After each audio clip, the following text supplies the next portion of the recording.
ਅਮਰਤਾ ਪ੍ਰੀਤਮ ਦਾ novel ਹੈ ਜਲਾ ਵਤਨ। ਪਹਿਲਾ ਪੈਰ। ਸਵੇਰ ਦਾ ਪਹਿਲਾ ਪੈਰ ਰੋਜ਼ ਮੇਰੇ ਹੱਥ 'ਚ ਇੱਕ ਕਹੀ ਫੜਾ ਦਿੰਦਾ ਹੈ ਤੇ ਮੈਂ ਇਸ ਕਹੀ ਨਾਲ ਆਪਣੇ ਆਪ ਦੀ ਖੁਦਾਈ ਕਰਨ ਲੱਗ ਪੈਂਦਾ।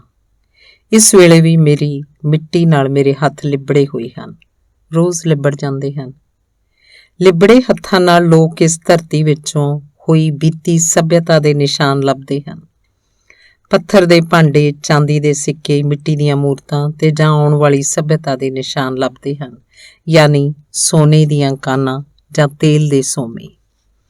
ਪਰ ਮੈਂ ਆਪਣੇ ਆਪ ਦੀ ਖੁਦਾਈ ਵਿੱਚੋਂ ਨਾ ਭੂਤ ਲੱਭ ਰਿਹਾ ਨਾ ਭਵਿੱਖ। ਮੈਂ ਸਿਰਫ ਆਪਣਾ ਵਰਤਮਾਨ ਲੱਭ ਰਿਹਾ, ਜੋ ਬਾਹਰ ਹੁੰਦਾ ਹੋਇਆ ਵੀ ਬਾਹਰ ਨਹੀਂ। ਸੋਚਦਾ ਸ਼ਾਇਦ ਉਹ ਮੇਰੇ ਅੰਦਰ ਹੋਏਗਾ। ਪਿਛਲੇ ਵਰ੍ਹੇ ਤੱਕ ਸਭ ਕੁਝ ਬਾਹਰ ਜਾਪਦਾ ਸੀ। ਮੈਨੂੰ ਵੀ ਜਾਪਦਾ ਸੀ, ਪਾਪਾ ਜੀ ਨੂੰ ਵੀ। ਜਦੋਂ MSc ਕਰਨ ਲੱਗਾ ਸਾਂ, ਪਾਪਾ ਜੀ ਨੇ ਆਪਣਾ ਭਵਿੱਖ ਵੀ ਮੇਰੇ ਭਵਿੱਖ ਨਾਲ ਜੋੜ ਕੇ ਕਈ ਕੁਝ ਚਿਤਵਣਾ ਸ਼ੁਰੂ ਕਰ ਦਿੱਤਾ ਸੀ। ਉਹਨਾਂ ਦਾ ਚਿਤਵਣਾ ਅਜੇ ਵੀ ਜਾਰੀ ਹੈ। ਇਹ ਸਿਰਫ ਮੇਰਾ ਖਲੋ ਗਿਆ ਹੈ। ਸ਼ਾਇਦ ਵਰਤਮਾਨ ਇੱਕ ਖਾਈ ਬਣ ਗਿਆ ਹੈ। ਮੈਂ ਕਿਸੇ ਖਿਆਲ ਨੂੰ ਜੋ ਪਰਾਂ ਤੱਕ ਲਿਜਾਣ ਵੀ ਲੱਗਦਾ ਤਾਂ ਉਰਾਂ ਇਸ ਖਾਈ 'ਚ ਡਿੱਗ ਪੈਂਦਾ ਹੈ। ਪਰ ਸ਼ਾਇਦ ਵਰਤਮਾਨ ਖਾਈ ਨਹੀਂ, ਖਾਈ ਕੋਈ ਹੋਰ ਚੀਜ਼ ਹੈ ਤੇ ਵਰਤਮਾਨ ਸਿਰਫ ਉਹਦੇ 'ਚ ਡਿੱਗ ਪਿਆ ਹੈ। MSc ਤਕਰੀਬਨ ਕਰ ਚੁੱਕਾ। ਕੱਲ੍ਹ ਆਖਰੀ ਪੇਪਰ ਸੀ। ਥੋੜ੍ਹੇ ਜਿਹੇ ਦਿਨਾਂ ਨੂੰ ਉਹਦੀ ਸਨਦ ਮਿਲ ਜਾਏਗੀ। ਪਰ ਇਸ ਸਨਦ ਨੂੰ ਜੇ ਮੈਂ ਬੈਟਰੀ ਵਾਂਗ ਵੀ ਜਗਾ ਲਵਾਂ ਤਾਂ ਵੀ ਇਹ ਮੈਨੂੰ ਮੇਰਾ ਵਰਤਮਾਨ ਲੱਭ ਕੇ ਨਹੀਂ ਦੇ ਸਕਦੀ। ਇਹ ਕਦੋਂ ਗੁਆਚ ਗਿਆ ਸੀ, ਕਿੱਥੇ ਗੁਆਚ ਗਿਆ ਸੀ, ਪਤਾ ਨਹੀਂ। ਮੈਨੂੰ ਪਰ ਸਾਲ ਉਸ ਦਿਨ ਤੱਕ ਯਾਦ ਹੈ ਜਦੋਂ ਮੇਰੇ ਹੋਸਟਲ ਦੇ 4 ਦੋਸਤਾਂ ਨੇ ਮੇਰੇ ਕਮਰੇ 'ਚ ਆ ਕੇ ਮੇਰੇ ਹੱਥੋਂ ਕਿਤਾਬ ਖੋਹ ਕੇ ਮੇਰੇ ਉੱਤੇ ਇੱਕ ਹਮਲਾ ਜਿਹਾ ਕਰ ਦਿੱਤਾ ਸੀ। ਮੈਂ ਕੇਵਲ ਉਰਫ ਕਾਲੀਦਾਸ ਅੱਜ ਕਿਸੇ ਮੇਘ ਦਾ ਨਹੀਂ, ਰਮ ਦਾ ਦੂਤ ਬਣ ਕੇ ਆਇਆ। ਉੱਠੋ ਦੋਸਤ, ਅੱਜ ਡਰਾਈਵੈਲ ਪਾਰਟੀ ਹੋਏਗੀ, ਕੇਵਲ ਨੇ ਆਖਿਆ ਸੀ ਤੇ ਮੇਰੇ ਮੇਜ਼ ਉੱਤੇ ਪਿਆ ਹੋਇਆ ਮੇਰਾ ਸਿਗਰਟ ਦਾ ਪੈਕੇਟ ਚੁੱਕ ਕੇ ਬੋਝੇ 'ਚ ਪਾ ਲਿਆ ਸੀ। ਮੇਰੇ ਪੱਲੇ ਕੁਝ ਨਹੀਂ ਸੀ ਪਿਆ। ਨਲਿਨ ਨੇ ਮੁਸਕਰਾ ਕੇ ਆਖਿਆ ਸੀ, ਮੁੰਡਾ ਏ ਕਿ ਹੁੱਕੇ ਦਾ ਪਾਣੀ? ਤੈਨੂੰ ਇਹ ਵੀ ਪਤਾ ਨਹੀਂ ਕਿ ਡਰਾਈਵੈਲ ਪਾਰਟੀ ਕੀ ਹੁੰਦੀ ਹੈ? ਇਸ ਨਲਿਨ ਨੂੰ ਸਾਰੇ ਦੋਸਤ ਹੇਅਰ ਆਫ ਹੈਨਰੀ ਮਿਲਰ ਬੁਲਾਉਂਦੇ ਹਨ। ਜਾਵੇਦ, ਜਿਹਨੂੰ ਸਾਰੇ ਸ਼ੈਲੂ ਲਖਨਵੀ ਆਖਦੇ ਹਨ, ਉਹ ਮੇਰੇ ਹੱਥ 'ਚ ਫੜੇ ਹੋਏ ਸਿਗਰਟ ਨੂੰ ਲੈ ਕੇ ਪੀਂਦਾ ਤੇ ਉਹਦੇ ਰਾਖ ਮੇਰੇ ਉੱਤੇ ਝਾੜ ਕੇ ਸ਼ੇਰ ਪੜ੍ਹਨ ਲੱਗ ਪਿਆ ਸੀ। ਇੱਕ ਸਿਗਰਟ ਤੋਂ ਲੈ ਕੇ ਇੱਕ ਇਸ਼ਕ ਤੱਕ ਹਰ ਚੀਜ਼ ਅਮਲ ਹੈ। ਸਿਰਫ ਇਹ ਗੱਲ ਵੱਖਰੀ ਹੈ ਕਿ ਕਈਆਂ ਨੂੰ ਇੱਕੋ ਬ੍ਰਾਂਡ ਚਾਹੀਦਾ ਹੈ। ਮੈਂ ਆਪਣੇ ਵਾਲਾਂ 'ਚੋਂ ਸਿਗਰਟ ਦੀ ਰਾਖ ਝਾੜਨ ਲੱਗ ਪਿਆ ਸਾਂ ਤੇ ਜਾਵੇਦ ਨੇ ਸ਼ੇਰ ਪੂਰਾ ਕਰਦਿਆਂ ਆਖਿਆ ਸੀ, ਇੱਕੋ ਬ੍ਰਾਂਡ ਦੀ ਅਕੀਦਤ ਆਸ਼ਕ ਹੋਣ ਦੀ ਨਿਸ਼ਾਨੀ ਹੈ। ਚੌਥਾ ਰਾਵਲ ਨਾ ਹੋਸਟਲ 'ਚ ਰਹਿੰਦਾ ਨਾ ਕਾਲਜ 'ਚ ਪੜ੍ਹਦਾ ਹੈ, ਪਰ ਆਪਣੇ ਘਰਦਿਆਂ ਦੇ ਭਾਣੇ ਉਹ ਕਾਲਜ 'ਚ ਪੜ੍ਹਦਾ ਹੈ ਤੇ ਹੋਸਟਲ ਵਿੱਚ ਵੀ ਰਹਿੰਦਾ ਹੈ। ਆਪਣੇ ਆਪ ਨੂੰ ਰੋਡ ਸਕਾਲਰ ਕਹਿੰਦਾ ਹੈ। ਉਹ ਮੇਰੇ ਕੰਨ ਨੂੰ ਹੌਲੀ ਜਿਹੀ ਮਰੋੜ ਕੇ ਕਹਿਣ ਲੱਗ ਪਿਆ ਸੀ, ਮਿਸਟਰ ਆਊਟ ਆਫ ਡੇਟ, ਉੱਠੋ, ਜਲਦੀ ਕਰੋ। ਰਮ ਨੂੰ ਬੋਤਲ ਦੀ ਕੈਦ 'ਚੋਂ ਜਲਦੀ ਛੁਡਾਉਣਾ ਚਾਹੀਦਾ ਹੈ। ਡਰਾਈਵੈਲ ਪਾਰਟੀ ਦਾ ਭੇਤ ਮੈਨੂੰ ਹੋਸਟਲ ਤੋਂ 1 ਮੀਲ ਦੂਰ ਇੱਕ ਵੀਰਾਨ ਥਾਵੇਂ ਇੱਕ ਸੁੱਕੇ ਹੋਏ ਖੂਹ ਤੇ ਜਾ ਕੇ ਪਤਾ ਲੱਗਾ ਸੀ। ਖੂਹ ਦੀ ਪੌਣੀ ਨਾਲ ਰੱਸੀ ਬੰਨ੍ਹ ਕੇ ਰੱਸੀ ਦੇ ਇੱਕ ਸਿਰੇ ਨਾਲ ਉਹਨਾਂ ਵੱਡੀ ਸਾਰੀ ਬਾਲਟੀ ਬੰਨ੍ਹ ਦਿੱਤੀ ਸੀ। ਇਸੇ ਬਾਲਟੀ 'ਚ ਵਾਰੋ ਵਾਰੀ ਇੱਕ ਜਣਾ ਬੈਠ ਜਾਂਦਾ ਸੀ ਤੇ ਖੂਹ 'ਚ ਉਤਰ ਜਾਂਦਾ ਸੀ। ਕੁੜੀਆਂ ਦੇ ਹੋਸਟਲ ਵਿੱਚੋਂ 5 ਕੁੜੀਆਂ ਵੀ ਆਈਆਂ ਹੋਈਆਂ ਸਨ। ਸਾਰੀਆਂ ਦੇ ਨਾਂ ਯਾਦ ਨਹੀਂ। ਇੱਕ ਜਿਹੜੀ ਬਹੁਤ ਗੱਲਾਂ ਕਰਦੀ ਸੀ ਉਹਨੂੰ ਸਾਰੇ ਮਿਸ ਸਟੇਟਮੈਂਟ ਆਖ ਰਹੇ ਸਨ। ਇੱਕ ਜਿਹੜੀ ਬਹੁਤ ਚੁੱਪ ਸੀ ਉਹਨੂੰ ਉਹ ਮਿਸ ਮਿਸਟਰੀ ਬੁਲਾ ਰਹੇ ਸਨ। ਇੱਕ ਦਾ ਕੱਦ ਛੋਟਾ ਸੀ, ਉਹਨੂੰ ਮਿਸ ਸ਼ਾਰਟ ਸਟੋਰੀ ਕਹਿ ਰਹੇ ਸਨ ਤੇ ਇੱਕ ਜਿਹੜੀ ਹਰ ਇੱਕ ਗੱਲ 'ਚ ਦਖਲ ਦੇ ਰਹੀ ਸੀ ਉਹਦਾ ਨਾਮ ਮਿਸ ਕ੍ਰਿਟਿਸਿਜ਼ਮ ਸੀ ਤੇ 5ਵੀਂ ਤਰੀਜ਼ਾ ਸੀ। ਉਹਦੇ ਲਈ ਉਹਦਾ ਨਾਂ ਕੀ ਹੋਣਾ ਚਾਹੀਦਾ ਸੀ? ਮੈਂ ਉਸ ਵੇਲੇ ਕੁਝ ਆਖਣਾ ਸੀ, ਆਖ ਦਿੱਤਾ ਸੀ, ਪੋਇਮ ਇਨ ਮੇਕਿੰਗ। ਅਸੀਂ ਸਾਰੇ ਇੱਕੋ ਵਾਰ ਖੂਹ ਦੇ ਅੰਦਰ ਨਹੀਂ ਸਾਂ ਜਾ ਸਕਦੇ। 2 ਜਣਿਆਂ ਨੂੰ ਵਾਰੋ ਵਾਰ ਬਾਹਰ ਠਹਿਰਨਾ ਪੈਂਦਾ ਸੀ, ਪੌਣੀ ਦੀ ਰੱਸੀ ਖਿੱਚ ਕੇ ਅੰਦਰ ਜਾਣ ਵਾਲਿਆਂ ਨੂੰ ਬਾਹਰ ਕੱਢਣ ਲਈ। ਪਹਿਲੀ ਵਾਰ ਮੈਂ ਤੇ ਤਰੀਜ਼ਾ ਬਾਹਰ ਰਹੇ ਸਾਂ। ਬਾਕੀ ਸਾਰਿਆਂ ਨੂੰ ਰਮ ਪੀਣ ਦੀ ਕਾਹਲ ਸੀ। ਜਾਵੇਦ ਉਰਫ ਸ਼ੈਲੇ ਲਖਨਵੀ ਨੇ ਖੂਹ 'ਚ ਉਤਰਨ ਲੱਗਿਆਂ ਰਮ ਦੀ ਬੰਦ ਬੋਤਲ ਨੂੰ ਸੁੰਘ ਕੇ ਝੂਮ ਕੇ ਆਖਿਆ ਸੀ, ਗੰਗਾ ਜਲ ਤੋਂ ਲੈ ਕੇ ਵੋਡਕਾ ਤੀਕਣ ਇਹ ਸਫ਼ਰਨਾਮਾ ਹੈ ਮੇਰੀ ਪਿਆਸ ਦਾ। ਨਲਿਨ, ਜੋ ਹੈਨਰੀ ਮਿਲਰ ਦਾ ਵਾਰਿਸ ਸੀ, ਉਹਨੇ ਜਾਵੇਦ ਦੀ ਕਮੀਜ਼ ਦਾ ਕਾਲਰ ਖਿੱਚ ਕੇ ਆਖਿਆ ਸੀ, ਸ਼ੈਲੇ ਲਖਨਵੀ ਦੇ ਬੱਚੇ ਰਮ ਨੂੰ ਹੱਥ 'ਚ ਫੜ ਕੇ ਵੋਡਕਾ ਦਾ ਸ਼ੇਰ ਪੜ੍ਹਦਾ ਹੈ। ਇਹ ਸਰਾਸਰ ਰਮ ਦੀ ਇਨਸਲਟ ਹੈ। ਸ਼ੇਰ ਜੋੜਨਾ ਤਾਂ ਰਮ ਦਾ ਜੋੜ। ਸ਼ੈਲੇ ਲਖਨਵੀ ਨੂੰ ਆਖਣ ਲਈ ਕੁਝ ਨਹੀਂ ਸੀ ਜੁੜਿਆ ਤਾਂ ਕੇਵਲ ਕਾਲੀਦਾਸ ਨੇ ਉਹਦੇ ਕਾਲਰ ਨੂੰ ਛੁਡਾਉਂਦਿਆਂ ਆਖਿਆ ਸੀ, ਅਰੇ ਰਮ ਕੀ ਤੇ ਵੋਡਕਾ ਕੀ। Under the clothes we are made in India. ਤੇ ਫਿਰ ਖੂਹ 'ਚ ਉਤਰ ਕੇ ਉਹ ਇਸੇ ਸਤਰ ਨੂੰ ਗਾਉਣ ਲੱਗ ਪਿਆ ਸੀ, ਅੰਡਰ ਦਾ ਕਲਾਥਸ। ਬਾਕੀ ਦੇ ਵੀ ਸਾਰੇ ਉਹਦੇ ਨਾਲ ਗਾ ਰਹੇ ਸਨ। We are made in India ਆਵਾਜ਼ ਨਾਲ ਖੂਹ ਭਰ ਗਿਆ ਲੱਗਦਾ ਸੀ। ਫਿਰ ਖੂਹ 'ਚ ਰਿਕਾਰਡ ਪਲੇਅਰ ਵੱਜਣ ਲੱਗ ਪਿਆ ਸੀ। ਸਾਰੇ ਡਾਂਸ ਕਰ ਰਹੇ ਸਨ। ਮੈਂ ਖੂਹ ਦੀ ਪੌਣੀ ਦੇ ਕੋਲ ਖਲੋ ਕੇ ਸਿਗਰਟ ਪੀ ਰਿਹਾ ਸਾਂ। ਰਿਕਾਰਡ ਪਲੇਅਰ 'ਚ ਉਸ ਵੇਲੇ ਆਵਾਜ਼ ਆ ਰਹੀ ਸੀ, I have confidence in sunshine. ਮੇਰੇ ਕੋਲ ਖਲੋਤੀ ਹੋਈ ਤਰੀਜ਼ਾ ਨੇ ਮੇਰੇ ਵੱਲ ਮੁੜ ਕੇ ਪਤਾ ਨਹੀਂ ਕਿਉਂ ਪੁੱਛਿਆ ਸੀ, ਮਿਸਟਰ ਮਾਲਿਕ ਤੁਸੀਂ MSc ਤੋਂ ਬਾਅਦ ਕੀ ਕਰੋਗੇ? ਭਾਵੇਂ ਮੇਰਾ MSc ਦਾ ਫਾਈਨਲ ਸਾਲ ਸ਼ੁਰੂ ਹੋ ਗਿਆ ਸੀ, ਪਰ ਮੈਂ ਹੋਰ ਜੋ ਕੁਝ ਸੋਚਣਾ ਸੀ ਉਂਝ ਮੈਨੂੰ ਉਸ ਵੇਲੇ ਤੱਕ ਇਹ ਪਤਾ ਜ਼ਰੂਰ ਸੀ ਕਿ ਮੇਰੀ ਉਮਰ, ਮੇਰੇ ਸੁਪਨੇ ਮੇਰੇ ਕੋਲ ਹਨ, ਮੇਰੇ ਸਾਹਮਣੇ, ਮੈਂ ਕੁਝ ਵੀ ਕਰ ਸਕਦਾ। ਮੁਸਕਰਾ ਕੇ ਆਖਿਆ ਸੀ, ਕੁਝ ਵੀ ਕਰ ਲਵਾਂਗਾ। ਪਰ ਇਹ ਪਿਛਲੇ ਸਾਲ ਦੀ ਗੱਲ ਹੈ। ਸੂਰਜ ਹੁਣ ਵੀ ਚੜ੍ਹਦਾ ਹੈ, ਪਰ ਸੂਰਜ ਦੀ ਧੁੱਪ 'ਚ ਯਕੀਨ ਕਰਨ ਵਾਲਾ ਮੇਰੇ ਅੰਦਰ ਦਾ ਕੁਝ ਹੁਣ ਨਾ ਸੂਰਜ ਦੀ ਧੁੱਪ 'ਚ ਯਕੀਨ ਕਰ ਸਕਦਾ ਹੈ ਤੇ ਨਾ ਬੱਦਲਾਂ ਦੀ ਛਾਂ ਵਿੱਚ। ਇਸ ਕੁਝ ਨੂੰ ਮੈਂ ਇੱਕ ਪਾਤਰ ਦੀ ਗਿੱਲੀ ਤੇ ਗਰਮ ਅੱਖ ਨਾਲ ਨਹੀਂ, ਇੱਕ ਦਰਸ਼ਕ ਦੀ ਸੁੱਕੀ ਤੇ ਠੰਡੀ ਅੱਖ ਨਾਲ ਵੇਖਣਾ ਚਾਹੁੰਦਾ। ਪਰ ਅਜੇ ਤੱਕ ਨਹੀਂ ਦਿਸਦਾ ਕਿ ਇਸ ਕੁਝ ਨੇ ਕਿਹੜੇ ਵੇਲੇ ਮੇਰੀ ਅੱਖ ਬਚਾ ਕੇ ਆਪਣਾ ਜਨਮ ਬਦਲ ਲਿਆ ਸੀ। ਇਹ ਜੋ ਕੁਝ ਇਹਨੇ ਬਦਲਿਆ ਹੈ, ਇਹ ਚੋਲੇ ਵਾਂਗ ਨਹੀਂ, ਸੱਚਮੁੱਚ ਇੱਕ ਜਨਮ ਵਾਂਗ ਹੈ। ਮੈਨੂੰ ਯਾਦ ਹੈ ਉਸ ਦਿਨ ਭਾਵੇਂ ਮੈਂ ਖੂਹ ਦੀ ਪੌਣੀ ਕੋਲ ਚੁੱਪ ਖੜਾ ਸੀ, ਪਰ ਮੇਰੇ ਤੇ ਤਰੀਜ਼ਾ ਦੇ ਦਰਮਿਆਨ ਇਹ ਚੁੱਪ ਕਿਸੇ ਤਰ੍ਹਾਂ ਵੀ ਭਾਰੀ ਨਹੀਂ ਸੀ। ਇਹ ਹੌਲੀ ਜਿਹੀ ਹਵਾ ਵਾਂਗ ਸਰਕਦੀ ਪਈ ਸੀ। ਤਰੀਜ਼ਾ ਦੀ ਥਾਵੇਂ ਹੋ ਕੇ ਮੈਂ ਕੁਝ ਨਹੀਂ ਆਖ ਸਕਦਾ, ਪਰ ਆਪਣੀ ਥਾਵੇਂ ਇਹ ਜ਼ਰੂਰ ਆਖ ਸਕਦਾ ਕਿ ਚੁੱਪ ਦੀ ਸਰਕਦੀ ਹਵਾ ਵਿੱਚੋਂ ਮੈਂ ਉਸ ਤਰ੍ਹਾਂ ਹੀ ਸੱਜਰੇ ਸਾਹ ਲੈ ਰਿਹਾ ਸਾਂ ਜਿਸ ਤਰ੍ਹਾਂ ਕੋਈ ਵੀ ਇੱਕ ਬੇਲਾਗ ਤੇ ਸਿਹਤਮੰਦ ਆਦਮੀ ਲੈ ਸਕਦਾ ਹੈ। ਤਰੀਜ਼ਾ ਨੇ ਕਿਸੇ ਤਰ੍ਹਾਂ ਵੀ ਮੇਰੇ ਸਾਹਾਂ 'ਚ ਕੋਈ ਸੇਕ ਨਹੀਂ ਸੀ ਰਲਾਇਆ। ਇਹ ਮੇਰੀ ਅਡੋਲਤਾ, ਤਰੀਜ਼ਾ ਦੀ ਜਵਾਨੀ ਤੇ ਤਰੀਜ਼ਾ ਦੇ ਹੁਸਨ ਨੂੰ ਕੋਈ ਕੰਪਲੀਮੈਂਟ ਦੇਣ ਤੋਂ ਇਨਕਾਰ ਨਹੀਂ ਸੀ। ਤਰੀਜ਼ਾ ਦੀ ਥਾਵੇਂ ਭਾਵੇਂ ਦੁਨੀਆ ਦੀ ਕੋਈ ਕੁੜੀ ਹੁੰਦੀ, ਮੇਰਾ ਖਿਆਲ ਹੈ ਉਸ ਵੇਲੇ ਮੈਂ ਉਂਝ ਹੀ ਹੋਣਾ ਸੀ ਜਿਵੇਂ ਸਾਂ। ਉਸ ਵੇਲੇ ਤੱਕ ਕੁੜੀਆਂ ਨਹੀਂ ਕਿਤਾਬਾਂ ਮੇਰੇ ਵਿੱਚ ਕੁਝ ਹਿਲਾਉਂਦੀਆਂ ਸਨ। ਉਸ ਵੇਲੇ ਤੱਕ ਸ਼ਾਇਦ ਕਿਤਾਬਾਂ ਮੇਰਾ ਆਪੋਜ਼ਿਟ ਸੈਕਸ ਸਨ। ਕੇਵਲ ਕਾਲੀਦਾਸ ਤੇ ਮਿਸ ਸਟੇਟਮੈਂਟ ਖੂਹ 'ਚੋਂ ਬਾਹਰ ਆ ਗਏ। ਆਪਣੀ ਥਾਵੇਂ ਉਹਨਾਂ ਨੇ ਮੈਨੂੰ ਤੇ ਤਰੀਜ਼ਾ ਨੂੰ ਖੂਹ 'ਚ ਵਹਾ ਦਿੱਤਾ। ਪਾਣੀ ਦੀ ਥਾਵੇਂ ਖੂਹ ਆਵਾਜ਼ਾਂ ਨਾਲ ਭਰਿਆ ਜਾਪਦਾ ਸੀ। ਮੈਨੂੰ ਆਪਣੇ ਆਪ ਪਤਾ ਨਹੀਂ ਕਿਉਂ ਉੱਥੇ ਡੁੱਬਦਾ ਜਾਪਿਆ। ਮੈਂ ਬੋਝੇ 'ਚ ਹੱਥ ਪਾਇਆ, ਇੱਕ ਸਿਗਰਟ ਲੱਭਣ ਲੱਗਾ। ਉਸ ਵੇਲੇ ਇੱਕ ਸਿਗਰਟ ਦੀ ਲੋੜ ਜਿਵੇਂ ਖੂਹ 'ਚ ਲਮਕਦੀ ਉਸ ਰੱਸੀ ਵਾਂਗ ਸੀ ਜਿਹਨੂੰ ਡੁੱਬਣ ਲੱਗਿਆਂ ਕੋਈ ਹੱਥ ਪਾ ਲਵੇ। ਬੋਝੇ 'ਚ ਕੋਈ ਸਿਗਰਟ ਨਹੀਂ ਸੀ, ਕੇਵਲ ਮੇਰੇ ਕਮਰੇ 'ਚੋਂ ਮੇਰਾ ਇੱਕ ਪੈਕਟ ਚੁੱਕ ਕੇ ਲਿਆਇਆ ਸੀ ਤੇ ਸ਼ਾਇਦ ਅਜੇ ਤੱਕ ਕੋਈ ਸਿਗਰਟ ਉਹਦੇ ਵਿੱਚ ਬਚਿਆ ਹੋਇਆ ਸੀ। ਪਰ ਉਹ ਪੈਕਟ ਕੇਵਲ ਦੇ ਬੋਝੇ 'ਚ ਸੀ ਤੇ ਕੇਵਲ ਉਸ ਵੇਲੇ ਖੂਹ ਤੋਂ ਬਾਹਰ ਪੌਣੀ ਤੇ ਖਲੋਤਾ ਹੋਇਆ ਸੀ। ਜਾਵੇਦ ਨੇ ਮੇਰੀਆਂ ਸਿਗਰਟ ਟਟੋਲਦੀਆਂ ਉਂਗਲਾਂ 'ਚ ਇੱਕ ਸਿਗਰਟ ਥਮਾ ਦਿੱਤਾ ਤੇ ਆਪਣੇ ਲਖਨਵੀ ਅੰਦਾਜ਼ 'ਚ ਆਖਣ ਲੱਗਾ, ਇਸ ਵੇਲੇ ਰੀਜੈਂਟ ਨਹੀਂ ਹਜ਼ੂਰ, ਜੋ ਸਾਹਮਣੇ ਆਇਆ ਪੀ ਲਓ। ਮੈਂ ਸਿਗਰਟ ਸੁਲਗਾ ਲਿਆ ਸੀ, ਪਰ ਮੇਰਾ ਸੰਗ ਇਸ ਨਵੀਂ ਤੇ ਅਜਨਬੀ ਮਹਿਕ ਨੂੰ ਨਹੀਂ ਸੀ ਕਬੂਲ ਰਿਹਾ। ਜਾਵੇਦ ਨੇ ਵੇਖ ਲਿਆ ਸੀ ਤੇ ਮੇਰੇ ਕੰਨ ਕੋਲ ਹੋ ਕੇ ਆਖਿਆ ਸੀ, ਇਹੋ ਆਸਾਰ ਹੁੰਦੇ ਨੇ ਕਿਸੇ ਆਸ਼ਿਕ ਦੀ ਆਈ ਮਰਨ ਦੇ। ਮੈਂ ਤੈਨੂੰ ਅੱਜ ਦੱਸਿਆ ਸੀ ਕਿ ਇੱਕੋ ਬ੍ਰਾਂਡ ਦੀ ਅਕੀਦਤ ਆਸ਼ਿਕ ਹੋਣ ਦੀ ਨਿਸ਼ਾਨੀ ਹੈ। ਤੇ ਫਿਰ ਜਾਵੇਦ ਨੇ ਪਤਾ ਨਹੀਂ ਕਿਉਂ ਇੱਕ ਵਾਰੀ ਤਰੀਜ਼ਾ ਵੱਲ ਵੇਖ ਕੇ ਦੁਬਾਰਾ ਮੇਰੇ ਵੱਲ ਵੇਖਿਆ, ਇੰਜ ਜਿਵੇਂ ਆਪਣੀਆਂ ਪਲਕਾਂ ਨਾਲ ਉਹਦੇ ਮੂੰਹ ਦੀ ਕੁਝ ਨਰਮਾਈ ਚੁੱਕ ਕੇ ਉਹਨੇ ਮੇਰੀਆਂ ਅੱਖਾਂ 'ਚ ਪਾ ਦੇਣੀ ਚਾਹੀ ਸੀ। ਮੈਨੂੰ ਜਾਵੇਦ ਉੱਤੇ ਇੱਕ ਗੁੱਸਾ ਆ ਗਿਆ ਤੇ ਤਰੀਜ਼ਾ ਕੋਲੋਂ ਇੱਕ ਸ਼ਰਮਿੰਦਗੀ ਆ ਗਈ ਸੀ। ਮੈਂ ਦੋਹਾਂ ਕੋਲੋਂ ਮੂੰਹ ਪਰਾਂ ਕਰ ਲਿਆ ਸੀ। ਰਿਕਾਰਡ ਵੱਜ ਰਿਹਾ ਸੀ, dark moon no up in the sky, tell me why I lost my love. Miss criticism ਨੇ ਤਰੀਜ਼ਾ ਦਾ ਹੱਥ ਮੇਰੇ ਹੱਥ ਵਿੱਚ ਦੇ ਕੇ ਸਾਨੂੰ ਦੋਹਾਂ ਨੂੰ ਆਪਣੇ ਨਾਚ ਵਿੱਚ ਰਲਾਉਣਾ ਚਾਹਿਆ ਸੀ। ਮੈਂ ਤਰੀਜ਼ਾ ਦਾ ਹੱਥ ਫੜ ਲਿਆ ਸੀ, ਪਰ ਗੀਤ ਦੀ ਲੈਅ ਨਾਲ ਲਚਕਦੀ ਤਰੀਜ਼ਾ ਦੇ ਕੰਨ 'ਚ ਹੌਲੀ ਜਿਹੀ ਆਖਿਆ ਸੀ, moon is the symbol of non being. Teresa ਹੱਸ ਪਈ ਸੀ।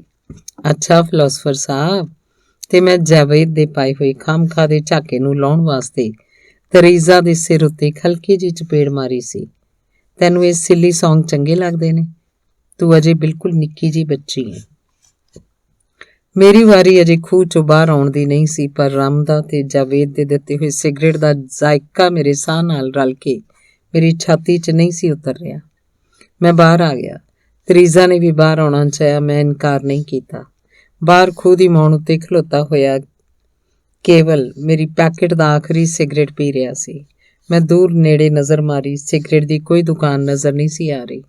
ਕੋਈ ਛੋਟੀ ਜਿਹੀ ਦੁਕਾਨ ਹੁੰਦੀ ਵੀ ਤਾਂ ਉੱਥੋਂ ਰੀਜੈਂਟ ਨਹੀਂ ਸੀ ਮਿਲ ਸਕਦਾ। ਤਰੀਜ਼ਾ ਹੌਸਟਲ ਦੀ ਕੁੜੀ ਨਹੀਂ ਸੀ ਤੇ ਡੇ ਸਕਾਲਰ ਸੀ। ਬਾਕੀ ਕੁੜੀਆਂ ਨਾਲੋਂ ਉਹ ਇਕਰਾਰ ਲੈ ਕੇ ਆਈ ਸੀ ਕਿ ਉਹ ਹਨੇਰਾ ਪੈਣ ਤੋਂ ਪਹਿਲਾਂ ਉਹਨੂੰ ਘਰ ਪਹੁੰਚਾ ਦੇਣਗੀਆਂ। ਮੈਂ ਸਿਗਰਟ ਦੀ ਤਲਾਸ਼ ਜਾਣ ਲੱਗਾ ਤਾਂ ਮਿਸ ਸਟੇਟਮੈਂਟ ਨੇ ਮੈਨੂੰ ਆਖਿਆ ਕਿ ਮੈਂ ਤਰੀਜ਼ਾ ਨੂੰ ਉਹਦੇ ਘਰ ਪਹੁੰਚਾਵਾਂ। ਸਿਗਰਟ ਦੀ ਕੋਈ ਵੱਡੀ ਦੁਕਾਨ ਨੇੜੇ ਨਹੀਂ ਸੀ, ਪਰ ਤਰੀਜ਼ਾ ਦਾ ਘਰ ਦੂਰ ਨਹੀਂ ਸੀ। ਤਰੀਜ਼ਾ ਕੋਲੋਂ ਰਾਹ ਪੁੱਛ ਕੇ ਮੈਂ ਉਹਨੂੰ ਉਹਦੇ ਘਰ ਲੈ ਗਿਆ। ਮਿਸਟਰ ਮਾਲਿਕ, ਜੇ ਤੁਸੀਂ 2 ਮਿੰਟ ਮੇਰੇ ਨਾਲ ਅੰਦਰ ਆ ਜਾਓ। ਸਾਡੀ ਕੋਠੀ ਦੇ ਉਤਲੇ ਹਿੱਸੇ 'ਚ ਜੋ ਸਾਡੇ ਕਿਰਾਏਦਾਰ ਰਹਿੰਦੇ ਨੇ, ਮਿਸਟਰ ਪਟੇਲ, ਮੇਰਾ ਖਿਆਲ ਹੈ ਉਹ ਰੀਜੈਂਟ ਸਿਗਰਟ ਪੀਂਦੇ ਨੇ। ਤੁਸੀਂ 2 ਮਿੰਟ ਬੈਠਣਾ, ਮੈਂ ਉਹਨਾਂ ਕੋਲੋਂ ਇੱਕ ਸਿਗਰਟ ਮੰਗ ਲਿਆਵਾਂਗੀ। ਤਰੀਜ਼ਾ ਨੇ ਕਿਹਾ ਸੀ ਤੇ ਮੈਂ ਜਵਾਬ 'ਚ ਕਿਹਾ ਸੀ, ਨੌਨਸੈਂਸ। ਪਰ ਤਰੀਜ਼ਾ ਦੇ ਮੂੰਹ ਉੱਤੇ ਇੱਕ ਛਾਂ ਫਿਰ ਗਈ ਸੀ, ਜਿਵੇਂ ਮੈਂ ਉਹਦੀ ਕੋਈ ਚੀਜ਼ ਨਾ ਕਬੂਲ ਕੇ ਉਹਦੀ ਹੱਦ ਤੱਕ ਕਰ ਦਿੱਤੀ ਸੀ। ਕੋਈ ਪਲ ਪਤਾ ਨਹੀਂ ਕਿਹੋ ਜਿਹੇ ਹੁੰਦੇ ਹਨ, ਠੰਡੇ ਚਾਕੂ ਵਾਂਗ ਮਨੁੱਖ ਦੀ ਉਮਰ ਨੂੰ ਕੱਟ ਕੇ 2 ਟੁਕੜਿਆਂ 'ਚ ਕਰ ਦਿੰਦੇ ਹਨ। ਤਰੀਜ਼ਾ ਨੇ ਆਪਣੇ ਘਰ ਦੇ ਡਰਾਇੰਗ ਰੂਮ ਦਾ ਪਰਦਾ ਸਰਕਾਇਆ, ਮੈਨੂੰ ਅੰਦਰ ਜਾਣ ਦਾ ਇਸ਼ਾਰਾ ਕੀਤਾ ਤੇ ਆਪ ਪਿਛਾਂਹ ਚਲੀ ਗਈ। ਸ਼ਾਇਦ ਉੱਪਰਲੀ ਮੰਜ਼ਿਲ ਤੇ ਰਹਿੰਦੇ ਮਿਸਟਰ ਪਟੇਲ ਕੋਲੋਂ ਮੇਰੇ ਲਈ ਇੱਕ ਸਿਗਰਟ ਮੰਗਣ ਵਾਸਤੇ। ਕਮਰੇ ਵਿੱਚ ਹਰੇ ਰੰਗ ਦੀ ਹਲਕੀ ਜਿਹੀ ਰੌਸ਼ਨੀ ਸੀ। ਬਾਰੀਆਂ ਅੱਗੇ ਮੋਟੇ ਪਰਦੇ ਲਟਕੇ ਹੋਏ ਸਨ, ਇਸ ਲਈ ਕਮਰਾ ਬਾਹਰਲੇ ਚਾਨਣ ਨਾਲ ਨਹੀਂ, ਅੰਦਰਲੇ ਚਾਨਣ ਨਾਲ ਮਗਦਾ ਪਿਆ ਸੀ। ਮਗਦਾ ਪਿਆ ਨਹੀਂ, ਸੁਲਗਦਾ ਪਿਆ ਸੀ। ਕਮਰੇ ਦੀ ਜਿਸ ਗੁੱਠ 'ਚ ਹਰੇ ਸ਼ੇਡ ਵਾਲਾ ਲੈਂਪ ਸੀ, ਉੱਥੇ ਰੌਸ਼ਨੀ ਗਾੜੀ ਜਿਹੀ ਹੋ ਕੇ ਪਈ ਹੋਈ ਸੀ। ਬਾਕੀ ਕਮਰੇ ਦੀਆਂ ਸਭਨਾਂ ਕੰਧਾਂ ਉੱਤੇ ਉਹ ਰੌਸ਼ਨੀ ਸਿਰਫ ਲਿਪੀ ਹੋਈ ਜਾਪਦੀ ਸੀ, ਹਲਕੀ ਜਿਹੀ, ਜਿਵੇਂ ਕਿਸੇ ਨੇ ਕੰਧਾਂ ਉੱਤੇ ਰੌਸ਼ਨੀ ਦੀ ਸਿਰਫ ਇੱਕ ਕੂਚੀ ਫੇਰੀ ਹੋਵੇ। ਕਮਰੇ 'ਚ 2 ਬੁੱਤ ਸਨ, ਇੱਕ ਮਰਦਾਵਾਂ, ਇੱਕ ਜਨਾਨਾ। ਮਰਦਾਵੇਂ ਬੁੱਤ ਦੀ ਉਪਮਾ ਲਈ ਮੈਨੂੰ ਛੇਤੀ ਨਾਲ ਇੱਕ ਲਫ਼ਜ਼ ਸੁੱਝ ਪਿਆ ਸੀ, ਰੋਮਨ ਫਿਗਰ। ਪਰ ਦੂਸਰੇ ਜਨਾਨਾ ਬੁੱਤ ਲਈ ਕੁਝ ਨਹੀਂ ਸੀ ਸੁੱਝ ਰਿਹਾ। ਬਹੁਤ ਛੋਟਾ ਸਾ ਜਦੋਂ ਮਾਂ ਕੋਲੋਂ ਕੋਈ ਕਹਾਣੀ ਸੁਣਦਿਆਂ ਕਾਫ ਦੀ ਪਰੀ ਦੀ ਗੱਲ ਸੁਣੀ ਸੀ, ਪਰ ਪਰੀ ਲਫ਼ਜ਼ ਨਾਲ ਮੇਰੇ ਬਾਲ ਚੇਤੇ ਵਿੱਚ ਖੰਭ ਲਫ਼ਜ਼ ਵੀ ਜੁੜਿਆ ਹੋਇਆ ਸੀ, ਕਿਉਂਕਿ ਕਹਾਣੀ ਵਿੱਚ ਪਰੀ ਆਪਣੇ ਖੰਭਾਂ ਨਾਲ ਉੱਡਦੀ ਸੀ, ਕਮਰੇ 'ਚ ਬੁੱਤ ਵਾਂਗ ਬੈਠਦੀ ਨਹੀਂ ਸੀ। ਇਸ ਲਈ ਮੇਰਾ ਖਿਆਲ ਹੈ ਕਿ ਮੈਂ ਦੂਸਰੇ ਬੁੱਤ ਨੂੰ ਵੇਖ ਕੇ ਉਸ ਵੇਲੇ ਉਹਦੇ ਨਾਲ ਕਾਫ ਦੀ ਪਰੀ ਲਫ਼ਜ਼ ਨਹੀਂ ਸੀ ਜੋੜ ਸਕਿਆ ਤੇ ਕੋਈ ਇਸ ਤੋਂ ਵੱਖਰਾ ਤੇ ਵੱਡਾ ਲਫ਼ਜ਼ ਮੇਰੇ ਚੇਤੇ ਨਾਲ ਜੁੜਿਆ ਹੋਇਆ ਨਹੀਂ ਸੀ। ਸੁਣਿਆ ਹੋਇਆ ਸੀ ਕਿ ਤਰੀਜ਼ਾ ਕਿਸੇ ਰਈਸ ਬਾਪ ਦੀ ਬੇਟੀ ਸੀ। ਤਰੀਜ਼ਾ ਦੇ ਮੋਏ ਹੋਏ ਬਾਪ ਦੀ ਸ਼ੋਹਰਤ ਮੈਂ ਉਹਦੀ ਅਮੀਰੀ ਵਜੋਂ ਸੁਣੀ ਹੋਈ ਸੀ, ਪਰ ਉਹਦੇ ਕਿਸੇ ਹੁਨਰੀ ਸ਼ੌਕ ਵਜੋਂ ਨਹੀਂ ਸੀ ਸੁਣੀ ਹੋਈ। ਹੈਰਾਨ ਸਾਂ, ਇਹੋ ਜਿਹੇ ਬੁੱਤ ਬਣਾਉਣ ਲਈ ਉਹਨੇ ਕੋਈ ਬੁੱਤ ਤਰਾਸ਼ ਕਿੱਥੋਂ ਲੱਭਿਆ ਹੋਏਗਾ। ਦੋਵੇਂ ਬੁੱਤ ਇੱਕੋ ਜਿਹੇ ਹਸੀਨ ਸਨ, ਸਿਰਫ ਇੱਕ ਫਰਕ ਸੀ, ਮਰਦ ਦਾ ਬੁੱਤ ਚਿੱਟੀ ਸਿਲਕੀ ਮਿੱਟੀ ਦਾ ਬਣਿਆ ਹੋਇਆ ਦਿਸ ਰਿਹਾ ਸੀ ਤੇ ਔਰਤ ਦਾ ਟਸਰੀ ਰੰਗ ਦੀ ਮਿੱਟੀ ਦਾ ਬਣਿਆ, ਮਨੁੱਖ ਦੇ ਅਸਲੋਂ ਕੁਦਰਤੀ ਮਾਸ ਵਾਲੇ ਰੰਗ ਦਾ। ਕੁਝ ਹਿੱਲਿਆ ਮੇਰੀਆਂ ਅੱਖਾਂ ਦੇ ਸਾਹਮਣੇ ਕਮਰੇ 'ਚ। ਮੈਨੂੰ ਜਾਪਿਆ ਕਿ ਮੇਰੀਆਂ ਅੱਖਾਂ 'ਚ ਪਿਆ ਹੋਇਆ ਚੰਬਾ ਸੀ, ਜੋ ਅੱਖਾਂ ਤੋਂ ਬਾਹਰ ਨਹੀਂ, ਅੱਖਾਂ ਦੇ ਵਿੱਚ ਹਿੱਲਦਾ ਪਿਆ ਸੀ। ਬਾਹਰ ਸਿਰਫ ਉਹਦਾ ਪਰਛਾਵਾਂ ਸੀ। ਪਰ ਅਜੀਬ ਗੱਲ ਸੀ ਕਿ ਪਰਛਾਵਾਂ ਸਿਰਫ ਇੱਕੋ ਬੁੱਤ ਉੱਤੇ ਇਕੱਠਾ ਹੋ ਗਿਆ ਸੀ, ਔਰਤ ਦੇ ਬੁੱਤ ਉੱਤੇ, ਕਿਉਂਕਿ ਸਿਰਫ ਔਰਤ ਦਾ ਬੁੱਤ ਹਿੱਲਦਾ ਪਿਆ ਸੀ, ਮਰਦ ਦਾ ਬੁੱਤ ਉਸੇ ਤਰ੍ਹਾਂ ਅਡੋਲ ਸੀ। ਮੈਨੂੰ ਮੇਰੇ ਹੱਥ ਨਾਲ ਕੁਝ ਛੋਹਦਾ ਜਾਪਿਆ। ਮੈਂ ਸ਼ਾਇਦ ਕੁਝ ਤਰਬਕ ਗਿਆ ਸਾਂ। ਵੇਖਿਆ ਮੇਰੇ ਕੋਲ ਖਲੋਤੀ ਤਰੀਜ਼ਾ ਹੱਸ ਪਈ ਸੀ। ਉਹ ਇੱਕ ਸਿਗਰਟ ਮੇਰੇ ਹੱਥ 'ਚ ਫੜਾਉਂਦੀ ਪਈ ਸੀ ਤੇ ਫਿਰ ਤਰੀਜ਼ਾ ਦੀ ਆਵਾਜ਼ ਆਈ, ਮੰਮੀ, ਇਹ ਮੇਰੇ ਕਾਲਜ 'ਚ ਪੜ੍ਹਦੇ ਨੇ ਮਿਸਟਰ ਮਾਲਿਕ। ਅਸੀਂ ਇੱਕ ਪਿਕਨਿਕ ਤੇ ਗਏ ਸਾਂ। ਤਰੀਜ਼ਾ ਉਸ ਪਾਸੇ ਵੇਖ ਕੇ ਆਖ ਰਹੀ ਸੀ, ਜੋ ਹੁਣੇ ਮੇਰੀਆਂ ਅੱਖਾਂ ਦੇ ਸਾਹਮਣੇ ਮੇਰੇ ਖਿਆਲ 'ਚ ਇੱਕ ਬੁੱਤ ਸੀ। ਮੈਂ ਸ਼ਾਇਦ ਹੱਥ ਜੋੜੇ ਸਨ ਜਾਂ ਸਿਰਫ ਸਿਰ ਝੁਕਾਇਆ ਸੀ, ਮੈਨੂੰ ਯਾਦ ਨਹੀਂ। ਸ਼ਾਇਦ ਮੈਂ ਕੁਝ ਵੀ ਨਹੀਂ ਸੀ ਕੀਤਾ, ਪਰ ਜੋ ਕੁਝ ਵੀ ਨਹੀਂ ਸੀ ਕਰ ਸਕਿਆ ਤਾਂ ਇਸ ਨਾ ਕਰਨ 'ਚ ਮੇਰੇ ਜੁੜੇ ਹੋਏ ਹੱਥ ਵੀ ਸ਼ਾਮਲ ਸਨ ਤੇ ਝੁਕਿਆ ਹੋਇਆ ਸਿਰ ਵੀ। ਕਿਸੇ ਬੁੱਤ ਦੇ ਅਚਾਨਕ ਕਿਸੇ ਘੜੀ ਹੋਠ ਮੁਸਕਰਾ ਪਏ ਹੋਣ, ਕਿਸੇ ਨੇ ਵੇਖੇ ਹੋਣੇ, ਮੈਂ ਵੇਖੇ ਸਨ। ਹੋਂਠ ਫਰਕਦੇ ਵੀ ਵੇਖੇ। ਕਮਰੇ 'ਚ ਹੌਲੀ ਜਿਹੀ ਸਰਕ ਜਾਂਦੇ ਹਵਾ ਦੇ ਝੋਂਕੇ ਵਾਂਗ ਆਵਾਜ਼ ਆਈ, ਮਿਸਟਰ ਮਾਲਿਕ ਆਓ ਬੈਠੋ। ਨਹੀਂ, ਆਵਾਜ਼ ਹਵਾ ਦੇ ਝੋਂਕੇ ਵਾਂਗ ਨਹੀਂ ਸੀ, ਇੱਕ ਠੋਸ ਚੀਜ਼ ਵਾਂਗ ਮੇਰੇ ਵੱਲ ਆਈ ਸੀ, ਕਿਉਂਕਿ ਮੈਨੂੰ ਜਾਪਿਆ ਕਿ ਮੇਰੇ ਸਾਰੇ ਬਦਨ ਨੂੰ ਕੁਝ ਛੋਹ ਗਿਆ ਸੀ। ਛੋਹ ਗਿਆ ਨਹੀਂ, ਟਕਰਾ ਜਿਹਾ ਗਿਆ ਸੀ, ਇੰਨਾ ਕਿ ਨੇੜੇ ਪਈ ਹੋਈ ਇੱਕ ਕੁਰਸੀ ਦੀ ਪਿੱਠ ਉੱਤੇ ਆਪਣੀ ਬਾਂਹ ਰੱਖ ਦਿੱਤੀ। ਪਲੀਜ਼ ਮਾਲਿਕ 2 ਮਿੰਟ ਬੈਠੋ। ਇਹ ਤਰੀਜ਼ਾ ਦੀ ਆਵਾਜ਼ ਸੀ ਤੇ ਅੱਗੋਂ ਕਹਿ ਰਹੀ ਸੀ। ਮੈਂ ਸਿਗਰਟ ਲੈ ਆਈ ਪਰ ਮਾਚਿਸ ਲਿਆਉਣਾ ਭੁੱਲ ਗਈ ਤੇ ਅੱਗੋਂ ਮੇਰੇ ਵੱਲ ਨਹੀਂ, ਦੂਸਰੇ ਪਾਸੇ ਵੇਖ ਕੇ ਆਖ ਰਹੀ ਸੀ, ਮੰਮੀ ਅੱਜ ਮਿਸਟਰ ਮਲਿਕ ਨਾਲ ਖੂਬ ਗੁਜ਼ਰੀ। ਇਹਨਾਂ ਦੀ ਰੀਜੈਂਟ ਸਿਗਰਟ ਇਹਨਾਂ ਦਾ ਇੱਕ ਦੋਸਤ ਪੀ ਗਿਆ ਤੇ ਇਹਨਾਂ ਕੋਲੋਂ ਹੋਰ ਕੋਈ ਸਿਗਰਟ ਪੀਤਾ ਹੀ ਨਾ ਜਾਏ। ਤੇ ਫਿਰ ਉਹ ਦੂਸਰੇ ਪਾਸੇ ਨਹੀਂ, ਮੇਰੇ ਵੱਲ ਵੇਖ ਕੇ ਆਖ ਰਹੀ ਸੀ, ਮੰਮੀ ਸਿਗਰਟ ਪੀਣ ਨੂੰ ਬੁਰਾ ਨਹੀਂ ਮਨਾਉਂਦੇ, ਤੁਸੀਂ ਬੇਸ਼ੱਕ ਪੀਓ, ਮੈਂ ਮਾਚਿਸ ਲਿਆਉਣੀ ਆ। ਮਾਚਿਸ ਮੇਰੀ ਜੇਬ 'ਚ ਸੀ, ਮੈਂ ਕੱਢ ਕੇ ਹੱਥ 'ਚ ਫੜ ਲਈ। ਤਰੀਜ਼ਾ ਰੁਕ ਗਈ ਪਰ ਮੈਂ ਸਿਗਰਟ ਜਲਾਇਆ ਨਹੀਂ, ਸਿਰਫ ਉਸ ਬੁੱਤ ਵੱਲ ਵੇਖਦਾ ਰਿਹਾ ਜੋ ਅਜੇ ਤੱਕ ਹਿੱਲਿਆ ਨਹੀਂ ਸੀ। ਸ਼ਾਇਦ ਮੈਂ ਉਹਦੇ ਹਿੱਲਣ ਦਾ ਵੀ ਇੰਤਜ਼ਾਰ ਕਰ ਰਿਹਾ ਸੀ, ਪਰ ਉਹ ਦੂਸਰਾ ਬੁੱਤ ਹਿੱਲਿਆ ਨਹੀਂ, ਸਿਰਫ ਮੇਰੀਆਂ ਅੱਖਾਂ ਉਹਦੇ ਉੱਤੇ ਹਿੱਲਦੀਆਂ ਰਹੀਆਂ, ਸ਼ਾਇਦ ਉਹਨੂੰ ਹਿਲਾ ਕੇ ਵੇਖਦੀਆਂ ਰਹੀਆਂ। ਇਹ ਬੁੱਤ ਤੁਹਾਨੂੰ ਕਿਹੋ ਜਿਹਾ ਲੱਗਾ ਹੈ? ਤਰੀਜ਼ਾ ਦੀ ਆਵਾਜ਼ ਆਈ। ਜਵਾਬ 'ਚ ਕੁਝ ਕਹਿਣ ਲੱਗਾ ਸਾਂ, ਸ਼ਾਇਦ ਉਹ ਗੱਲ ਜੋ ਹੁਣੇ ਵਾਪਰੀ ਸੀ, ਪਰ ਮੇਰੇ ਹੋਂਠ ਸਿਰਫ ਜ਼ਰਾ ਕੁ ਹਿੱਲ ਕੇ ਰਹਿ ਗਏ। ਇਹ ਬੁੱਤ ਤੁਹਾਨੂੰ ਪਤਾ ਹੈ ਕਿਹਨੇ ਬਣਾਇਆ ਹੈ? ਤਰੀਜ਼ਾ ਦੀ ਆਵਾਜ਼ ਆਈ। ਜਵਾਬ 'ਚ ਮੈਂ ਤਰੀਜ਼ਾ ਦੇ ਮੂੰਹ ਵੱਲ ਵੇਖਿਆ। ਮੂੰਹ ਮਾਣ ਨਾਲ ਭਰਿਆ ਹੋਇਆ ਸੀ। ਆਖਣ ਲੱਗੀ, ਮੰਮੀ ਨੇ। ਬਹੁਤ ਸਾਲ ਹੋ ਗਏ ਨੇ, ਮੈਂ ਉਦੋਂ ਛੋਟੀ ਜਿਹੀ ਸੀ ਜਦੋਂ ਮੰਮੀ ਨੇ ਇਹ ਬੁੱਤ ਬਣਾਇਆ ਸੀ। ਮੰਮੀ ਨੇ ਸਕਲ ਪੰਚਰਿੰਗ ਸਿੱਖਿਆ ਸੀ, ਪਰ ਸਿਰਫ ਇੱਕੋ ਬੁੱਤ ਬਣਾਇਆ ਤੇ ਫਿਰ ਸਭ ਕੁਝ ਛੱਡ ਦਿੱਤਾ। ਮੈਂ ਉਸ ਪਾਸੇ ਵੇਖਿਆ ਜਿੱਧਰ ਤਰੀਜ਼ਾ ਵੇਖ ਰਹੀ ਸੀ। ਮੂੰਹ ਉੱਤੇ ਨਾ ਗਰੂਰ ਸੀ ਨਾ ਪਛਤਾਵਾ, ਕੁਝ ਜ਼ਰੂਰ ਸੀ, ਪਰ ਉਹਨੂੰ ਮੈਂ ਕੋਈ ਨਾਂ ਨਹੀਂ ਦੇ ਸਕਿਆ। ਸਮਥਿੰਗ ਨੇਮਲੈਸ। ਚੁੱਪ ਸਾਂ, ਪਰ ਚੁੱਪ ਜਿਵੇਂ ਆਪਣੇ ਆਪ ਵਿੱਚ ਇੱਕ ਜ਼ਬਾਨ ਹੁੰਦੀ ਹੈ, ਤੇ ਸ਼ਾਇਦ ਉਹ ਜ਼ਬਾਨ ਜੋ ਪਹਿਲੀ ਵਾਰ ਸੁਣੀ ਹੋਵੇ। ਸਿਰਫ ਸੁਣੀ ਹੋਵੇ, ਸਮਝੀ ਨਹੀਂ। ਸਮਝਣ ਲਈ ਸ਼ਾਇਦ ਕੁਝ ਜ਼ੋਰ ਲਾ ਰਿਹਾ ਸਾਂ, ਕੋਈ ਚੇਤਨ ਜ਼ੋਰ ਨਹੀਂ, ਪਰ ਸ਼ਾਇਦ ਅਚੇਤਨ ਜਿਹਾ ਕਿ ਮੇਰੀ ਜ਼ਬਾਨ ਤੇ 8 ਲਫ਼ਜ਼ ਘੁੰਮਣ ਲੱਗ ਪਿਆ। ਕੁਝ ਤਾਲੂ ਨਾਲ ਲੱਗਾ ਹੋਇਆ, ਕੁਝ ਜ਼ਬਾਨ ਉੱਤੇ ਸਰਕਦਾ ਜਿਹਾ। ਤੇ ਫਿਰ ਮੈਨੂੰ ਪਤਾ ਲੱਗਾ ਕਿ ਮੈਂ ਸਾਹਮਣੇ ਆਪਣੀਆਂ ਅੱਧੀਆਂ ਝੁਕਾਈਆਂ ਨਜ਼ਰਾਂ ਨਾਲ ਉਹਦੇ ਗਲ 'ਚ ਪਈ ਹੋਈ ਡਰੈਸਿੰਗ ਗਾਊਨ ਵਰਗੀ ਚੀਜ਼ ਉੱਤੇ ਉਭਰੇ ਹੋਏ ਫੁੱਲ ਗਿਣ ਰਿਹਾ ਸਾਂ। 1 2 3 4 5 6 7 8। ਇੱਕ ਵਾਰ ਗਿਣਤੀ ਖਤਮ ਹੁੰਦੀ ਸੀ, ਦੂਸਰੀ ਵਾਰ ਸ਼ੁਰੂ ਕਰ ਦਿੰਦਾ ਸਾਂ। ਅੱਖਾਂ ਨੂੰ ਤੇ ਸੋਚ ਨੂੰ ਸ਼ਾਇਦ ਛੇਤੀ ਨਾਲ ਕੋਈ ਯਾਰ ਚਾਹੀਦਾ ਸੀ। ਇਹ ਡਰੈਸਿੰਗ ਗਾਊਨ ਵਰਗਾ ਜੋ ਵੀ ਕੁਝ ਸੀ, ਟਸਰੀ ਰੰਗ ਦਾ ਸੀ, ਮਨੁੱਖੀ ਜਿਸਮ ਦੀ ਜਿਲਦ ਵਰਗੇ ਰੰਗ ਦਾ, ਜਿਸਮ ਦੇ ਨਾਲ ਜਿਸਮ ਦਾ ਹਿੱਸਾ ਬਣਿਆ ਹੋਇਆ।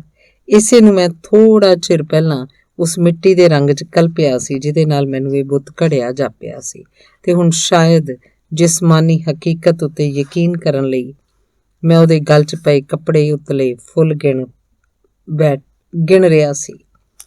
ਮੈਂ ਆਪਣੇ ਜਿਸਮ ਨੂੰ ਇੱਕ ਹੁਜਕਾ ਜਿਹਾ ਦੇ ਕੇ ਕੁਰਸੀ ਉੱਤੇ ਉੱਠ ਬੈਠਾ। ਤਰੀਜ਼ਾ ਉਸ ਵੇਲੇ ਸ਼ਾਇਦ ਮੈਨੂੰ ਕੌਫੀ ਪੀਣ ਲਈ ਆਖ ਰਹੀ ਸੀ, ਪਰ ਮੇਰੇ ਅੰਦਰੋਂ ਮੈਨੂੰ ਜਾਪ ਰਿਹਾ ਸੀ ਕਿ ਮੈਂ ਹੁਣੇ ਛੇਤੀ ਨਾਲ ਉੱਥੋਂ ਜ਼ਰੂਰ ਉੱਠਣਾ ਸੀ।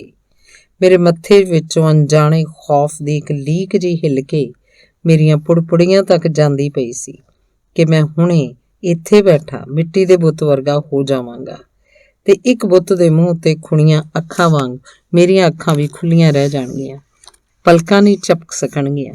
ਮੈਂ ਕਮਰੇ 'ਚੋਂ ਬਾਹਰ ਆ ਗਿਆ। ਮੈਨੂੰ ਯਾਦ ਹੈ ਕਿ ਮੈਂ ਆਉਣ ਲੱਗਿਆ ਆਖਿਆ ਕੁਝ ਨਹੀਂ ਸੀ, ਸਿਰਫ ਵੇਖਿਆ ਸੀ। ਸਿਰ ਜਦੋਂ ਝੁਕ ਜਾਣ, ਉਹ ਸਿਰਫ ਉਦੋਂ ਹੀ ਅਦਬ ਦੀ ਨਿਸ਼ਾਨੀ ਨਹੀਂ ਹੁੰਦੀ, ਸਿੱਧੇ ਤਣੇ ਹੋਏ ਵੀ ਅਦਬ ਵਾਲੇ ਹੋ ਸਕਦੇ ਹਨ। ਇਹ ਮੈਨੂੰ ਉਸ ਦਿਨ ਪਹਿਲੀ ਵਾਰ ਪਤਾ ਲੱਗਾ ਸੀ। ਮੈਨੂੰ ਯਾਦ ਹੈ ਗਰਦਨ ਕੋਲ ਮੈਨੂੰ ਕੁਝ ਬਹੁਤ ਗਰਮ ਜਿਹਾ ਲੱਗਾ ਸੀ। ਹੱਥ ਆਪਣੇ ਆਪ ਉਸ ਥਾਂ ਵੱਲ ਚਲਾ ਗਿਆ। ਸਿਗਰਟ ਵਿੱਚੋਂ ਝੜੀ ਹੋਈ ਇੱਕ ਨਿੱਕੀ ਜਿਹੀ ਚੰਗਿਆੜੀ ਸੀ ਜੋ ਹਵਾ ਨਾਲ ਉੱਡ ਕੇ ਪਰਾਂ ਡਿੱਗਣ ਦੀ ਥਾਂ ਮੇਰੀ ਗਰਦਨ ਨਾਲ ਵੱਜ ਕੇ ਮੇਰੀ ਕਮੀਜ਼ ਉੱਤੇ ਡਿੱਗ ਪਈ ਸੀ। ਬਾਹਰ ਸੜਕ ਉੱਤੇ ਤੁਰਦਿਆਂ ਯਾਦ ਨਹੀਂ ਮੈਂ ਕਿਸ ਵੇਲੇ ਸਿਗਰਟ ਜਲਾ ਲਿਆ ਸੀ।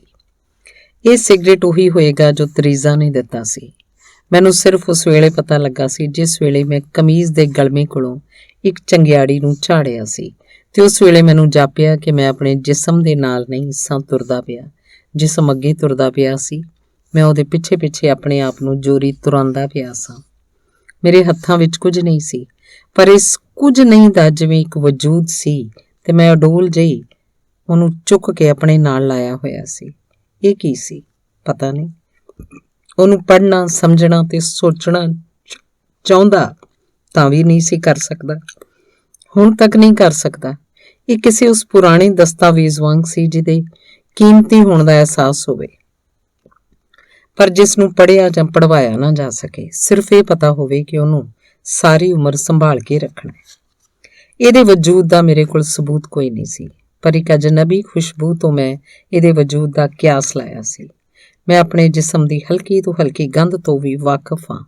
ਮੇਰਾ ਤੌਲੀਆ ਭਾਵੇਂ 20 ਤੌਲੀਆਂ ਵਿੱਚ ਰਲਾ ਦਿੱਤਾ ਜਾਏ, ਮੈਂ ਆਪਣੇ ਤੌਲੀਏ ਨੂੰ ਸੌਂ ਕੇ ਲੱਭ ਸਕਦਾ। ਤੇ ਉਸ ਦਿਨ ਪਹਿਲੀ ਵਾਰ ਮੈਨੂੰ ਜਾਪਿਆ ਸੀ ਕਿ ਕੋਈ ਵੱਖਰੀ ਚੀਜ਼ ਮੇਰੇ ਨਾਲ ਜਾਂ ਮੇਰੇ ਅੰਦਰ ਸੀ। ਇੱਕ ਬੜੀ ਹਲਕੀ ਪਰ ਨਵੀਂ ਖੁਸ਼ਬੂ ਸੀ ਜੋ ਬਰਾਬਰ ਮੇਰੇ ਨਾਲ ਤੁਰਦੀ ਪਈ ਸੀ। ਮੇਰੇ ਪੈਰ ਤੁਰ ਵੀ ਰਹੇ ਸੀ, ਅਟਕ ਵੀ ਰਹੇ ਸੀ, ਤੇ ਸ਼ਾਇਦ ਉਹ ਖੁਸ਼ਬੂ ਮੇਰੇ ਨਾਲ ਜਾਣਾ ਵੀ ਚਾਹੁੰਦੀ ਸੀ, ਰੁਕਣਾ ਵੀ ਚਾਹੁੰਦੀ ਸੀ। ਇੱਕ ਵੱਡੀ ਦੁਕਾਨ ਰਾਹ ਦੇ ਸੱਜੇ ਹੱਥ ਸੀ। ਮੈਂ ਉੱਥੋਂ ਸਿਗਰਟ ਦਾ ਇੱਕ ਪੈਕੇਟ ਖਰੀਦਿਆ। ਸਾਹਮਣੇ ਰੀਜੈਂਟ ਪਿਆ ਸੀ। ਮੈਂ ਹੱਥ ਦੇ ਇਸ਼ਾਰੇ ਨਾਲ ਪੈਕੇਟ ਮੰਗਿਆ। ਦੁਕਾਨ ਵਾਲੇ ਨੇ ਸਮਝਿਆ ਨਹੀਂ, ਰੀਜੈਂਟ ਦੀ ਥਾਵੇਂ ਕੋਈ ਹੋਰ ਪੈਕੇਟ ਫੜਾ ਦਿੱਤਾ। ਮੈਂ ਨਾ ਨਹੀਂ ਕੀਤੀ, ਉਹ ਪੈਕੇਟ ਲੈ ਲਿਆ ਜਿਹੜਾ ਉਹਨੇ ਦਿੱਤਾ ਸੀ।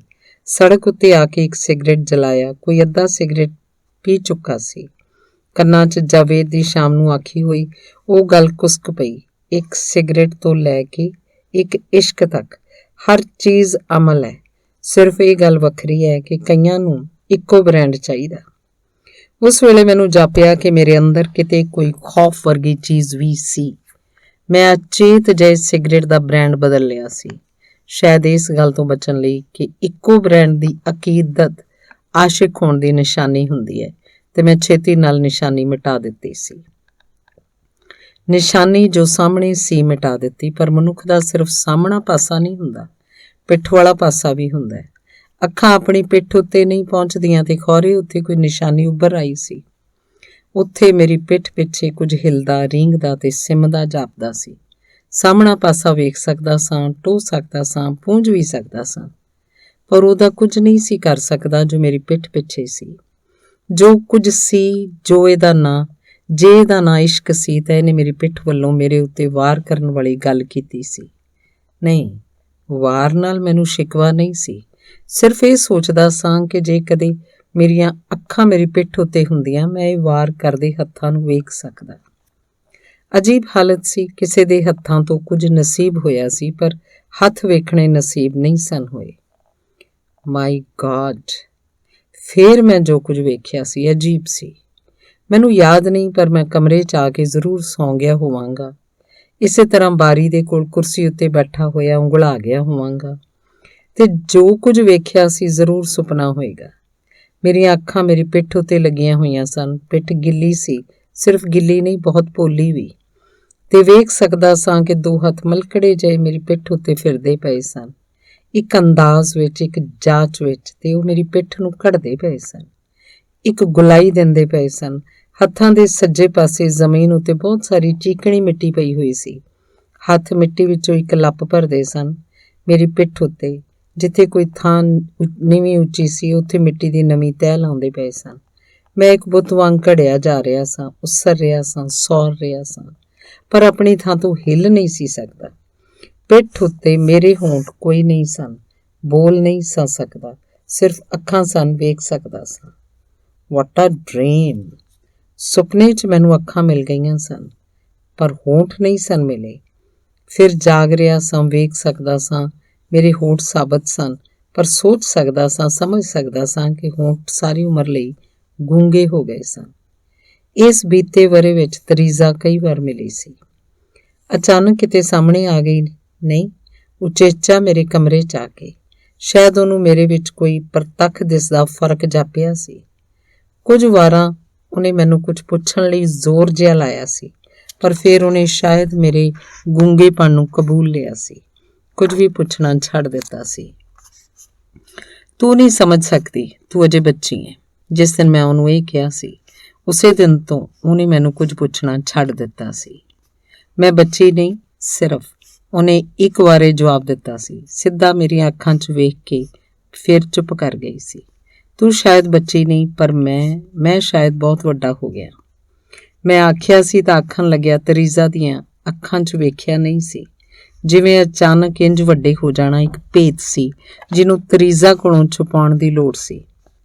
ਮੈਨੂੰ ਸਭ ਬੱਚੀ ਸਮਝਦੇ ਨੇ, ਤਰੀਜ਼ਾ ਨੇ ਇੱਕ ਸ਼ਿਕਵੇ ਜਿਹੇ 'ਚ ਅੱਗੋਂ ਹੌਲੀ ਜਿਹੀ ਕਿਹਾ ਸੀ। ਸਭ ਕੌਣ? ਮੈਂ ਪੁੱਛਿਆ ਸੀ। ਤੁਸੀਂ ਹੁਣੇ ਕਿਹਾ ਸੀ ਤੂੰ ਅਜੇ ਬੱਚੀ ਹੈ। ਮੈਂ ਕਿਹਾ ਸੀ ਮੈਂ ਸਮਝਦਾ, ਪਰ ਸਭ ਕੌਣ? ਮੰਮੀ ਵੀ ਮੈਨੂੰ ਬੱਚੀ ਸਮਝਦੇ ਨੇ। ਮੰਮੀ ਦੀ ਅਲਮਾਰੀ 'ਚ ਇੱਕ ਖਾਨਾ ਹੈ, ਉਹ ਹਮੇਸ਼ਾ ਬੰਦ ਰੱਖਦੇ ਨੇ। ਮੈਨੂੰ ਕਦੀ ਉਸ ਖਾਨੇ 'ਚ ਵੇਖਣ ਨਹੀਂ ਦਿੰਦੇ, ਉਂਝ ਮੈਨੂੰ ਪਤਾ ਉੱਥੇ ਕੀ ਪਿਆ ਹੋਇਆ। ਤਰੀਜ਼ਾ ਆਖ ਰਹੀ ਸੀ, ਜਿਸ ਵੇਲੇ ਮੈਨੂੰ ਮੇਰਾ ਆਪਣਾ ਆਪ ਇੱਕ ਕਮਰੇ 'ਚ ਖਲੋਤਾ ਹੋਇਆ ਨਹੀਂ, ਇੱਕ ਖੰਡਰ 'ਚ ਭਟਕਦਾ ਜਾਪਿਆ। ਕਿਸੇ ਖੰਡਰ ਨੂੰ ਵੇਖ ਕੇ ਕਿਸੇ ਇਮਾਰਤ ਦਾ ਇਤਿਹਾਸ ਲੱਭਦਾ ਪਿਆ। ਨਹੀਂ, ਇਤਿਹਾਸ ਨਹੀਂ, ਆਪਣੀ ਹੋਂਦ ਲੱਭਦਾ ਪਿਆ। ਮੈਂ ਜਿਵੇਂ ਆਪ ਖੰਡਰ ਸਾਂ ਤੇ ਆਪਣਾ ਇਤਿਹਾਸ ਲੱਭ ਰਿਹਾ ਸਾਂ। ਪੁੱਛਿਆ, ਉਸ ਖਾਨੇ 'ਚ ਕੀ ਪਿਆ ਹੋਇਆ? ਮੇਰਾ ਖਿਆਲ ਹੈ ਮੰਮੀ ਕਦੀ ਕਦੀ ਡਾਇਰੀ ਲਿਖਦੇ ਨੇ। ਉਹ ਡਾਇਰੀ ਉੱਥੇ ਪਈ ਹੋਈ ਹੈ, ਪਰ ਉਹ ਮੈਨੂੰ ਪੜ੍ਹਨ ਨਹੀਂ ਦਿੰਦੇ। ਤਰੀਜ਼ਾ ਨਾਲ ਸਿਰਫ ਇੰਨੀ ਗੱਲ ਹੋਈ ਸੀ, ਪਰ ਇੰਨੀ ਜਿਹੀ ਗੱਲ ਵੀ ਮੇਰੇ ਲਈ ਉਸ ਸੁਰੰਗ ਵਾਂਗ ਬਣ ਗਈ ਸੀ ਜਿਹਦੇ ਹਨੇਰੇ 'ਚ ਮੈਂ ਦਿਨੇ ਰਾਤ ਤੁਰਦਾ ਰਹਿੰਦਾ ਸਾਂ। ਸੁਰੰਗ ਦੀਆਂ ਕੰਧਾਂ ਨੂੰ ਹੱਥਾਂ ਨਾਲ ਟੋਹਦਾ ਉਹ ਖਾਨਾ ਲੱਭਦਾ ਪਿਆ ਸਾਂ, ਜਿਸ ਖਾਨੇ 'ਚ ਹਨੇਰੇ ਦਾ ਇੱਕ ਟੁਕੜਾ ਬੰਦ ਪਿਆ ਹੋਇਆ ਸੀ। ਛੋਟਾ ਹੁੰਦਾ ਸਾਂ, ਘਰ 'ਚ ਇੱਕ ਮਹਿਮਾਨ ਆਇਆ ਸੀ। ਮਾਂ ਨੇ ਪ੍ਰਣਾਮ ਕਰਨ ਲਈ ਕਿਹਾ ਸੀ। ਪ੍ਰਣਾਮ ਕਰ ਦਿੱਤੀ ਸੀ, ਪਰ ਉਹਨੇ ਅੱਗੋਂ ਆਪਣੇ ਝੋਲੇ ਵਿੱਚੋਂ ਇੱਕ ਕਾਲੀ ਸਲੇਟ ਕੱਢ ਕੇ ਉਹਦੇ ਉੱਤੇ ਚਾਕ ਨਾਲ ਕੁਝ ਵਾਹਿਆ ਸੀ। ਕੁਝ ਲਕੀਰਾਂ ਤੇ ਕੁਝ ਹਿੰਸੇ ਸਨ, ਤੇ ਫਿਰ ਮੇਰੇ ਸਿਰ ਉੱਤੇ ਹੱਥ ਫੇਰ ਕੇ ਉਹਨੇ ਮੇਰੀ ਮਾਂ ਨੂੰ ਤਸੱਲੀ ਜਿਹੀ ਦਿੱਤੀ ਸੀ ਤੇ ਉਹਦਾ ਇਹ ਬੇਟਾ ਬੜਾ ਭਾਗਸ਼ਾਲੀ ਹੋਏਗਾ, ਬੜਾ ਵਿਚਾਰਵਾਨ। ਇਹ ਮਾਂ ਦੇ ਯਕੀਨ ਦੀ ਗੱਲ ਹੈ, ਮੇਰੀ ਨਹੀਂ। ਪਰ ਹੁਣ ਮੇਰੇ ਯਕੀਨ ਦੀ ਗੱਲ ਇਹ ਜਾਪਣ ਲੱਗ ਪਈ ਕਿ ਅਲਮਾਰੀ ਦੇ ਖਾਨੇ 'ਚ ਬੰਦ ਪਿਆ ਹੋਇਆ ਹਨੇਰੇ ਦਾ ਇੱਕ ਟੁਕੜਾ ਉਸ ਕਾਲੀ ਸਲੇਟ ਵਾਂਗ ਸੀ, ਜਿਹਦੇ ਉੱਤੇ ਕੁਝ ਲਕੀਰਾਂ ਤੇ ਕੁਝ ਅੱਖਰ ਲਿਖੇ ਹੋਏ ਸਨ, ਤੇ ਜੇ ਮੈਂ ਕਦੀ ਉਸ ਕਾਲੀ ਸਲੇਟ ਨੂੰ ਹੱਥ ਵਿੱਚ ਫੜ ਕੇ ਉਹਦੇ ਉੱਤੇ ਲਿਖਿਆ ਕੁਝ ਪੜ੍ਹ ਸਕਾਂ, ਮੈਨੂੰ ਮੇਰੀ ਤਕਦੀਰ ਪਤਾ ਲੱਗ ਜਾਏਗੀ। ਤੁਰਦੇ ਦਿਨਾਂ ਨਾਲ ਮੈਂ ਨਹੀਂ ਸਾਂ ਤੁਰ ਰਿਹਾ, ਮੈਂ ਖੜਾ ਸਾਂ। ਸਿਰਫ ਦਿਨ ਤੁਰ ਰਹੇ ਸਨ। ਸੋਚਦਾ ਸਾਂ, ਮੈਂ ਕਾਹਦੇ ਨਾਲ ਬੱਝਾ ਹੋਇਆ ਖੜਾ ਸਾਂ। ਸ਼ਾਇਦ ਆਪਣੀ ਉਮਰ ਦੇ 22ਵੇਂ ਵਰ੍ਹੇ ਨਾਲ ਬੱਝਾ ਹੋਇਆ ਸਾਂ। ਇਹ ਵਰ੍ਹਾ ਮੇਰੇ ਜਿਸਮ ਉੱਤੇ ਜਵਾਨੀ ਵਾਂਗ ਚੜ੍ਹਿਆ ਨਹੀਂ ਸੀ ਜਾਪਦਾ, ਇੱਕ ਜੰਜੀਰ ਵਾਂਗ ਵਲਿਆ ਜਾਪਦਾ ਸੀ, ਤੇ ਮੈਂ ਇਸ ਜੰਜੀਰ ਵਿੱਚੋਂ ਟੁੱਟਣ ਲਈ ਸਿਰਫ ਹੱਥ ਪੈਰ ਮਾਰ ਰਿਹਾ ਸਾਂ। ਛੁੱਟ ਕੇ ਕਿੱਥੇ ਪਹੁੰਚਣਾ ਚਾਹੁੰਦਾ ਸਾਂ, ਪਤਾ ਨਹੀਂ। ਇਹ ਵੀ ਪਤਾ ਨਹੀਂ ਕਿ ਜਿੱਥੇ ਪਹੁੰਚਣਾ ਸੀ ਉੱਥੇ ਮੇਰੇ ਲਈ ਕੋਈ ਥਾਂ ਹੈ ਸੀ ਕਿ ਨਹੀਂ। ਪਤੇ ਵਰਗਾ ਕੁਝ ਕੁ ਉਸ ਦਿਨ ਜਾਪਿਆ ਸੀ, ਜਿਸ ਦਿਨ ਤਰੀਜ਼ਾ ਨੇ ਕੁਝ ਪੱਤੇ ਵਰਗਾ ਕੁਝ ਉਸ ਦਿਨ ਜਾਪਿਆ ਸੀ, ਜਿਸ ਦਿਨ ਤਰੀਜ਼ਾ ਨੇ ਕੁਝ ਫੁੱਲ ਲਿਆ ਕੇ ਮੇਰੀ ਮੇਜ਼ ਉੱਤੇ ਰੱਖ ਦਿੱਤੇ ਸਨ ਤੇ ਪੁੱਛਿਆ ਸੀ ਕਿ ਮੈਂ ਆਪਣੇ ਜਨਮ ਦਿਨ ਦੀ ਉਹਦੇ ਕੋਲੋਂ ਕੀ ਸੁਗਾਤ ਲੈਣੀ ਚਾਹੁੰਦਾ ਸਾਂ। ਉਹਨੇ ਜਨਮ ਦਿਨ ਦਾ ਚੇਤਾ ਮੈਨੂੰ ਮੇਰੇ 22ਵੇਂ 23ਵੇਂ ਵਰ੍ਹੇ ਨਾਲ ਜੋੜ ਕੇ ਮੇਰੇ ਕੰਨਾਂ 'ਚ ਇੱਕ ਜੰਜੀਰ ਦੀ ਆਵਾਜ਼ ਹੋਰ ਉੱਚੀ ਕਰ ਗਿਆ ਸੀ। ਜਾਣਦਾ ਸਾਂ ਵਰ੍ਹਾ ਇੱਕ ਇੱਕ ਕਰਕੇ ਬੀਤੇਗਾ, ਉਹਨੂੰ ਰੋਜ਼ ਇੱਕ ਇੱਕ ਰਾਤ ਦੀ ਇੱਕ ਇੱਕ ਸੁਰੰਗ 'ਚੋਂ ਲੰਘਣਾ ਪਏਗਾ, ਤੇ ਫਿਰ ਵੀ ਮੈਂ ਕਿੱਥੇ ਪਹੁੰਚਾਂਗਾ। ਜਿੱਥੇ ਵੀ ਪਹੁੰਚਾਂਗਾ ਇਹ ਗਿਣਤੀ ਮੇਰੇ ਨਾਲ ਤੁਰੇਗੀ। ਮੈਂ ਵਰ੍ਹਿਆਂ ਦੀ ਗਿਣਤੀ ਨੂੰ ਪਿਛਾਂਹ ਛੱਡ ਕੇ ਜਾਣਾ ਚਾਹੁੰਦਾ ਸੀ। ਸੁਗਾਤ? ਮੈਂ ਤਰਬਕ ਜਿਹਾ ਗਿਆ ਸਾਂ। ਮੇਰਾ ਜੀਅ ਕਰਦਾ ਹੈ ਤੁਸੀਂ ਮੇਰੇ ਕੋਲੋਂ ਕੁਝ ਜ਼ਰੂਰ ਲਵੋ। ਚੁੱਪ ਸਾਂ। ਕੀ ਸੋਚ ਰਹੇ ਹੋ? ਮੈਂ ਸੋਚ ਨਹੀਂ ਸਾਂ ਰਿਹਾ। ਇੱਕ ਕੰਧ ਉੱਤੇ ਕੁਝ ਟਟੋਲ ਰਿਹਾ ਸਾਂ ਨਹੁੰਆਂ ਨਾਲ ਤੇ ਝਿਮਣੀਆਂ ਨਾਲ ਕੁਝ ਖਰੋਚ ਰਿਹਾ ਸਾਂ। ਮਨ ਦੀ ਹਾਲਤ ਕਈ ਵਾਰ ਖਤਰਨਾਕ ਹੱਦ ਤੱਕ ਇਮਾਨਦਾਰ ਹੁੰਦੀ ਹੈ। ਇਮਾਨਦਾਰੀ ਦੀ ਉਸੇ ਹੱਦ ਤੱਕ ਖਲੋ ਕੇ ਮੈਂ ਆਖਿਆ, ਤਰੀਜ਼ਾ, ਜੇ ਮੈਂ ਉਹ ਸੁਗਾਤ ਮੰਗਾਂ ਜਿਹਦੇ ਲਈ ਤੈਨੂੰ ਚੋਰੀ ਕਰਨੀ ਪਵੇ, ਬੋਲੋ ਕਿੰਨੇ ਪੈਸੇ ਚੁਰਾ ਕੇ ਲਿਆਵਾਂ? ਪੈਸੇ ਨਹੀਂ, ਡਾਇਰੀ। ਮੰਮੀ ਦੀ ਅਲਮਾਰੀ ਵਿੱਚੋਂ ਮੰਮੀ ਦੀ ਡਾਇਰੀ? ਸਿਰਫ ਕੁਝ ਘੰਟਿਆਂ ਲਈ, ਵੱਧ ਤੋਂ ਵੱਧ ਇੱਕ ਰਾਤ ਲਈ। ਮੈਂ ਥੱਕ ਕੇ ਕੁਰਸੀ ਉੱਤੇ ਬੈਠ ਗਿਆ ਸਾਂ, ਥੱਕ ਕੇ ਨਹੀਂ, ਹਾਰ ਕੇ। ਉਸ ਚੋਰ ਵਾਂਗ ਜੋ ਕਿਸੇ ਬੇਗਾਨੀ ਹੱਦ 'ਚ ਪੈਰ ਧਰਦਿਆਂ ਸਿਰੋਂ ਫੜਿਆ ਗਿਆ ਹੋਵੇ। ਤਰੀਜ਼ਾ ਬੋਲੀ ਨਹੀਂ। ਬੋਲਣ ਜੋਗੀ ਸ਼ਾਇਦ ਕੋਈ ਗੁੰਜਾਇਸ਼ ਵੀ ਨਹੀਂ ਸੀ। ਉਹਨੇ ਸਿਰਫ ਮੇਰੇ ਵੱਲ ਵੇਖਿਆ ਸੀ, ਤੇ ਮੇਰਾ ਖਿਆਲ ਹੈ ਮੇਰੇ ਮੂੰਹ ਉੱਤੇ ਅੰਤਾਂ ਦੀ ਥਕਾਵਟ ਤੋਂ ਬਿਨਾਂ ਹੋਰ ਕੁਝ ਨਹੀਂ ਸੀ। ਇੱਕ ਬੇਗਾਨੀ ਜੂਹ 'ਚ ਪੈਰ ਰੱਖਣ ਲੱਗਿਆ ਇੱਕ ਘਬਰਾਹਟ ਸੀ, ਪਰ ਹੁਣ ਜਦੋਂ ਰੱਖ ਹੀ ਚੁੱਕਾ ਸਾਂ, ਵੇਖਿਆ, ਪਕੜਿਆ ਵੀ ਜਾ ਚੁੱਕਾ ਸਾਂ, ਤਾਂ ਘਬਰਾਹਟ ਮੁੱਕ ਗਈ ਸੀ। ਸਿਰਫ ਇੱਕ ਨਿਰਾਸਤਾ ਜਿਹੀ ਸੀ ਕਿ ਕੀ ਇੰਜ ਪੈਰਾਂ ਦਾ ਪਰਾਈ ਜੂਹ 'ਚ ਚਲੇ ਜਾਣਾ ਤੇ ਕਿਸੇ ਦੀਆਂ ਅੱਖਾਂ ਦੇ ਸਾਹਮਣੇ ਆ ਜਾਣਾ ਜ਼ਰੂਰੀ ਸੀ। ਮਨ ਦੀ ਹਾਲਤ ਜੇ ਇਸ ਖਤਰਨਾਕ ਹੱਦ ਤੱਕ ਇਮਾਨਦਾਰ ਨਾ ਹੁੰਦੀ ਤਾਂ ਕੀ ਹਰਜ਼ ਸੀ। ਪਤਾ ਨਹੀਂ ਤਰੀਜ਼ਾ ਕਿਸ ਵੇਲੇ ਚੁੱਪਚਾਪ ਚਲੀ ਗਈ ਸੀ। ਮਨ ਦੀ ਹਾਲਤ ਜਦ ਤੱਕ ਮੇਰੀ ਛਾਤੀ ਦੀ ਹੱਦ 'ਚ ਸੀ ਬੜੀ ਮਾਸੂਮ ਲੱਗਦੀ ਸੀ। ਕੋਈ ਇਲਜ਼ਾਮ ਉਹਨੂੰ ਲਗਾਇਆ ਵੀ ਨਹੀਂ ਸੀ ਲੱਗਦਾ, ਪਰ ਹੁਣ ਇਸ ਹੱਦ ਵਿੱਚੋਂ ਬਾਹਰ ਨਿਕਲ ਕੇ ਤੇ ਪਰਾਏ ਕੰਨਾਂ ਨੂੰ ਛੂਹ ਕੇ ਉਹਨੇ ਆਪਣਾ ਕੁਆਰ ਤੋੜ ਲਿਆ ਸੀ ਤੇ ਹੁਣ ਉਹਦੇ ਉੱਤੇ ਛੋਟੇ ਜਾਂ ਵੱਡੇ ਇਲਜ਼ਾਮ ਵਰਗਾ ਕੁਝ ਵੀ ਲੱਗ ਸਕਦਾ ਸੀ। ਪਤਾ ਨਹੀਂ ਕਿੰਨਾ ਚਿਰ ਲੰਘ ਗਿਆ। ਸੁਰਾਹੀ ਵਿੱਚੋਂ ਪਾਣੀ ਪਾਣ ਲੱਗਿਆ ਜਦੋਂ ਵੇਖਿਆ ਕਿ ਗਲਾਸ ਮਸਾਦਾ ਭਰਿਆ ਸੀ ਤਾਂ ਮੈਨੂੰ ਪਤਾ ਲੱਗਾ ਕਿ ਮੈਂ ਬਾਰ-ਬਾਰ ਕੁਰਸੀ ਉੱਤੋਂ ਉੱਠ ਕੇ ਪਾਣੀ ਦਾ ਗਲਾਸ ਪੀਂਦਾ ਰਿਹਾ ਸਾਂ। ਥੋੜ੍ਹਾ ਚਿਰ ਪਹਿਲਾਂ ਭਰੀ ਹੋਈ ਸੁਰਾਹੀ ਖਾਲੀ ਹੋ ਗਈ ਸੀ। ਇੱਕ ਪਿਆਸ ਦਿਸਦੀ ਪਈ ਸੀ, ਗਲਾਸਾਂ ਨਾਲ ਮਿਣੀ ਜਾ ਸਕਦੀ ਸੀ, ਪਰ ਇੱਕ ਪਿਆਸ ਪਤਾ ਨਹੀਂ ਕਿਹੋ ਜਿਹੀ ਸੋਚ ਰਿਹਾ ਸਾਂ। ਦੁਨੀਆ ਦਾ ਕੋਈ ਵੀ ਇਲਜ਼ਾਮ ਉਹਨੂੰ ਨਹੀਂ ਮਿਣ ਸਕਦਾ। ਮੇਜ਼ ਉੱਤੇ ਖੜਾਕ ਹੋਇਆ। ਕਮਰੇ 'ਚ ਹਲਕਾ ਜਿਹਾ ਹਨੇਰਾ ਸੀ। ਬੂਹੇ ਵਿੱਚੋਂ ਆਉਂਦੀ ਤਰੀਜ਼ਾ ਨੂੰ ਮੈਂ ਨਹੀਂ ਸੀ ਵੇਖਿਆ, ਸਿਰਫ ਖੜਾਕ ਸੁਣ ਕੇ ਵੇਖਿਆ। ਮੇਜ਼ ਉੱਤੇ ਉਹਨੇ ਜੋ ਕੁਝ ਰੱਖਿਆ ਸੀ ਹੁਣ ਵੇਖ ਸਕਦਾ ਸਾਂ। ਓ ਗॉड, ਖੁਦਾ ਪਤਾ ਨਹੀਂ ਕੀ ਚੀਜ਼ ਹੈ, ਪਰ ਔਖੇ ਵੇਲੇ 'ਚੋਂ ਲੰਘਣ ਲੱਗਿਆ ਹੋਠਾਂ ਤੇ ਆ ਜਾਂਦਾ ਹੈ। ਪਤਾ ਨਹੀਂ ਹੋਠਾਂ ਦੀ ਹਿੰਮਤ ਬਣ ਕੇ ਜਾਂ ਸਿਰਫ ਰੁਮਾਲ ਦੀ ਉਸ ਕੰਨੀ ਵਾਂਗ ਜਿਹਨੂੰ ਕੋਈ ਦੰਦਾਂ 'ਚ ਰੱਖ ਕੇ ਆਪਣੀ ਸਾਰੀ ਆਵਾਜ਼ ਨੂੰ ਰੋਕ ਲੈਂਦਾ ਹੈ। ਆਪਣੇ ਆਪ ਨੂੰ ਨਹੀਂ, ਪਰ ਤਰੀਜ਼ਾ ਨੂੰ ਮੈਂ ਜਿਸ ਹਾਲਤ 'ਚ ਪਾਇਆ ਸੀ ਉਹਨੂੰ ਸੋਚ ਰਿਹਾ ਸਾਂ। I am sorry. ਕਿਸੇ ਸਾਹ ਨਾਲ ਰਲੇ ਹੋਏ ਲਫ਼ਜ਼ ਸ਼ਾਇਦ ਮੇਰੇ ਹੋਠਾਂ 'ਚੋਂ ਨਿਕਲੇ ਸਨ ਤੇ ਤਰੀਜ਼ਾ ਨੇ ਸੁਣ ਲਏ ਸਨ। ਖਿੜਖਿੜਾ ਕੇ ਹੱਸ ਪਈ। ਹੁਣ ਸੌਰੀ ਕਹਿਣ ਨਾਲ ਕੁਝ ਨਹੀਂ ਬਣ ਸਕਦਾ। ਇੰਜੋਏ ਯੋਰ ਬਰਥਡੇ ਗਿਫਟ। ਸਿਰਫ ਖੁਦਾ ਕੋਲੋਂ ਇੰਨੀ ਖੈਰ ਮੰਗਣਾ ਕਿ ਕੱਲ੍ਹ ਤੱਕ ਮੰਮੀ ਨੂੰ ਆਪਣੀ ਅਲਮਾਰੀ ਦਾ ਖਾਨਾ ਖੋਲ੍ਹਣ ਦੀ ਲੋੜ ਨਾ ਪਵੇ, ਨਹੀਂ ਤਾਂ ਮੈਂ ਮਰ ਗਈ। ਅਸਾਂ ਇੱਕ ਦੂਜੇ ਵੱਲ ਤੱਕਿਆ, ਦੋ ਚੋਰਾਂ ਵਾਂਗ, ਤੇ ਸਾਡੇ ਹੋਠਾਂ ਉੱਤੇ ਇੱਕ ਸ਼ਰਮਿੰਦਾ ਜਿਹਾ ਹਾਸਾ ਆ ਗਿਆ। ਸ਼ਰਮਿੰਦਗੀ ਦੀ ਕਿਸਮ ਸ਼ਾਇਦ ਵੱਖੋ ਵੱਖ ਸੀ। ਤਰੀਜ਼ਾ ਦਾ ਮੂੰਹ ਮੈਨੂੰ ਕੁਝ ਸੁਰਖ ਜਿਹਾ ਹੁੰਦਾ ਜਾਪਿਆ ਤੇ ਆਪਣਾ ਪੀਲਾ ਜਿਹਾ। ਕੱਲ੍ਹ ਕਾਲਜ ਤੋਂ ਵਾਪਸ ਜਾਣ ਲੱਗਿਆ ਮੈਂ ਇਹ ਲੈ ਜਾਵਾਂਗੀ, ਤਰੀਜ਼ਾ ਨੇ ਕਿਹਾ ਤੇ ਛੇਤੀ ਨਾਲ ਚਲੀ ਗਈ। ਹੁਣ ਕਮਰੇ 'ਚ ਮੈਂ ਸਾਂ ਤੇ ਉਹ ਡਾਇਰੀ। ਆਪਣੇ ਬਦਨ ਦੇ ਨੰਗੇਜ਼ ਨੂੰ ਇਨਸਾਨ ਕਈ ਵਾਰ ਵੇਖਦਾ ਹੈ, ਪਰ ਮੇਰੀ ਜ਼ਿੰਦਗੀ 'ਚ ਪਹਿਲੀ ਘੜੀ ਸੀ ਜਦੋਂ ਮੈਂ ਆਪਣੀ ਰੂਹ ਦਾ ਨੰਗੇਜ਼ ਵੇਖਿਆ। ਸੰਸਕਾਰਾਂ ਦਾ ਲਿਬਾਸ ਭਾਵੇਂ ਕੂੜਾ ਲੱਗੇ, ਭਾਵੇਂ ਖਰਵਾ, ਪਰ ਹਰ ਇੱਕ ਰੂਹ ਇੱਕ ਲਿਬਾਸ ਪਹਿਨਦੀ ਹੈ। ਪਰ ਉਸ ਦਿਨ ਮੇਰੀ ਰੂਹ ਨੇ ਆਪਣੇ ਗਲ 'ਚ ਕੁਝ ਨਹੀਂ ਸੀ ਪਾਇਆ ਹੋਇਆ। ਮੇਰਾ ਬਦਨ ਸਿਰਫ ਇੱਕ ਬਿਸਤਰੇ ਵਾਂਗ ਸੀ ਜਿਹੜਾ ਉਹਨੇ ਸੌਣ ਲਈ ਵਿਛਾਇਆ ਜਾਪਦਾ ਸੀ। ਡਾਇਰੀ ਬੰਦ ਸੀ, ਮਿੱਟੇ ਹੋਏ ਹੋਠਾਂ ਵਾਂਗ। ਉਹਨੂੰ ਛੋਹਣ ਦੀ ਘੜੀ ਕਿਸੇ ਦੇ ਹੋਠਾਂ ਨੂੰ ਛੋਹਣ ਦੀ ਘੜੀ ਸੀ। ਹੋਠਾਂ ਨੂੰ ਤੇ ਫਿਰ ਅੰਗ ਨੂੰ ਅੱਖਰ ਪੜ੍ਹੇ ਨਹੀਂ, ਸਿਰਫ ਛੋਏ। ਉਹ ਅੰਗਾਂ ਦੀ ਕੂਲੀ ਲੂਈ ਵਾਂਗ ਸੀ। ਮੇਰਾ ਸਭ ਕੁਝ ਧੜਕ ਗਿਆ ਸੀ, ਕੰਬ ਗਿਆ ਸੀ ਤੇ ਜਾਪਿਆ ਕੁਝ ਵਿੱਚ ਸਮਾ ਗਿਆ ਸੀ। ਇਸ ਕੁਝ ਦਾ ਕੋਈ ਨਾਂ ਨਹੀਂ। ਇਹਨੂੰ ਇੱਕ ਮਰਦ ਤੇ ਇੱਕ ਔਰਤ ਦੇ ਮੇਲ ਨਾਲ ਵੀ ਜੋੜ ਸਕਦਾ, ਪਰ ਇਹ ਕਿਸੇ ਮੇਲ ਦੀ ਸੁਣੀ ਤੇ ਜਾਣੀ ਹੋਈ ਹਾਲਤ ਨਹੀਂ ਸੀ। ਸ਼ਾਇਦ ਇਸ ਲਈ ਕਿ ਇਹ ਨਿਰਾਕਾਰ ਸੀ, ਅਸਰੀਰਕ ਸੀ, ਅਬਦਨ। ਉਂਝ ਮੇਰੇ ਬਦਨ ਉੱਤੇ ਵੀ ਇਸ ਦੇ ਨਿਸ਼ਾਨ ਸਨ, ਪਰ ਬਿਸਤਰੇ ਉੱਤੇ ਪਈ ਹੋਈ ਵੱਟਾਂ ਵਾਂਗ। ਸ਼ਾਇਦ ਇਸ ਲਈ ਕਿ ਮੇਰੀ ਰੂਹ ਨੇ ਮੇਰੇ ਬਦਨ ਨੂੰ ਇੱਕ ਬਿਸਤਰੇ ਵਾਂਗ ਵਿਛਾਇਆ ਹੋਇਆ ਸੀ। ਸਾਰੀ ਰਾਤ ਮੈਂ ਸਾਂ, ਉਹ ਸੀ ਤੇ ਮੇਰੇ ਬਦਨ ਦਾ ਬਿਸਤਰਾ ਸੀ, ਮਾਸ ਦਾ ਬਿਸਤਰਾ। ਦੂਸਰਾ ਪਹਿਰ। ਉਸ ਦਿਨ ਰਾਤ ਦੇ ਗਾੜੇ ਹਨੇਰੇ 'ਚ ਕੰਧਾਂ ਉੱਤੇ ਕੁਝ ਹਿਲਦਾ ਜਾਪਿਆ ਸੀ। ਉਹ ਰਾਤ ਅਜੀਬ ਭੇਤਾਂ ਨਾਲ ਭਰੀ ਹੋਈ ਸੀ। ਕਦੇ ਜ਼ੋਰ ਦੀ ਇੱਕ ਖੰਭ ਵਾਂਗ ਕੁਝ ਹਿਲਦਾ ਤੇ ਕਦੇ ਹੌਲੀ ਜਿਹੀ ਉੱਭੇ ਸਾਹ ਵਾਂਗ।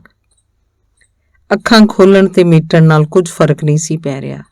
ਹਨੇਰਾ ਬਹੁਤ ਗਾੜਾ ਸੀ। ਬਿਜਲੀ ਦਾ ਬਟਨ ਮੇਰੀ ਮੰਜੀ ਕੋਲੋਂ ਬਹੁਤ ਦੂਰ ਸੀ। ਹੱਥ ਹਿਲਾਇਆ ਨਹੀਂ ਸੀ ਹਿਲਦਾ। ਬਹੁਤ ਜ਼ੋਰ ਲਾ ਕੇ ਸਿਰਫ ਸਿਰਹਾਣੇ ਦੀ ਕੰਧ ਤੱਕ ਅੱਪੜਿਆ ਸੀ। ਉੱਥੇ ਕੰਧ ਉੱਤੇ ਮੇਰੇ ਕੰਨਾਂ ਦੇ ਅਸਲੋਂ ਕੋਲ ਵੀ ਕੁਝ ਹਿੱਲਿਆ ਸੀ। ਸਾਰੇ ਹੱਥ ਨਾਲ ਨਹੀਂ, ਸਿਰਫ ਇੱਕ ਉਂਗਲ ਨਾਲ ਉਹਨੂੰ ਛੋਹਿਆ। ਉਹ ਮਾਸ ਦੇ ਇੱਕ ਟੁਕੜੇ ਵਾਂਗ ਕੂੜਾ ਤੇ ਪੋਲਾ ਸੀ। ਮਾਸ ਜੋ ਇੱਕ ਟੁਕੜੇ ਦੀ ਸ਼ਕਲ ਵਿੱਚ ਵੀ ਹੋਵੇ ਤੇ ਜਿਉਂਦਾ ਵੀ। ਸੰਗ ਵਿੱਚੋਂ ਇੱਕ ਚੀਕ ਜਿਹੀ ਨਿਕਲੀ ਜਾਪੀ, ਸੰਗ ਵਿੱਚੋਂ ਨਹੀਂ, ਸਿਰਫ ਛਾਤੀ ਵਿੱਚੋਂ, ਕਿਉਂਕਿ ਸੰਗ ਤੱਕ ਉਹ ਸਿਰਫ ਪਹੁੰਚੀ ਸੀ, ਫਿਰ ਉੱਥੋਂ ਹੀ ਰੁਕ ਗਈ ਸੀ। ਅੱਖਾਂ ਦੀ ਮਦਦ ਨਾਲ ਨਹੀਂ, ਸਿਰਫ ਕੰਨਾਂ ਦੀ ਮਦਦ ਨਾਲ ਜਾਣ ਲਿਆ, ਕੁਝ ਜਿਉਂਦੇ ਜਾਗਦੇ ਸੁਪਨੇ ਸਨ ਜੋ ਕੰਧਾਂ ਉੱਤੇ ਲੱਗੇ ਹੋਏ ਸਨ। ਉਹਨਾਂ ਨੂੰ ਕਿੱਲ ਠੋਕ ਕੇ ਲਾਇਆ ਹੋਇਆ ਸੀ। ਉਹ ਹਿਲਦੇ ਸਨ ਪਰ ਕੰਧਾਂ ਨਾਲ ਉਤਰ ਨਹੀਂ ਸਨ ਸਕਦੇ। ਪਤਾ ਨਹੀਂ ਕਿੰਨਾ ਚਿਰ ਮੈਂ ਵੇਖਿਆ ਸੀ, ਭੋਗਿਆ ਸੀ। ਸ਼ਾਇਦ ਪੂਰੀ ਤਰ੍ਹਾਂ ਜਾਗਦਾ ਨਹੀਂ ਸਾਂ, ਪਤਾ ਨਹੀਂ, ਪਰ ਇਹ ਪਤਾ ਹੈ ਕਿ ਪੂਰੀ ਤਰ੍ਹਾਂ ਸੁੱਤਾ ਹੋਇਆ ਨਹੀਂ ਸੀ। ਸੋਚਾਂ ਉੱਤੇ ਸ਼ਾਇਦ ਬਹੁਤ ਜ਼ੋਰ ਪੈ ਗਿਆ ਹੋਵੇਗਾ। ਯਾਦ ਆਇਆ, ਡਾਇਰੀ 'ਚ ਲਿਖਿਆ ਹੋਇਆ ਸੀ, ਬਹੁਤ ਵਾਰਾਂ ਰਾਤ ਨੂੰ ਇੰਝ ਜਾਪਦਾ ਹੈ ਕਿ ਮੇਰੇ ਕਮਰੇ ਦੀਆਂ ਚਵਾਂ ਕੰਧਾਂ ਉੱਤੇ ਕੁਝ ਹਿੱਲਦਾ ਹੈ, ਫੜਫੜ ਆਉਂਦਾ ਹੈ। ਮੈਂ ਕੰਨ ਮੀਟ ਲੈਂਦੀ ਹਾਂ, ਕਿਉਂਕਿ ਜਾਣਦੀ ਹਾਂ ਕਿ ਮੇਰੇ ਬੜੇ ਜਿਉਂਦੇ ਸੁਪਨਿਆਂ ਦੇ ਟੁਕੜੇ ਹਨ ਜੋ ਮੈਂ ਆਪਣੇ ਹੱਥਾਂ ਨਾਲ ਠੋਕ ਕੇ ਆਪਣੀ ਕੰਧਾਂ ਉੱਤੇ ਲਾਏ ਹੋਏ ਹਨ। ਉਸ ਰਾਹ 'ਤੇ ਮੈਂ ਪੜ੍ਹਿਆ ਸੀ, ਜੀਵਿਆ ਵੀ ਸੀ, ਸ਼ਾਇਦ ਉਹਦੀ ਥਾਵੇਂ ਜੀਵਿਆ ਸੀ। ਉਹਨੇ ਪਤਾ ਨਹੀਂ ਕਿੰਨੀਆਂ ਕੁ ਇਹੋ ਜਿਹੀਆਂ ਰਾਤਾਂ ਸਜ਼ਾ ਵਾਂਗ ਕੱਟੀਆਂ ਹੋਣਗੀਆਂ, ਪਰ ਉਸ ਰਾਤ ਸ਼ਾਇਦ ਉਹਦੀ ਥਾਵੇਂ ਮੈਂ ਉਹਦੀ ਸਜ਼ਾ ਕੱਟੀ ਸੀ, ਤੇ ਸ਼ਾਇਦ ਮੇਰੇ ਅੰਦਰਵਾਰ ਕਿਤੇ ਉਹ ਆਪ ਸੀ ਜੋ ਆਪਣੀਆਂ ਹੋਰ ਕਈ ਰਾਤਾਂ ਵਾਂਗ ਇਹ ਰਾਤ ਵੀ ਭੁਗਤ ਰਹੀ ਸੀ। ਜਿਸਮ ਦੇ ਕੱਪੜਿਆਂ ਵਾਂਗ ਜਿਸਮ ਵੀ ਬਦਲਿਆ ਜਾ ਸਕਦਾ ਹੈ। ਉਸ ਰਾਤ ਮੈਨੂੰ ਇਸ ਖਿਆਲ ਨੇ ਬੜੀ ਠਾਹਰ ਦਿੱਤੀ ਸੀ। ਮੇਰਾ ਵਿਸ਼ਵਾਸ ਹੈ ਕਿ ਉਸ ਰਾਤ ਉਹ ਆਪਣੇ ਜਿਸਮ 'ਚ ਨਹੀਂ, ਮੇਰੇ ਜਿਸਮ 'ਚ ਰਾਤ ਦੀ ਭਿਆਨਕਤਾ ਨੂੰ ਕੱਟ ਰਹੀ ਸੀ। ਫਿਰ ਮੇਰੇ ਕਮਰੇ 'ਚ ਸਵੇਰ ਦਾ ਅਹਿਸਾਸ ਹੋ ਗਿਆ ਸੀ। ਅੱਖਾਂ ਨਾਲ ਵੇਖ ਸਕਦਾ ਸਾਂ, ਪਰ ਜਾਪਿਆ ਮੰਜੀ ਉੱਤੋਂ ਉੱਠ ਨਹੀਂ ਸਾਂ ਸਕਦਾ। ਉੱਠ ਕੇ ਸਵੇਰ ਦੇ ਚਾਨਣ ਤੱਕ ਨਹੀਂ ਸਾਂ ਜਾ ਸਕਦਾ। ਬਾਰੀ ਅੱਗੋਂ ਥੋੜ੍ਹਾ ਜਿਹਾ ਪਰਦਾ ਹਿੱਲ ਗਿਆ ਸੀ। ਸਾਹਮਣੇ ਕੰਧ ਉੱਤੇ ਧੁੱਪ ਦੀ ਇੱਕ ਪਤਲੀ ਜਿਹੀ ਲੀਕ ਆ ਗਈ ਸੀ। ਮੇਰੇ ਸਾਰੇ ਬਦਨ 'ਚ ਸਿਰਫ ਇੱਕ ਚੀਜ਼ ਸੀ, ਮੇਰੀਆਂ ਅੱਖਾਂ, ਜੋ ਹਿਲਦੀਆਂ ਵੀ ਜਾਪਦੀਆਂ ਸਨ, ਜਿਉਂਦੀਆਂ ਵੀ। ਬਾਕੀ ਕਿਸੇ ਅੰਗ 'ਚ ਹਰਕਤ ਨਹੀਂ ਸੀ, ਤੇ ਜਾਪਿਆ ਮੈਂ ਅਸਲੋਂ ਇੱਕ ਥਾਂ ਉੱਤੇ ਬੈਠਾ ਹੁਣ ਸਿਰਫ ਬਾਹਰਲੇ ਚਾਨਣ ਜਾਂ ਬਾਹਰਲੇ ਹਨੇਰੇ ਦੇ ਰਹਿਮ ਉੱਤੇ ਸਾਂ।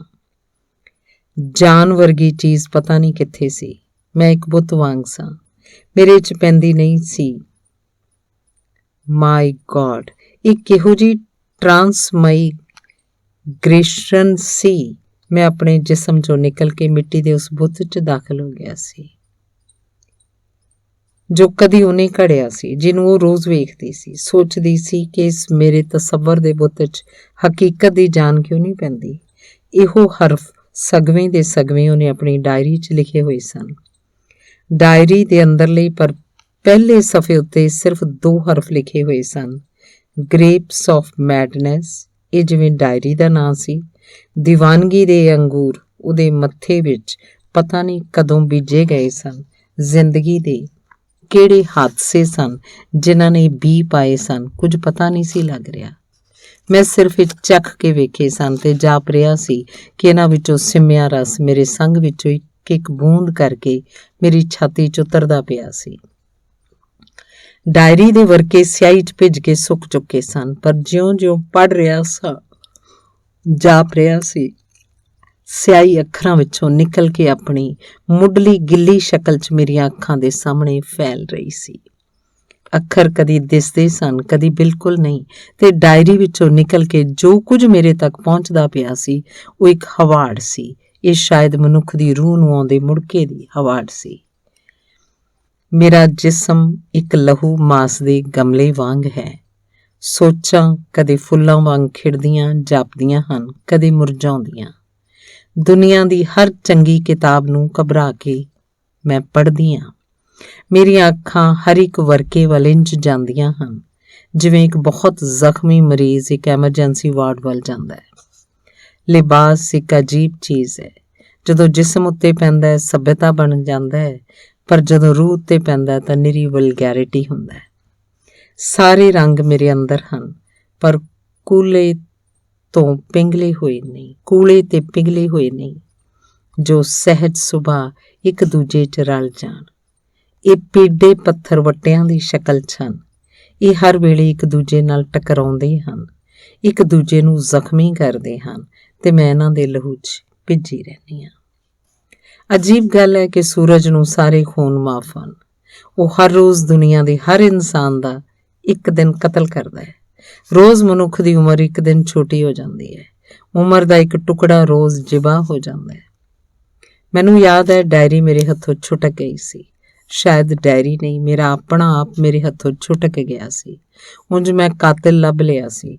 ਇਸ ਤੋਂ ਪਹਿਲਾਂ ਮੈਂ ਕਦੀ ਸੂਰਜ ਨੂੰ ਇਸ ਸ਼ਕਲ 'ਚ ਨਹੀਂ ਸੀ ਸੋਚਿਆ।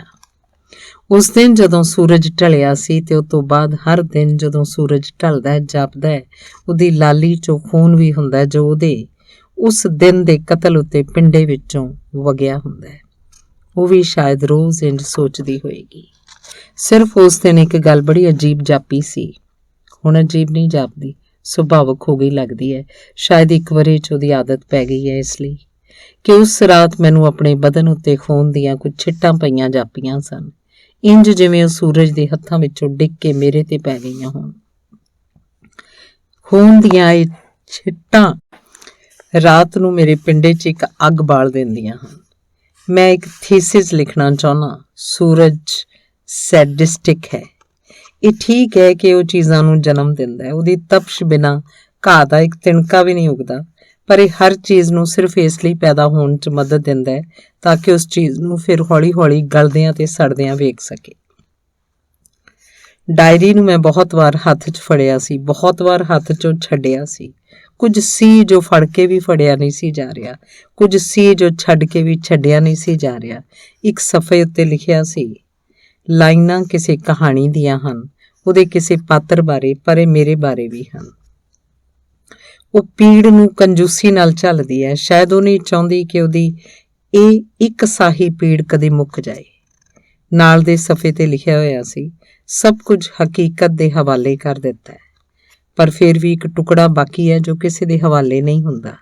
ਸ਼ਾਇਦ ਇਹ ਵੀ ਮੇਰੀ ਕੰਜੂਸੀ ਹੈ ਜੋ ਫਰਾਖ ਦਿਲ ਹੁੰਦੀ ਇੱਕ ਟੁਕੜਾ ਵੀ ਆਪਣੇ ਕੋਲ ਨਾ ਰੱਖਦੀ।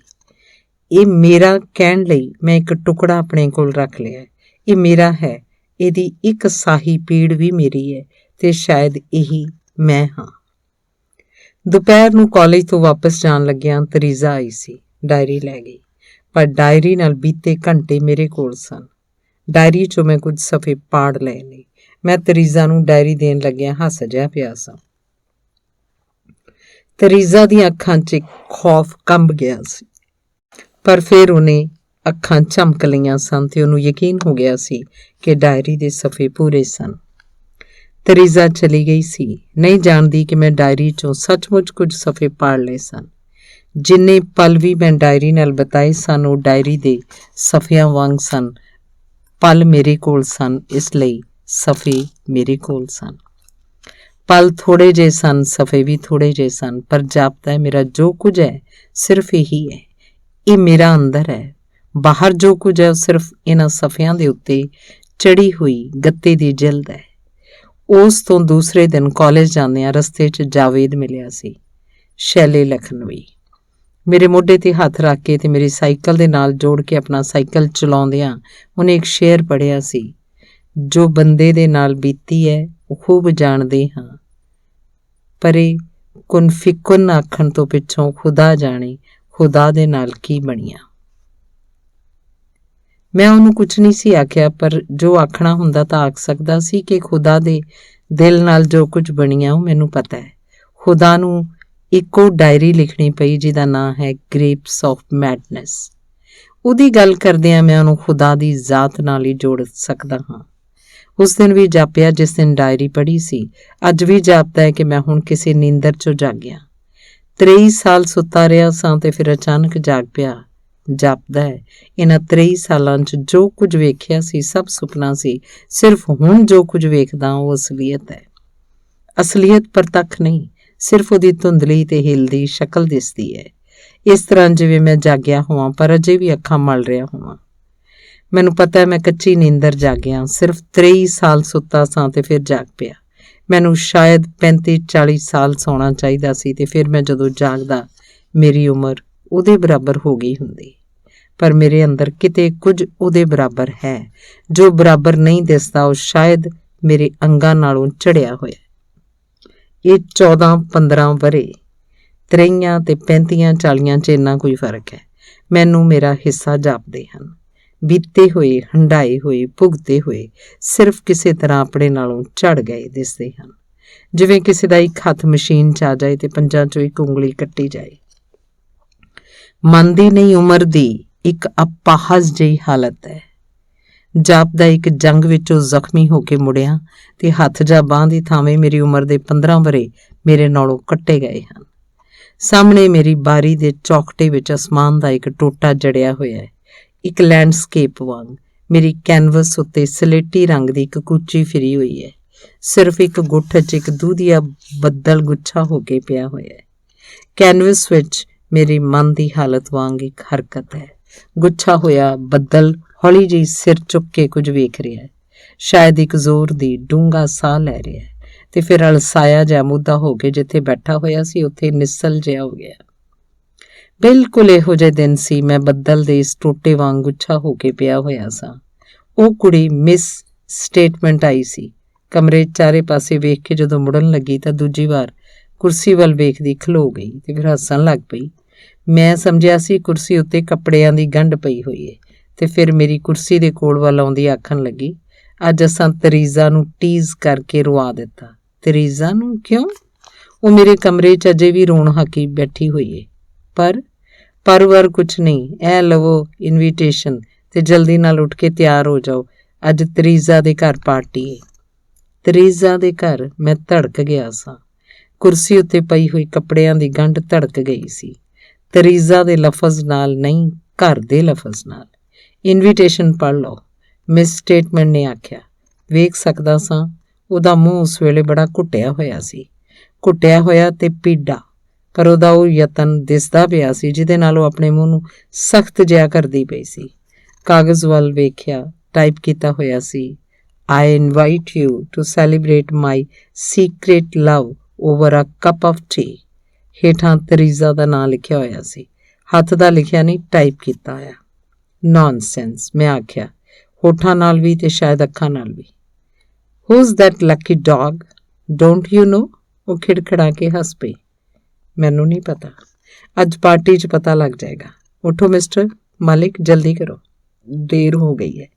ਅਸਲ 'ਚ ਅਸੀਂ 6 ਵਜੇ ਉੱਥੇ ਪਹੁੰਚ ਜਾਣਾ ਸੀ, ਪਰ ਇੱਥੇ ਹੀ 6 ਵੱਜ ਚੱਲੇ ਨੇ। ਇਹ ਇਨਵੀਟੇਸ਼ਨ ਤੁਹਾਨੂੰ 3 ਵਜੇ ਪਹੁੰਚਣਾ ਸੀ, ਪਰ ਉੱਥੇ ਤਰੀਜ਼ਾ ਮੇਰੇ ਕਮਰੇ 'ਚ ਆ ਕੇ 2 ਵਜੇ ਦੀ ਵਕਤ ਪਾ ਕੇ ਬੈਠੀ ਹੋਈ ਹੈ। ਉਹ ਇਨਵੀਟੇਸ਼ਨ ਆਪ ਕਿਉਂ ਨਹੀਂ ਦੇਣ ਆਈ? ਮੈਂ ਇੱਕ ਕੰਮ ਤਾਂ ਉਹਦਾ ਕਰ ਦਿੱਤਾ ਸੀ, ਕਿਹਾ ਸੀ ਕਿ ਇਨਵੀਟੇਸ਼ਨ ਮੈਂ ਟਾਈਪ ਕਰ ਦਿਆਂਗੀ, ਪਰ ਹੁਣ ਉਹ ਕਿਸੇ ਨੂੰ ਦੇਣ ਲਈ ਵੀ ਆਪ ਨਹੀਂ ਜਾਂਦੀ, ਉਹ ਵੀ ਮੈਨੂੰ ਜਾ ਕੇ ਦੇਣੇ ਪਏ ਸੀ। ਸ਼ਰਾਰਤ ਸਾਹਮਣੇ ਸੀ। ਤਰੀਜ਼ਾ ਦੀਆਂ ਸਹੇਲੀਆਂ ਨੇ ਤਰੀਜ਼ਾ ਤੋਂ ਚੋਰੀ ਇਹ ਇਨਵੀਟੇਸ਼ਨ ਬਣਾ ਲਿਆ ਸੀ ਤੇ ਤਰੀਜ਼ਾ ਗੁੱਸੇ ਵਿੱਚ ਤੇ ਸ਼ਰਮ 'ਚ ਕਿਸੇ ਦੇ ਸਾਹਮਣੇ ਨਹੀਂ ਸੀ ਹੁੰਦੀ। ਮੈਂ ਜਾਣਾ ਸੀ। ਨਾ ਸਹੇਲੀਆਂ ਦੀ ਸ਼ਰਾਰਤ ਨਾਲ ਤਾਲਕ ਸੀ, ਨਾ ਤਰੀਜ਼ਾ ਦੇ ਗੁੱਸੇ ਨਾਲ, ਪਰ ਜਾਣਾ ਸੀ। ਘਰ ਦੀ ਹੱਦ 'ਚ ਲੰਘਣ ਲੱਗਿਆ ਜਾਪਿਆ ਕਿ ਆਉਣ ਲੱਗਿਆ ਨਲਿਨ ਦੇ ਕਮਰੇ 'ਚ ਮੈਂ ਜਿਹੜਾ ਪਾਣੀ ਦਾ ਗਲਾਸ ਪੀਤਾ ਸੀ ਉਹ ਸਿਰਫ ਪਾਣੀ ਨਹੀਂ ਸੀ, ਮੇਰੇ ਪੈਰਾਂ 'ਚ ਇੱਕ ਕੰਬਣੀ ਜਿਹੀ ਉਤਰਦੀ ਪਈ ਸੀ। ਡਰਾਇੰਗ ਰੂਮ, ਹਰੀ ਰੌਸ਼ਨੀ ਅੱਜ ਵੀ ਉੱਥੇ ਸੀ, ਪਰ ਸਿਰਫ ਇੱਕ ਗੁੱਠ ਵਿੱਚ। ਦੂਸਰੀ ਗੁੱਠ 'ਚ ਨੀਲੀ ਸੀ, ਤੀਸਰੀ 'ਚ ਲਾਲ। ਉਸ ਦਿਨ ਕਮਰੇ 'ਚ ਸਿਰਫ ਇੱਕੋ ਬੁੱਤ ਸੀ। ਭਰੇ ਕਮਰੇ 'ਚ ਮੇਰੀਆਂ ਅੱਖਾਂ ਭਟਕੀਆਂ ਹੋਈਆਂ ਸਨ। ਬੁੱਤ ਵੱਲ ਵੇਖ ਰਿਹਾ ਨਹੀਂ, ਬੁੱਤ ਦੇ ਅੰਦਰ ਲੰਘ ਕੇ ਬੁੱਤ ਦੇ ਵਿੱਚ ਸਮਾ ਰਿਹਾ ਸਾਂ। ਕਮਰੇ 'ਚ ਬਹੁਤ ਸਾਰਾ ਖੜਾਕ ਸੀ, ਪੈਰਾਂ ਦਾ, ਆਵਾਜ਼ ਦਾ, ਪਿਆਲਿਆਂ ਦਾ, ਮਿਊਜ਼ਿਕ ਦਾ, ਪਰ ਇੱਕ ਨੀਮ ਜਿਹੀ ਸੁਰਤ ਤੋਂ ਸਿਵਾ ਮੈਂ ਸਿਰਫ ਇੱਕ ਬੁੱਤ ਸਾਂ।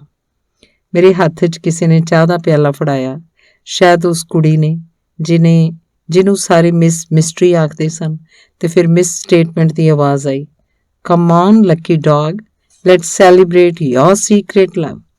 ਮੈਂ ਕਮਰੇ 'ਚ ਸਾਰਿਆਂ ਦੇ ਮੂੰਹ ਵੱਲ ਤੱਕਣ ਲੱਗ ਪਿਆ ਸਾਂ, ਵੇਖ ਰਿਹਾ ਸਾਂ ਇਹ ਕਿਹਦੇ ਲਈ ਆਖਿਆ ਗਿਆ ਸੀ। ਸਾਰੇ ਕਮਰੇ ਦਾ ਹਾਸਾ ਮੇਰੇ ਉੱਤੇ ਟੁੱਟ ਪਿਆ ਸੀ। ਸਾਰੇ ਜਿਵੇਂ ਸ਼ੀਸ਼ੇ ਦੇ ਕੰਕਰਾਂ ਦੀ ਇੱਕ ਮੁੱਠ ਭਰ ਕੇ ਮੇਰੇ ਉੱਤੇ ਸੁੱਟਦੇ ਪਏ ਸਨ। ਯੂ ਆਲ ਡੈਵਲਸ, ਤਰੀਜ਼ਾ ਆਖ ਰਹੀ ਸੀ। ਉਹਦੀ ਆਵਾਜ਼ ਖਿਜੀ ਹੋਈ ਤੇ ਥੱਕੀ ਹੋਈ ਸੀ। ਸ਼ਾਇਦ ਇਹ ਗੱਲ ਉਹ ਦੁਪਹਿਰਾਂ ਤੋਂ ਆਖਦੀ ਪਈ ਸੀ, ਪਰ ਉਹਦੀ ਗੱਲ ਕੋਈ ਨਹੀਂ ਸੀ ਸੁਣ ਰਿਹਾ। ਹੂਜ਼ ਦਾ ਲੱਕੀ ਡੌਗ? ਮੈਂ ਸ਼ਾਇਦ ਫਿਰ ਪੁੱਛਿਆ ਸੀ। ਹਾਊ ਇਨਸੈਂਟ ਯੂ ਆਰ, ਯੂ ਬੋਥ। ਇਹ ਉਸ ਕੁੜੀ ਨੇ ਆਖਿਆ ਸੀ ਜਿਹਨੂੰ ਸਾਰੇ ਮਿਸਟੇਸਿਜ਼ਮ ਆਖਦੇ ਸਨ। ਇੱਕ ਠਹਾਕਾ ਸੀ, ਬੜੇ ਗਲਿਆਂ 'ਚੋਂ ਹੜ ਕੇ ਪਾਣੀ ਵਾਂਗ ਕਮਰੇ 'ਚ ਆ ਗਿਆ ਸੀ। ਤਰੀਜ਼ਾ ਦੀ ਆਵਾਜ਼ ਉਸ ਪਾਣੀ 'ਚ ਰੁੜਦੀ ਪਈ ਸੀ। ਮੈਂ ਵੀ ਜੋ ਆਖਦਾ ਉਹ ਰੁੜ ਜਾਣਾ ਸੀ, ਇਸ ਲਈ ਕੁਝ ਨਹੀਂ ਸੀ ਆਖਿਆ। ਮਲਿਕ, ਸਾਡੇ ਸਾਰਿਆਂ ਦੇ ਸਾਹਮਣੇ ਤਰੀਜ਼ਾ ਨੂੰ ਇੱਕ ਛਾਪ ਦੇ ਦੇ, ਤਾਂ ਕਿ ਦੁਸ਼ਯੰਤ ਵਾਂਗ ਜਦੋਂ ਤੂੰ ਭੁੱਲ ਜਾਏਂ ਤਾਂ ਉਹ ਸ਼ਕੁੰਤਲਾ ਵਾਂਗ ਤੈਨੂੰ ਚੇਤਾ ਕਰਾ ਸਕੇ ਕਿ ਇਹ ਗੱਲ ਕੇਵਲ ਕਾਲੀਦਾਸ ਆਖ ਰਿਹਾ ਸੀ ਤੇ ਆਖ ਰਿਹਾ ਸੀ, ਨਹੀਂ ਤਾਂ ਮੈਨੂੰ ਨਵਾਂ ਕਾਵਿ ਲਿਖਣਾ ਪਏਗਾ। ਸ਼ੈਲੀ ਲਖਨਵੀ ਇੱਕ ਸ਼ੇਰ ਪੜ੍ਹਨ ਲੱਗਾ ਸੀ ਜਿਸ ਵੇਲੇ ਕਿਸੇ ਕੁੜੀ ਨੇ ਆਖਿਆ, ਬਈ ਤਰੀਜ਼ਾ ਦੀ ਮੰਮੀ ਨੂੰ ਵੀ ਬੁਲਾਉਣਾ ਚਾਹੀਦਾ ਹੈ। ਤਰੀਜ਼ਾ, ਤੂੰ ਮੰਮੀ ਨੂੰ ਇਨਵੀਟੇਸ਼ਨ ਦਿੱਤਾ ਹੈ ਕਿ ਨਹੀਂ? ਨਹੀਂ ਤਾਂ ਮੈਂ ਹੁਣੇ ਦੇ ਆਉਂਦੀ ਹਾਂ। ਉਹ ਕਿਹੜੇ ਕਮਰੇ 'ਚ ਹੋਣਗੇ? ਜਿਸ ਕੰਧ ਨਾਲ ਢੋਲ ਲਾ ਕੇ ਖਲੋਤਾ ਹੋਇਆ ਸਾਂ ਜਾਪਿਆ ਉਹ ਕੰਧ ਹਿਲਦੀ ਪਈ ਸੀ। ਤਰੀਜ਼ਾ ਉਸ ਕੁੜੀ ਨੂੰ ਸ਼ਟਅਪ ਆਖਦੀ ਪਈ ਸੀ ਤੇ ਸ਼ਾਇਦ ਕਮਰੇ ਦਾ ਦਰਵਾਜ਼ਾ ਅੰਦਰੋਂ ਦੀ ਬੰਦ ਕਰਦੀ ਪਈ ਸੀ ਕਿ ਉਹ ਕੁੜੀ ਕਿਤੇ ਸੱਚਮੁੱਚ ਹੀ ਬਾਹਰ ਜਾ ਕੇ ਕੁਝ ਕਹਿ ਨਾ ਆਵੇ ਕਿ ਨਲਿਨ ਸਾਰਿਆਂ ਵਿੱਚੋਂ ਉੱਠ ਕੇ ਉਹਨਾਂ ਕੰਧ ਵੱਲ ਮੇਰੇ ਕੋਲ ਆ ਗਿਆ। ਮੇਰੇ ਮੂੰਹ ਦੇ ਰੰਗ ਵਿੱਚ ਸ਼ਾਇਦ ਬਹੁਤ ਫਰਕ ਪੈ ਗਿਆ ਸੀ। ਉਹ ਮੇਰੇ ਕੋਲ ਹੋ ਕੇ ਹੌਲੀ ਜੀ ਮੈਨੂੰ ਆਖਣ ਲੱਗਾ, I the heir of Henry Miller advise you. ਮੇਰੀਆਂ ਅੱਖਾਂ ਮੈਨੂੰ ਆਪਣੇ ਮੂੰਹ ਤੇ ਫੈਲ ਗਈਆਂ ਜਾਪੀਆਂ ਸਨ। ਉਹ ਮੇਰੇ ਕੰਨਾਂ 'ਚ ਆਖਦਾ ਪਿਆ ਸੀ, sleep with the girl and get rid of this mood। ਕਮਰੇ 'ਚ ਰਿਕਾਰਡ ਪਲੇਅਰ ਵੱਜ ਰਿਹਾ ਸੀ। 2 ਜਣੇ ਡਾਂਸ ਕਰਦੇ ਪਏ ਸਨ। ਤਰੀਜ਼ਾ ਨੇ ਸੁਣਿਆ ਬਿਲਕੁਲ ਨਹੀਂ ਸੀ ਕਿ ਨਲਿਨ ਨੇ ਮੈਨੂੰ ਕੀ ਆਖਿਆ ਸੀ, ਪਰ ਮੇਰੇ ਮੂੰਹ ਉੱਤੇ ਆਈ ਖਿਝ ਉਹਨੇ ਸ਼ਾਇਦ ਵੇਖ ਲਈ ਸੀ। ਨਲਿਨ ਜਦੋਂ ਪਰਾਂ ਚਲਾ ਗਿਆ ਤਾਂ ਮੇਰੇ ਕੋਲ ਆ ਕੇ ਕਹਿਣ ਲੱਗੀ, ਆਮ ਸੌਰੀ ਮਿਸਟਰ ਮਾਲਿਕ, ਅੱਜ ਸਾਰਿਆਂ ਨੂੰ ਇੱਕ ਭੂਤ ਸਵਾਰ ਹੋ ਗਿਆ ਹੈ। ਤੁਸੀਂ ਜੇ ਤੰਗ ਪੈ ਗਏ ਹੋ ਤਾਂ ਆਓ ਤੁਹਾਨੂੰ ਨਾਲ ਦੇ ਕਮਰੇ ਛੱਡ ਆਵਾਂ। ਉਹ ਸਾਡੀ ਲਾਇਬ੍ਰੇਰੀ ਹੈ, ਮੰਮੀ ਦੀ ਲਾਇਬ੍ਰੇਰੀ। ਤਰੀਜ਼ਾ ਮੈਨੂੰ ਲਾਇਬ੍ਰੇਰੀ 'ਚ ਛੱਡ ਕੇ ਚਲੀ ਗਈ। ਸਭਨਾਂ ਕੰਧਾਂ ਵਿੱਚ ਅਲਮਾਰੀਆਂ ਸਨ, ਕਿਤਾਬਾਂ ਕਿਤਾਬਾਂ ਕਿਤਾਬਾਂ। ਮੇਰੀਆਂ ਉਂਗਲਾਂ ਕੰਬਦੀਆਂ ਪਈਆਂ ਸਨ। ਸਾਰੀਆਂ ਕਿਤਾਬਾਂ ਦੇ ਸਾਰੇ ਵਰਕੇ ਸ਼ਾਹ ਕਾਲੇ ਵਾਲਾਂ ਵਰਗੇ ਜਾਪੇ। ਮੇਰੇ ਪੋਟੇ ਉਹਨਾਂ ਵਾਲਾਂ ਨੂੰ ਛੂੰਹਦੇ ਪਏ ਸਨ, ਕੰਬਦੇ ਪਏ ਸਨ, ਛੂੰਹਦੇ ਪਏ ਸਨ। What a sensual moment, what a thrill, pure ecstasy, naked purity। ਮੂਸਾ ਨੇ ਕਿਸੇ ਪਰਬਤ ਉੱਤੇ ਪਤਾ ਨਹੀਂ ਕੀ ਵੇਖਿਆ ਸੀ, ਸ਼ਾਇਦ ਉਹੀ ਵੇਖਿਆ ਸੀ ਜੋ ਮੈਂ ਉਸ ਕਮਰੇ 'ਚ ਵੇਖਿਆ। ਜਾਪਿਆ ਮੇਰੀ ਕਲਪਨਾ ਨੇ ਹਕੀਕਤ ਦਾ ਵੇਸ ਪਾ ਲਿਆ ਸੀ। ਅੱਖਾਂ ਚਮਕੀਆਂ, ਫਿਰ ਚਮਕੀਆਂ। ਵੇਖਿਆ ਇੱਕ ਹਕੀਕਤ ਸੀ, ਸਿਰਫ ਉਹਨੇ ਕਲਪਨਾ ਦਾ ਵੇਸ ਲਾ ਦਿੱਤਾ ਸੀ। ਕਲਪਨਾ ਦੀ ਮੈਨੂੰ ਆਦਤ ਸੀ, ਹਕੀਕਤ ਦੀ ਆਦਤ ਨਹੀਂ ਸੀ। ਇਸ ਲਈ ਸਭ ਤੋਂ ਪਹਿਲੀ ਚੀਜ਼ ਜੋ ਮੇਰੇ ਬਦਨ ਨੂੰ ਮਹਿਸੂਸ ਹੋਈ ਉਹ ਇੱਕ ਡੂੰਘੀ ਕੰਬਣੀ ਸੀ। ਉਹ ਕਮਰੇ ਨੂੰ ਖਾਲੀ ਸਮਝ ਕੇ ਕਮਰੇ 'ਚ ਆਈ ਸੀ। ਉਹਨੇ ਉਸ ਪਾਸੇ ਨਹੀਂ ਸੀ ਵੇਖਿਆ ਜਿੱਥੇ ਮੈਂ ਖੜਾ ਸੀ। ਪਰਲੇ ਪਾਸੇ ਪਾਣੀ ਦਾ ਭਰਿਆ ਹੋਇਆ ਇੱਕ ਸ਼ੀਸ਼ੇ ਦਾ ਜੱਗ ਪਿਆ ਸੀ। ਉਹਨੇ ਗਲਾਸ 'ਚ ਪਾਣੀ ਪਾਇਆ, ਕੁਝ ਪੀਤਾ ਤੇ ਗਲਾਸ ਰੱਖ ਦਿੱਤਾ। ਜਦੋਂ ਕਮਰੇ 'ਚ ਆਈ ਮੈਂ ਵੇਖ ਰਿਹਾ ਸਾਂ। ਜਦੋਂ ਮੇਰੇ ਵੱਲ ਪਿੱਠ ਕਰੀ ਗਲਾਸ 'ਚ ਪਾਣੀ ਪਾ ਰਹੀ ਸੀ ਉਦੋਂ ਵੀ ਮੈਂ ਵੇਖ ਰਿਹਾ ਸਾਂ, ਪਰ ਜਦੋਂ ਉਹਨੇ ਪਾਸਾ ਮੋੜਿਆ, ਮੇਰੇ ਵੱਲ ਤੱਕਿਆ, ਮੈਨੂੰ ਜਾਪਿਆ ਮੈਂ ਉਹਨੂੰ ਮਹਿਸੂਸ ਕਰ ਸਕਦਾ ਸਾਂ, ਪਰ ਵੇਖ ਨਹੀਂ ਸਕਦਾ। ਵੇਖ ਰਿਹਾ ਸਾਂ ਪਰ ਦਿਸ ਨਹੀਂ ਸੀ ਰਿਹਾ। ਮੇਰੀਆਂ ਅੱਖਾਂ ਵਿੱਚ ਸ਼ਾਇਦ ਪਾਣੀ ਦੀ ਇੱਕ ਤਹਿ ਜਿਹੀ ਆ ਗਈ ਸੀ। ਇੱਕ ਸ਼ਿੱਦਤ ਸੀ ਜੋ ਪੰਘਰ ਕੇ ਅੱਖਾਂ 'ਚ ਆ ਗਈ ਸੀ। ਸੌਰੀ, ਮੈਂ ਸਮਝਿਆ ਸੀ ਇਸ ਕਮਰੇ 'ਚ ਕੋਈ ਨਹੀਂ। ਮੈਂ ਆਪਣੇ ਕੰਨਾਂ ਨਾਲ ਉਹਦੀ ਆਵਾਜ਼ ਸੁਣੀ। ਜਵਾਬ 'ਚ ਕੁਝ ਆਖਿਆ ਸੀ, ਪਰ ਸ਼ਾਇਦ ਆਖਿਆ ਨਹੀਂ ਸੀ ਗਿਆ। ਹੋਂਠ ਸਿਰਫ ਹਿੱਲ ਕੇ ਰਹਿ ਗਏ ਸਨ। ਆਖਣ ਵਾਸਤੇ ਸਿਰਫ ਇੱਕੋ ਗੱਲ ਸੀ। ਕਮਰੇ 'ਚ ਹੁਣ ਵੀ ਹੋਰ ਕੋਈ ਨਹੀਂ, ਸਿਰਫ ਨਾਲ ਦੇ ਕਮਰੇ 'ਚ ਪਿਆ ਹੋਇਆ ਬੁੱਤ ਹਿੱਲ ਕੇ ਕਿਸੇ ਤਰ੍ਹਾਂ ਇਸ ਕਮਰੇ 'ਚ ਆ ਗਿਆ। ਪਰ ਇਹੋ ਇੱਕੋ ਗੱਲ ਸੀ ਜੋ ਮੈਂ ਆਖ ਨਹੀਂ ਸਕਦਾ। ਕੁਝ ਕਿਤਾਬਾਂ ਪਸੰਦ ਆਈਆਂ? ਉਹਨੇ ਫੇਰ ਆਖਿਆ। ਇਹ ਸ਼ਾਇਦ ਮੈਨੂੰ ਸੰਕੋਚ ਤੋਂ ਬਚਾਉਣ ਵਾਸਤੇ ਸੀ। ਮੈਂ ਇੱਕ ਅਲਮਾਰੀ ਵੱਲ ਤੱਕਿਆ, ਦੂਜੀ ਵੱਲ, ਤੀਜੀ ਵੱਲ, ਚੌਥੀ ਵੱਲ, ਇੰਜ ਜਿਵੇਂ ਉਹ ਇੰਨੀਆਂ ਹਨ ਮੈਂ ਕਿਹਦਾ ਨਾਂ ਲਵਾਂ। ਮੈਂ ਉਂਝ ਹੀ ਇਸ ਕਮਰੇ 'ਚ ਆ ਗਈ ਸਾਂ, ਵਿਹਲੀ ਸਾਂ। ਨਹੀਂ ਤੇ ਅਕਸਰ ਦੇਰ ਨਾਲ ਆਉਂਦੀ ਹਾਂ। ਤੁਸੀਂ ਇਤਮੀਨਾਨ ਨਾਲ ਕਿਤਾਬਾਂ ਵੇਖੋ, ਉਹਨੇ ਆਖਿਆ ਤੇ ਕਮਰੇ 'ਚੋਂ ਜਾਣ ਲੱਗੀ। ਯਾਦ ਆਇਆ, ਕਿਸੇ ਕਿਤਾਬ 'ਚ ਪੜ੍ਹਿਆ ਸੀ, ਇੱਕ ਰਾਜੇ ਨੇ ਆਪਣੀ ਬੇਟੀ ਦੇ ਇਸ਼ਕ ਵਿੱਚ ਦੀਵਾਨਾ ਹੋਈ ਇੱਕ ਨੌਜਵਾਨ ਨੂੰ ਬੁਲਾ ਕੇ ਆਖਿਆ ਸੀ ਕਿ ਤੂੰ ਮੇਰੀ ਬੇਟੀ ਨੂੰ ਹਾਸਲ ਕਰ ਸਕਦਾ ਹੈ, ਪਰ ਉਹਦੀ ਇੱਕ ਸ਼ਰਤ ਹੋਏਗੀ। ਪੂਰੇ ਇੱਕ ਘੰਟੇ ਵਾਸਤੇ ਉਹ ਤੇਰੇ ਹਵਾਲੇ ਹੋਏਗੀ, ਪਰ ਉਸ ਤੋਂ ਪਿੱਛੋਂ ਤੈਨੂੰ ਸੂਲੀ ਉੱਤੇ ਚੜ੍ਹਾ ਦਿੱਤਾ ਜਾਏਗਾ। 1 ਘੰਟਾ ਵਸਲ ਦੀ ਕੀਮਤ ਮੌਤ ਤੋਂ ਘੱਟ ਨਹੀਂ ਹੋ ਸਕਦੀ। ਤੇ ਮੇਰੇ ਅੰਦਰੋਂ ਕੁਝ ਵਿਲਕ ਜਿਹਾ ਪਿਆ। ਖੁਦਾਇਆ, ਕੀ ਤੂੰ ਅੱਜ ਮੇਰੇ ਉੱਤੇ ਸ਼ਰਤ ਨਹੀਂ ਲਾ ਸਕਦਾ? ਪਾਣੀ ਦਾ ਗਲਾਸ ਚਾਹੋਗੀ? ਉਹ ਦਰਵਾਜ਼ੇ ਕੋਲ ਸੀ ਜਿਸ ਵੇਲੇ ਉਹਨੇ ਪੁੱਛਿਆ। ਮਿਹਰਬਾ, ਯਾਦ ਨਹੀਂ ਇਹ ਲਫ਼ਜ਼ ਮੇਰੇ ਮੂੰਹੋਂ ਪੂਰਾ ਨਿਕਲਿਆ ਸੀ ਕਿ ਨਹੀਂ। ਮੈਂ ਇੱਕ ਗਲਾਸ ਲੈ ਆਵਾਂ? ਉਹਨੇ ਪਰਲੇ ਪਾਸੇ ਸ਼ੀਸ਼ੇ ਦੇ ਜੱਗ ਵੱਲ ਵੇਖਿਆ ਤੇ ਚਲੀ ਗਈ। ਗਲਾਸ ਆਂਦਾ, ਜੱਗ 'ਚੋਂ ਪਾਣੀ ਪਾਇਆ, ਮੈਨੂੰ ਦਿੱਤਾ ਤੇ ਉਹ ਫਿਰ ਚਲੀ ਗਈ। ਪਾਣੀ ਦਾ ਗਲਾਸ ਮੈਨੂੰ ਉਹਦੇ ਹੱਥੋਂ ਮਿਲਿਆ ਸੀ, ਬੂੰਦ ਬੂੰਦ ਮੇਰੀਆਂ ਰਗਾਂ 'ਚ ਲਹਿੰਦਾ ਪਿਆ ਸੀ। ਸ਼ਾਇਦ ਮੇਰੀ ਤ੍ਰੇ ਮਿਣਦਾ ਪਿਆ ਸੀ। ਖਾਲੀ ਹੋਇਆ ਗਿਲਾਸ ਜਾਪਿਆ ਹੱਸ ਰਿਹਾ ਸੀ।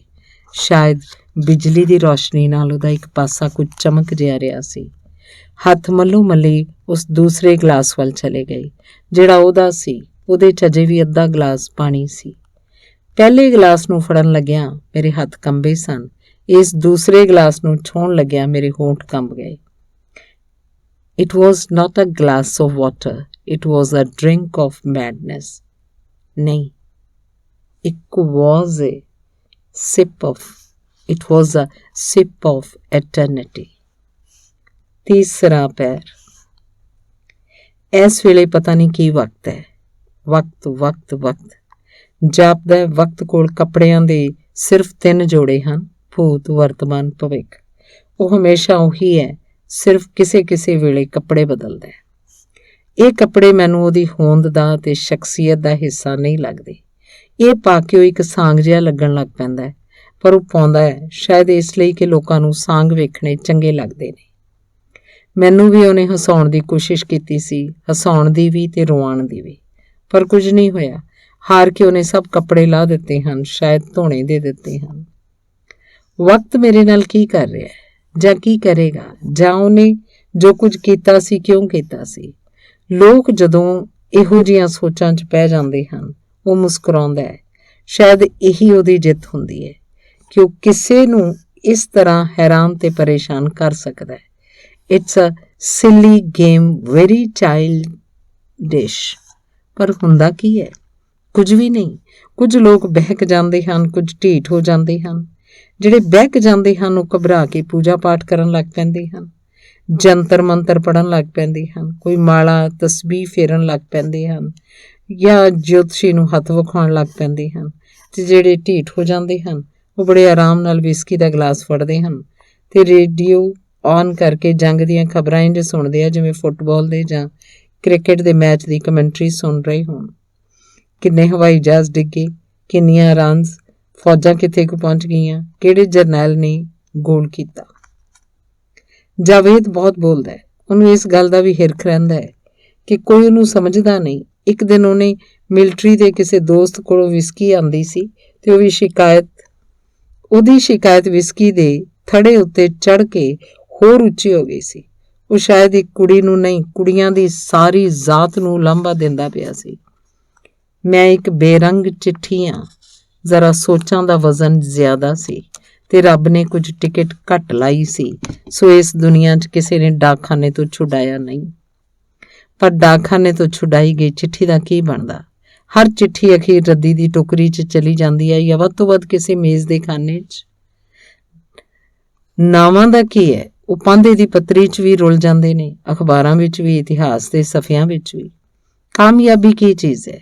ਇਹ ਸਿਰਫ ਇੱਕ ਬਾਜੀਗਰੀ ਹੈ। ਜਿੰਨਾ ਵੀ ਕੋਈ ਚੰਗਾ ਬਾਜੀਗਰ ਹੈ ਉਹ ਓਨਾ ਹੀ ਕਾਮਯਾਬ ਹੈ। ਵਿਹਾਰ, ਕੈਰੀਅਰ ਇੱਕ ਦੂਜੇ ਦੇ ਬੋਝੇ 'ਚੋਂ ਪੈਸੇ ਕੱਢਣ ਦਾ ਦੂਸਰਾ ਨਾਂ ਹੈ। ਜਿਹੜਾ ਕੋਈ ਕਿਸੇ ਦੇ ਬੋਝੇ 'ਚੋਂ ਬਹੁਤੇ ਪੈਸੇ ਕੱਢ ਸਕਦਾ ਹੈ ਉਹ ਓਨਾ ਹੀ ਸਫਲ ਸਮਝਿਆ ਜਾਂਦਾ ਹੈ। ਨਲਿਨ ਬਹੁਤ ਘੱਟ ਬੋਲਦਾ ਹੈ, ਪਰ ਜਦੋਂ ਬੋਲਦਾ ਹੈ ਕਈ ਵਾਰ ਕੰਮ ਦਾ ਬੋਲਦਾ ਹੈ। ਕਈ ਵਾਰ ਡਿਸਗਸਟਿੰਗ ਵੀ ਹੁੰਦਾ ਹੈ, ਪਰ ਕਈ ਵਾਰ ਚੰਗਾ ਲੱਗਦਾ ਹੈ। ਲਿਖਦਾ ਕੁਝ ਨਹੀਂ, ਸੋਚਦਾ ਹੈ। ਸਿਰਫ ਉਦੋਂ ਲਿਖਾਂਗਾ ਜਦੋਂ ਮੇਰਾ ਲਿਖਿਆ ਬੈਨ ਹੋਣ ਦੇ ਕਾਬਲ ਹੋ ਸਕੇਗਾ। ਕਦੀ ਕਦੀ ਉਹ ਸੱਚਮੁੱਚ ਹੈਨਰੀ ਮਿਲਰ ਦਾ ਵਾਰਿਸ ਲੱਗਦਾ ਹੈ। ਇੱਕ ਦਿਨ ਉਹਨੇ ਕਮਾਲ ਕੀਤਾ ਸੀ। ਕਾਲਜ ਦਾ ਪ੍ਰੋਫੈਸਰ ਨੈਸ਼ਨਲਿਜ਼ਮ ਤੇ ਲੈਕਚਰ ਦੇ ਰਿਹਾ ਸੀ। ਉਹ ਬੋਲਿਆ ਨਹੀਂ, ਸਿਰਫ ਫੈਲੀਆਂ ਫੈਲੀਆਂ ਅੱਖਾਂ ਨਾਲ ਵੇਖਦਾ ਰਿਹਾ, ਪ੍ਰੋਫੈਸਰ ਵੱਲ ਵੀ ਤੇ ਸੁਣਨ ਵਾਲਿਆਂ ਵੱਲ ਵੀ। ਪ੍ਰੋਫੈਸਰ ਚਲਾ ਗਿਆ, ਉਹ ਫਿਰ ਵੀ ਬੈਠਾ ਰਿਹਾ। ਜਦੋਂ ਕਿਸੇ ਨੇ ਬਹੁਤ ਪੁੱਛਿਆ ਤਾਂ ਉੱਠ ਕੇ ਉਸ ਚਲੇ ਗਏ ਪ੍ਰੋਫੈਸਰ ਦੀ ਥਾਂ ਤੇ ਖਲੋ ਗਿਆ ਤੇ ਆਖਣ ਲੱਗਾ, ਮੈਂ ਤੁਹਾਨੂੰ ਨੈਸ਼ਨਲਿਜ਼ਮ ਦੇ ਸਹੀ ਅਰਥ ਦੱਸਦਾ। ਉਹਨੇ ਸਿਰਫ 4 ਸਤਰਾਂ ਆਖੀਆਂ ਸਨ, ਪਰ ਸਾਰੇ ਕੰਬ ਕੇ ਰਹਿ ਗਏ ਸਨ। ਉਹ ਸਿਰਫ ਮੁਸਕਰਾ ਰਿਹਾ ਸੀ ਤੇ ਉਹ ਕਹਿ ਰਿਹਾ ਸੀ, welcome says the mother, my heart is on an oven baking spiritual bread. Come and eat of your fellow children. 17 ਪਤਾ ਨਹੀਂ ਕਿਹਦੀਆਂ ਸੀ, ਪਰ ਉਹ ਛਾਤੀ 'ਚੋਂ ਕੱਢ ਕੇ ਪੜ੍ਹ ਰਿਹਾ ਸੀ ਤੇ ਇਹਨਾਂ ਸਤਰਾਂ ਨੇ ਨੈਸ਼ਨਲਿਜ਼ਮ ਦੇ ਪਿੰਡੇ ਉੱਤੇ ਪਿਆ ਹੋਇਆ ਰੇਸ਼ਮੀ ਚੋਗਾ ਪਾੜਤਾ ਸੀ। ਚੋਗਾ ਵੀ ਨਹੀਂ, ਕੂਲੇ ਮਾਸ ਦੀ ਚਾੜੀ ਹੋਈ ਉਹਦੀ ਸਕਿਨ ਲਾਹ ਦਿੱਤੀ ਸੀ ਤੇ ਉਹ ਆਪਣੀ ਪੂਰੀ ਭਿਆਨਕਤਾ ਨਾਲ ਸਾਹਮਣੇ ਖੜਾ ਸੀ। ਜਾਪਦਾ ਵਕਤ ਵਾਂਗ ਦੁਨਿਆਵੀ ਸਫਲਤਾ, ਸ਼ੋਹਰਤ, ਕੌਮ ਪ੍ਰਸਤੀ ਤੇ ਦੇਸ਼ ਪ੍ਰਸਤੀ ਦੇ ਕੋਲ ਵੀ ਰੰਗ ਬਿਰੰਗੇ ਕੱਪੜਿਆਂ ਦੇ ਕੁਝ ਜੋੜੇ ਹੁੰਦੇ ਹਨ। ਸਭ ਬਣੀਆਂ ਬਣਾਈਆਂ ਕੀਮਤਾਂ, ਲਾਹੇ ਤੇ ਪਾਏ ਜਾ ਸਕਣ ਵਾਲੇ ਕੱਪੜੇ ਹੁੰਦੇ ਹਨ। ਕੱਪੜੇ ਇੱਕ ਬਾਹਰਲੀ ਦਿੱਖ ਹੈ, ਬਾਹਰਲੀ ਵੀ ਤੇ ਬਨੌਟੀ ਵੀ। ਇਸ ਲਈ ਇਹ ਇੱਕ ਟਰੈਪ ਹੈ। ਨਰਿੰਦਰ ਇਸੇ ਟਰੈਪ 'ਚ ਫਸ ਗਿਆ ਸੀ। ਉਹਨੂੰ ਮਰਨ ਦੀ ਕਾਹਲ ਪੈ ਗਈ ਸੀ, ਨਹੀਂ ਤਾਂ ਕਾਹਲ ਨਾਲ ਮਰਨ ਦੀ ਕੀ ਲੋੜ ਸੀ, ਜਦ ਕਿ ਹਰ ਇੱਕ ਦੀ ਉਮਰ ਦਾ ਇੱਕ ਦਿਨ ਰੋਜ਼ ਮਰ ਰਿਹਾ ਹੈ। ਉਮਰ ਦੇ ਸਾਰੇ ਦਿਨਾਂ ਨੂੰ ਇਕੱਠਿਆਂ ਕਰਕੇ ਇੱਕੋ ਦਿਨ 'ਚ ਮਾਰ ਦੇਣਾ ਹਿਟਲਰ ਦਾ ਕਨਸੈਂਟਰੇਸ਼ਨ ਕੈਂਪ ਹੈ। ਨਰਿੰਦਰ ਨੇ ਸ਼ਾਇਦ ਹਿਟਲਰ ਬਣ ਕੇ ਵੇਖਣਾ ਚਾਹਿਆ ਸੀ, ਹਿਟਲਰ ਤੇ ਗੈਸ ਚੈਂਬਰ 'ਚ ਪੈਣ ਵਾਲਾ ਮਨੁੱਖ ਵੀ। ਇਸ ਤਰ੍ਹਾਂ ਦੇ ਦੂਰੇ ਤਜਰਬੇ ਨਾਲ ਹੀ ਸ਼ਾਇਦ ਉਹ ਆਪਣੇ ਟਰੈਪ ਕੋਲੋਂ ਬਦਲਾ ਲੈ ਸਕਦਾ ਸੀ। ਸੈਕਸ ਸ਼ਾਇਦ ਬਹੁਤ ਵੱਡਾ ਟਰੈਪ ਹੈ, ਕਿਉਂਕਿ ਮਨੁੱਖ ਇਸ ਨੂੰ ਆਪਣੀ ਹੋਂਦ ਦਾ ਸਬੂਤ ਸਮਝ ਕੇ ਵਰਤਦਾ ਹੈ। ਨਰਿੰਦਰ ਦੇ ਮਨ ਦੀ ਹਾਲਤ ਪਤਾ ਨਹੀਂ ਕੀ ਸੀ। ਬਾਹਰੋਂ ਚੁੱਪਚਾਪ ਤੇ ਬੜਾ ਸ਼ਾਂਤ ਦਿਸਦਾ ਸੀ। ਕਾਲਜ 'ਚ ਉਹਨੇ ਡਿਸਟਿੰਕਸ਼ਨ ਲਈ ਸੀ, ਪਰ ਛੁੱਟੀਆਂ 'ਚ ਘਰ ਜਾ ਕੇ ਸੁਸਾਈਡ ਕਰ ਲਿਆ। ਗੱਲ ਦਾ ਕੋਈ ਸਿਰਾ ਪੁੱਛ ਜੁੜਦਾ ਨਹੀਂ ਸੀ। ਸੋ ਸਿਰਾ ਸ਼ਾਇਦ ਇਹੀ ਸੀ ਜੋ ਸਾਰੇ ਆਖਦੇ ਸੀ ਕਿ ਉਹਨੂੰ ਇਹ ਖਿਆਲ ਹੋ ਗਿਆ ਸੀ ਕਿ ਉਹ ਜਿਸਮਾਨੀ ਤੌਰ ਤੇ ਜਾਵੇਦ ਨੇ ਨਰਿੰਦਰ ਦੀ ਮੌਤ ਤੇ ਨਰਿੰਦਰ ਨਾਲੋਂ ਵੱਲੋਂ ਇੱਕ ਨਜ਼ਮ ਲਿਖੀ ਹੈ। ਤਰਕਦੇ ਪਾਣੀਆਂ ਦੇ ਵਿੱਚ ਕੁਝ ਬੁਲਬੁਲੇ ਉੱਠਦੇ। ਮੈਂ ਡਿਕਸ਼ਨਰੀ ਵੇਖੀ ਹੈ, ਇਹਨਾਂ ਦਾ ਨਾਮ ਆਸਾਂ ਹੈ। ਮੈਂ ਖੂਬ ਹੱਸਿਆ ਤਾਂ ਹੁਣੇ ਮੈਂ ਇਸ ਡਿਕਸ਼ਨਰੀ ਨੂੰ ਪਾੜ ਦਿੱਤਾ ਹੈ। ਸੁਣ ਕੇ ਮੱਥੇ ਦੀਆਂ ਨਾੜਾਂ 'ਚ ਪੀੜ ਹੁੰਦੀ ਹੈ, ਪਰ ਸੋਚਦਾ ਹੋਂਦ ਇਸ ਤੋਂ ਬਗੈਰ ਵੀ ਤਾਂ ਹੋ ਸਕਦੀ ਹੈ, ਕੰਪਲੀਟ ਤੇ ਇੰਡੀਪੈਂਡੈਂਟ। ਹਾਲਾਂਕਿ ਕੰਪਲੀਟ ਨਾਂ ਦੀ ਕੋਈ ਚੀਜ਼ ਨਹੀਂ, ਪਰ ਜੇ ਬਾਕੀ ਦੇ ਅਧੂਰੇਪਨ ਨੂੰ ਪੂਰਨਤਾ ਆਖਿਆ ਜਾ ਸਕਦਾ ਹੈ ਤਾਂ ਇਹਨੂੰ ਵੀ ਆਖਿਆ ਜਾ ਸਕਦਾ ਹੈ। ਤੇ ਸੁਤੰਤਰ ਹਰ ਪਾਸਿਓਂ ਜ਼ਿਆਦਾ ਸੀ, ਇਹ ਨਹੀਂ ਕਿ ਔਰਤ ਦੀ ਹੋਂਦ ਤੋਂ ਵੀ ਸੁਤੰਤਰ ਸੀ। ਪਤਾ ਨਹੀਂ ਕਿਸੇ ਨਾ ਕਿਸੇ ਤਰ੍ਹਾਂ ਦੀ ਮੁਹਤਾਜੀ ਮਨੁੱਖ ਲਈ ਕਿਉਂ ਜ਼ਰੂਰੀ ਹੁੰਦੀ ਹੈ। ਔਰਤ ਤੇ ਇਸ਼ਕ ਨੂੰ ਵੀ ਸਾਰਿਆਂ ਨੇ ਇਸੇ ਸ਼ਕਲ 'ਚ ਕਬੂਲਿਆ। ਮੈਨੂੰ ਕਦੀ ਕਿਸੇ ਨਾਲ ਇਸ਼ਕ ਨਹੀਂ ਹੋਇਆ, ਨਾ ਹੋ ਸਕਿਆ। ਇਸ਼ਕ ਜਿਹੜੇ ਅਰਥਾਂ ਨੂੰ ਆਪਣੇ ਨਾਲ ਲਬੇੜ ਕੇ ਤੁਰਦਾ ਹੈ, ਜੇ ਉਹ ਇਸ਼ਕ ਦੇ ਪਿੰਡੇ ਨਾਲੋਂ ਝੜ ਜਾਣ ਤਾਂ ਫਿਰ ਉਹਦਾ ਨਾਂ ਪਤਾ ਨਹੀਂ ਕੀ ਹੋਣਾ ਚਾਹੀਦਾ। ਮੈਂ ਸਿਰਫ ਉਹ ਬੇਨਾਮੀ ਚੀਜ਼ ਵੇਖੀ ਹੈ। ਉਹਦਾ ਮੇਰੇ ਨਾਲ ਵਾਪਰ ਜਾਣਾ ਆਪਣੇ ਆਪ 'ਚ ਸੁਤੰਤਰ ਹੈ, ਇੰਨਾ ਕਿ ਜਿਹਦੇ ਰਾਹੀਂ ਵਾਪਰਿਆ ਉਹਨੂੰ ਦੱਸਣ ਦੀ ਲੋੜ ਵੀ ਮੁੱਕ ਗਈ ਹੈ। ਕੋਈ ਗੁਲਾਮੀ ਸੁਤੰਤਰਤਾ ਨੂੰ ਜਨਮ ਨਹੀਂ ਦੇ ਸਕਦੀ, ਸਿਰਫ ਸੁਤੰਤਰਤਾ ਨੂੰ ਜਨਮ ਦਿੰਦੀ ਹੈ। ਇਸੇ ਹਾਲਤ ਨੇ ਸ਼ਾਇਦ ਇਸ ਹਾਲਤ ਨੂੰ ਜਨਮ ਦਿੱਤਾ ਹੈ ਕਿ ਵਕਤ ਹੁਣ ਭਾਵੇਂ ਆਪਣੇ ਤਿੰਨਾਂ ਜੋੜਿਆਂ 'ਚੋਂ ਕੋਈ ਜੋੜਾ ਪਾ ਲਵੇ, ਮੈਨੂੰ ਫਰਕ ਨਹੀਂ ਪੈਂਦਾ। ਆਪਣੇ ਆਪ ਦੀ ਖੁਦਾਈ 'ਚੋਂ ਮੈਨੂੰ ਜੋ ਕੁਝ ਲੱਭਾ ਹੈ ਮੈਂ ਵੇਖ ਸਕਦਾ। ਉਹਦੀ ਜੜ ਉੱਥੋਂ ਤੱਕ ਡੂੰਘੀ ਹੈ ਜਿੱਥੋਂ ਤੱਕ ਮੈਂ ਹਾਂ, ਤੇ ਮੈਂ ਨੂੰ ਨਾ ਭੂਤ ਦੇ ਕਫਨ 'ਚ ਲਪੇਟਿਆ ਜਾ ਸਕਦਾ ਹੈ, ਨਾ ਭਵਿੱਖ ਦੇ ਛਲਾਵੇ ਵਿੱਚ। ਤਰੀਜ਼ਾ ਨੇ ਇੱਕ ਤਰ੍ਹਾਂ ਉਸ ਖੁਦਾਈ 'ਚ ਮੇਰੀ ਮਦਦ ਕੀਤੀ ਸੀ, ਚੇਤਨ ਤੌਰ ਤੇ ਨਹੀਂ, ਪਰ ਅਚੇਤਨ ਉਹਦੇ ਕੋਲੋਂ ਹੋ ਗਈ ਸੀ। ਉਂਝ ਇੱਕ ਦਿਨ ਉਹ ਆਈ ਮੇਰੇ ਕੋਲੋਂ ਮਦਦ ਲੈਣ ਵਾਸਤੇ ਸੀ, ਬੜੀ ਘਬਰਾਈ ਹੋਈ, ਆਪਣੇ ਕੱਪੜਿਆਂ ਵਿੱਚ ਹੀ ਸੁੰਗੜਦੀ ਪਈ ਸੀ। ਬਾਰੀ 'ਚੋਂ ਆਉਂਦੀ ਹਵਾ ਨਾਲ ਉਹਦੇ ਕੱਪੜੇ ਹਿਲਦੇ ਸਨ ਤਾਂ ਕੱਪੜਿਆਂ ਦੇ ਜ਼ੋਰ ਨਾਲ ਉਹ ਆਪ ਹਿਲਦੀ ਜਾਂਦੀ ਸੀ। ਮਿਸਟਰ ਮਲਿਕ, ਉਹ ਮਾਚਿਸ ਦੀ ਤੀਲੀ ਵਾਂਗ ਇੱਕ ਵਾਰੀ ਭੜਕ ਕੇ ਬੋਲੀ ਸੀ, ਫਿਰ ਅਡੋਲ ਜਿਹੀ ਜਲਦੀ ਖਲੋਤੀ ਰਹੀ ਸੀ। ਉਸ ਵੇਲੇ ਸਮਝ ਨਹੀਂ ਲੱਗੀ, ਪਰ ਹੁਣ ਸਮਝ ਲੱਗਦੀ ਹੈ। ਉਹ ਮੇਰੇ ਕੋਲੋਂ ਕੁਝ ਵੀ ਪੁੱਛਣ ਤੋਂ ਪਹਿਲਾਂ ਇੱਕ ਬਲਦੀ ਤੀਲੀ ਵਾਂਗ ਇਹ ਸੋਚ ਰਹੀ ਸੀ ਕਿ ਜੇ ਉਹ ਅਗਾਂਹ ਹੋ ਕੇ ਮੇਰੇ ਅੰਦਰ ਦੀ ਕਿਸੇ ਬੱਤੀ ਨੂੰ ਛੋ ਗਈ ਤਾਂ ਬੱਤੀ ਜਗਾ ਲਏਗੀ, ਪਰ ਜੇ ਉਹ ਕਿਸੇ ਕੁਥਾਏ ਛੋ ਗਈ ਤਾਂ ਕੁਝ ਨਾ ਕੁਝ ਜਲਾ ਦੇਗੀ। ਫਿਰ ਸ਼ਾਇਦ ਉਹ ਜਗਾਉਣ ਤੇ ਜਲਾਉਣ ਵਿਚਲੇ ਫਰਕ ਨੂੰ ਸਮਝਣ ਲਈ ਹੋਰ ਸਬਰ ਨਹੀਂ ਸੀ ਕਰ ਸਕਦੀ, ਜਾਂ ਉਹਦੇ ਖੌਫ ਤੋਂ ਕਾਹਲੀ ਪੈ ਗਈ ਸੀ। ਉਹਨੇ ਇੱਕੋ ਵਾਰੀ ਜੋ ਆਖਣਾ ਸੀ ਆਖ ਦਿੱਤਾ। ਆਖਣ ਲੱਗੀ, ਹੋਮੋ ਕੀ ਚੀਜ਼ ਹੁੰਦੀ ਹੈ? ਵਾਟ? ਮੈਂ ਉਹਨੂੰ ਕੁਝ ਦੱਸਣ ਦੀ ਥਾਂ ਪੁੱਛ ਰਿਹਾ ਸੀ। ਇਹੋ ਲਫ਼ਜ਼ ਸੀ ਜੋ ਮੈਂ ਸੁਣਿਆ ਸੀ। ਮੈਨੂੰ ਕੁਝ ਪਤਾ ਨਹੀਂ ਲੱਗਾ, ਪਰ ਜਿਸ ਲਹਿਜੇ 'ਚ ਕਿਹਾ ਗਿਆ ਸੀ ਉਹ ਬਹੁਤ ਖਰਾਬ ਸੀ। ਮੰਮੀ ਨੂੰ ਪੁੱਛਣਾ ਚਾਹੁੰਦੀ ਸੀ ਪਰ ਪੁੱਛਿਆ ਨਹੀਂ, ਉਹ ਅੱਗੇ ਹੀ ਬਹੁਤ ਪਰੇਸ਼ਾਨ ਸਨ। ਕਿਸੇ ਨੇ ਆਖਿਆ ਸੀ, ਕਿਹਨੂੰ ਆਖਿਆ ਸੀ ਮੈਂ ਇੰਨਾ ਪੁੱਛ ਨਹੀਂ ਸੀ ਰਿਹਾ, ਜਿੰਨਾ ਸੋਚ ਰਿਹਾ ਸੀ। ਤਰੀਜ਼ਾ ਦੀਆਂ ਅੱਖਾਂ 'ਚ ਅੱਥਰੂ ਆ ਗਏ ਸਨ, ਪਰ ਉਹਨੇ ਨਾ ਛੁਪਾਏ ਸਨ ਨਾ ਪੂੰਝੇ ਸਨ। ਮੀਂਹ 'ਚ ਭਿੱਜੀ ਹੋਈ ਬਿੱਲੀ ਵਾਂਗੂ ਮੇਰੇ ਪਾਸੇ ਕੋਲ ਗੁੱਛਾ ਹੋਈ ਜਾ ਰਹੀ ਸੀ। ਚੁੱਪ ਖੜੇ ਰਹਿਣਾ ਤੇ ਉਹਨੂੰ ਇੰਝ ਤੱਕੀ ਜਾਣਾ ਕੁਝ ਗੈਰ ਇਨਸਾਨੀ ਜਾਪ ਰਿਹਾ ਸੀ। ਮੈਂ ਤਲੀ ਨਾਲ ਉਹਦਾ ਮੂੰਹ ਪੂੰਝਿਆ। ਉਹਦੀਆਂ ਅੱਖਾਂ ਵੀ ਜਿਵੇਂ ਭਿੱਜੇ ਹੋਏ ਵਾਲਾਂ ਨੂੰ ਨਿਚੋੜੀਦਾ। ਤੁਸੀਂ ਮੇਰੇ ਨਾਲ ਨਾਰਾਜ਼ ਤਾਂ ਨਹੀਂ? ਉਹਨੇ ਅੱਬੜਵਾਏ ਪੁੱਛਿਆ। ਮੈਨੂੰ ਪਤਾ ਨਹੀਂ ਸੀ ਲੱਗ ਰਿਹਾ ਉਹਨੂੰ ਇਹ ਪੁੱਛਣ ਦੀ ਲੋੜ ਕਿਉਂ ਪਈ ਸੀ, ਪਰ ਇਹ ਪਤਾ ਲੱਗ ਰਿਹਾ ਸੀ ਕਿ ਉਹਨੂੰ ਕੁਝ ਦਿਲਾਸੇ ਦੀ ਲੋੜ ਹੈ। ਵਾਈ? ਸਮਝ ਨਹੀਂ ਸੀ ਆ ਰਹੀ ਕਿ ਮੈਂ ਉਹਨੂੰ ਕੋਈ ਦਿਲਾਸਾ ਕਿਸ ਤਰ੍ਹਾਂ ਦੇ ਸਕਦਾ ਸੀ। ਉਸ ਦਿਨ ਸਾਰੀ ਸ਼ਰਾਰਤ ਉਹਨਾਂ ਦੀ ਸੀ, ਮੇਰਾ ਕੋਈ ਕਸੂਰ ਨਹੀਂ ਸੀ। ਜਦੋਂ ਉਹਨੇ ਇਹ ਆਖਿਆ ਮੈਨੂੰ ਹਾਸਾ ਆ ਗਿਆ। ਮੈਨੂੰ ਪਤਾ ਸੀ ਉਸ ਦਿਨ ਤਰੀਜ਼ਾ ਵੱਲੋਂ ਚਾਹ ਦਾ ਜਿਹੜਾ ਇਨਵੀਟੇਸ਼ਨ ਦਿੱਤਾ ਗਿਆ ਸੀ ਉਹਦੇ ਲਈ ਵੀ ਸ਼ੌਕਿੰਗ ਸੀ, ਪਰ ਇਸ ਵੇਲੇ ਉਹ ਉਸ ਦਿਨ ਦੀ ਗੱਲ ਛੇੜਦੀ ਇੱਕ ਬਹੁਤ ਨਿੱਕੀ ਜਿਹੀ ਬੱਚੀ ਲੱਗਦੀ ਪਈ ਸੀ। ਮੈਂ ਉਹਦਾ ਹੱਥ ਫੜ ਕੇ ਉਹਨੂੰ ਕੁਰਸੀ 'ਤੇ ਬਿਠਾਇਆ। ਬਿੱਲੀ ਜਿਹੀ, ਇਹ ਤੂੰ ਕਿਸ ਤਰ੍ਹਾਂ ਸੋਚ ਲਿਆ ਕਿ ਮੈਂ ਤੇਰੇ ਨਾਲ ਨਾਰਾਜ਼ ਹਾਂ? ਬਾਅਦ 'ਚ ਮੈਂ ਮੰਮੀ ਨੂੰ ਵੀ ਦੱਸ ਦਿੱਤਾ ਸੀ। ਉਹ ਇਨਵੀਟੇਸ਼ਨ ਵੀ ਵਿਖਾਇਆ ਸੀ। ਮੰਮੀ ਨੇ ਹੱਸ ਛੱਡਿਆ ਸੀ। ਮੇਰਾ ਸਾਹ ਮੈਨੂੰ ਕੁਝ ਅਟਕਦਾ ਜਿਹਾ ਲੱਗਾ, ਪਰ ਇੱਕ ਪਲ, ਦੂਜੇ ਪਲ ਮੈਂ ਉਹਨੂੰ ਆਪਣੀ ਨਹੀਂ ਤਰੀਜ਼ਾ ਦੀ ਪਰੇਸ਼ਾਨੀ ਨਾਲ ਜੋੜ ਲਿਆ। ਪੁੱਛਿਆ, ਪਰ ਹੁਣੇ ਤੂੰ ਰੋਈ ਕਿਉਂ ਸੀ? ਮੇਰੇ ਇੱਕ ਅੰਕਲ ਨੇ, ਪਾਪਾ ਹੀ ਤੋਂ ਛੋਟੇ। ਤੁਹਾਨੂੰ ਪਤਾ ਹੈ ਨਾ ਮੇਰੇ ਪਾਪਾ ਦੀ ਡੈਥ ਹੋ ਗਈ ਹੈ। ਹਾਂ ਪਤਾ ਹੈ। ਬਿਜ਼ਨਸ ਮੇਰੇ ਪਾਪਾ ਦਾ ਸੀ, ਪਰ ਉਹਦੇ 'ਚ ਅੰਕਲ ਦਾ ਵੀ ਕੁਝ ਸ਼ੇਅਰ ਸੀ। ਅੰਕਲ ਨੇ ਆਪਣੇ ਸ਼ੇਅਰ ਤੋਂ ਬਹੁਤ ਜ਼ਿਆਦਾ ਕੁਝ ਲੈ ਲਿਆ ਹੋਇਆ ਹੈ। ਬਿਜ਼ਨਸ ਵੀ ਸਾਰਾ ਸਾਂਭ ਲਿਆ, ਪਰ ਉਹ ਫਿਰ ਵੀ ਮੇਰੀ ਮੰਮੀ ਨੂੰ ਤੰਗ ਕਰਦੇ ਨੇ। ਕੱਲ੍ਹ ਉਹ ਫੇਰ ਆਏ ਸੀ। ਕੱਲ੍ਹ ਮੇਰੇ ਮੰਮੀ ਬੜਾ ਖਿਜੇ ਹੋਏ ਸੀ। ਜੇ ਉਹ ਚਾਹੁਣ ਤਾਂ ਕਿਸੇ ਚੰਗੇ ਵਕੀਲ ਦੀ ਲੋੜ ਨਹੀਂ। ਮੰਮੀ ਆਖਦੇ ਨੇ ਅੰਕਲ ਕਾਨੂੰਨੀ ਤੌਰ ਉੱਤੇ ਕੁਝ ਨਹੀਂ ਕਰ ਸਕਦੇ। ਫੇਰ ਵਾਲੀ ਗੱਲ ਸ਼ਾਇਦ ਬਹੁਤ ਨਾਜ਼ੁਕ ਸੀ, ਤੇ ਉਸ ਨਾਜ਼ੁਕ ਥਾਂ ਉੱਤੇ ਮੇਰਾ ਸਵਾਲ ਛੋ ਗਿਆ ਸੀ। ਤਰੀਜ਼ਾ ਦਾ ਮੂੰਹ ਇੱਕੋ ਵਾਰਗੀ ਸੂਹਾ ਹੋ ਗਿਆ। ਇੱਕ ਝਿਜਕ ਸੀ, ਪਰ ਝਿਜਕ ਤੋਂ ਵੀ ਵੱਧ ਤਰੀਜ਼ਾ ਦੇ ਮੂੰਹ ਤੇ ਰੰਗ 'ਚ ਇੱਕ ਕ੍ਰੋਧ ਸੀ। ਇਸੇ ਕ੍ਰੋਧ ਨਾਲ ਖੋਲ ਕੇ ਉਹਨੇ ਆਖਿਆ, ਜਦ ਮੰਮੀ ਨਹੀਂ ਚਾਹੁੰਦੇ ਤਾਂ ਫਿਰ ਅੰਕਲ ਨੂੰ ਕੀ ਹੱਕ ਹੈ ਉਹਨਾਂ ਨੂੰ ਤੰਗ ਕਰਨ ਦਾ? ਮੰਮੀ ਨੇ ਕਈ ਵਾਰੀ ਉਹਨਾਂ ਨੂੰ ਘਰ ਆਉਣ ਤੋਂ ਮਨ੍ਹਾ ਕੀਤਾ, ਪਰ ਫੇਰ ਆ ਜਾਂਦੇ ਨੇ। ਪਰ ਉਹ ਚਾਹੁੰਦੇ ਕੀ ਨੇ? ਮੰਮੀ ਆਖਦੇ ਨੇ ਕਿ ਉਹ ਸਾਡੀ ਜਾਇਦਾਦ ਖੋਹਣੀ ਚਾਹੁੰਦੇ ਨੇ। ਇਹ ਉਹ ਕਿਸ ਤਰ੍ਹਾਂ ਕਰ ਸਕਦੇ ਨੇ?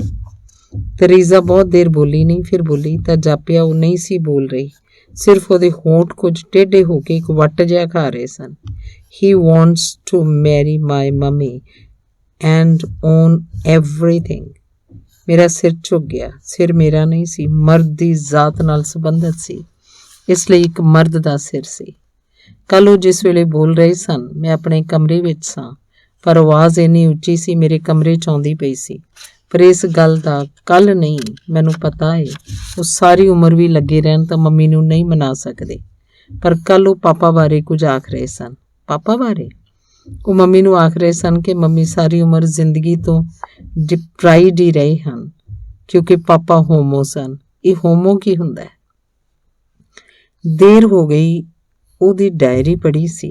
ਉਹਦੇ 'ਚ ਸਭ ਕੁਝ ਉਦਾਸ ਸੀ, ਪਰ ਸਭ ਕੁਝ ਚੁੱਪ ਸੀ। ਇਹਨੂੰ ਮੈਂ ਉਸੇ ਤਰ੍ਹਾਂ ਹੀ ਲੈ ਗਿਆ ਸੀ ਜਿਸ ਤਰ੍ਹਾਂ ਇਹ ਹੈ ਸੀ। ਇਸ ਤੋਂ ਵੱਧ ਕੁਝ ਨੂੰ ਮੈਂ ਜਾਣਨਾ ਨਹੀਂ ਸੀ ਚਾਹਿਆ, ਪਰ ਹੁਣੇ ਜਾਣਿਆ ਗਿਆ ਸੀ।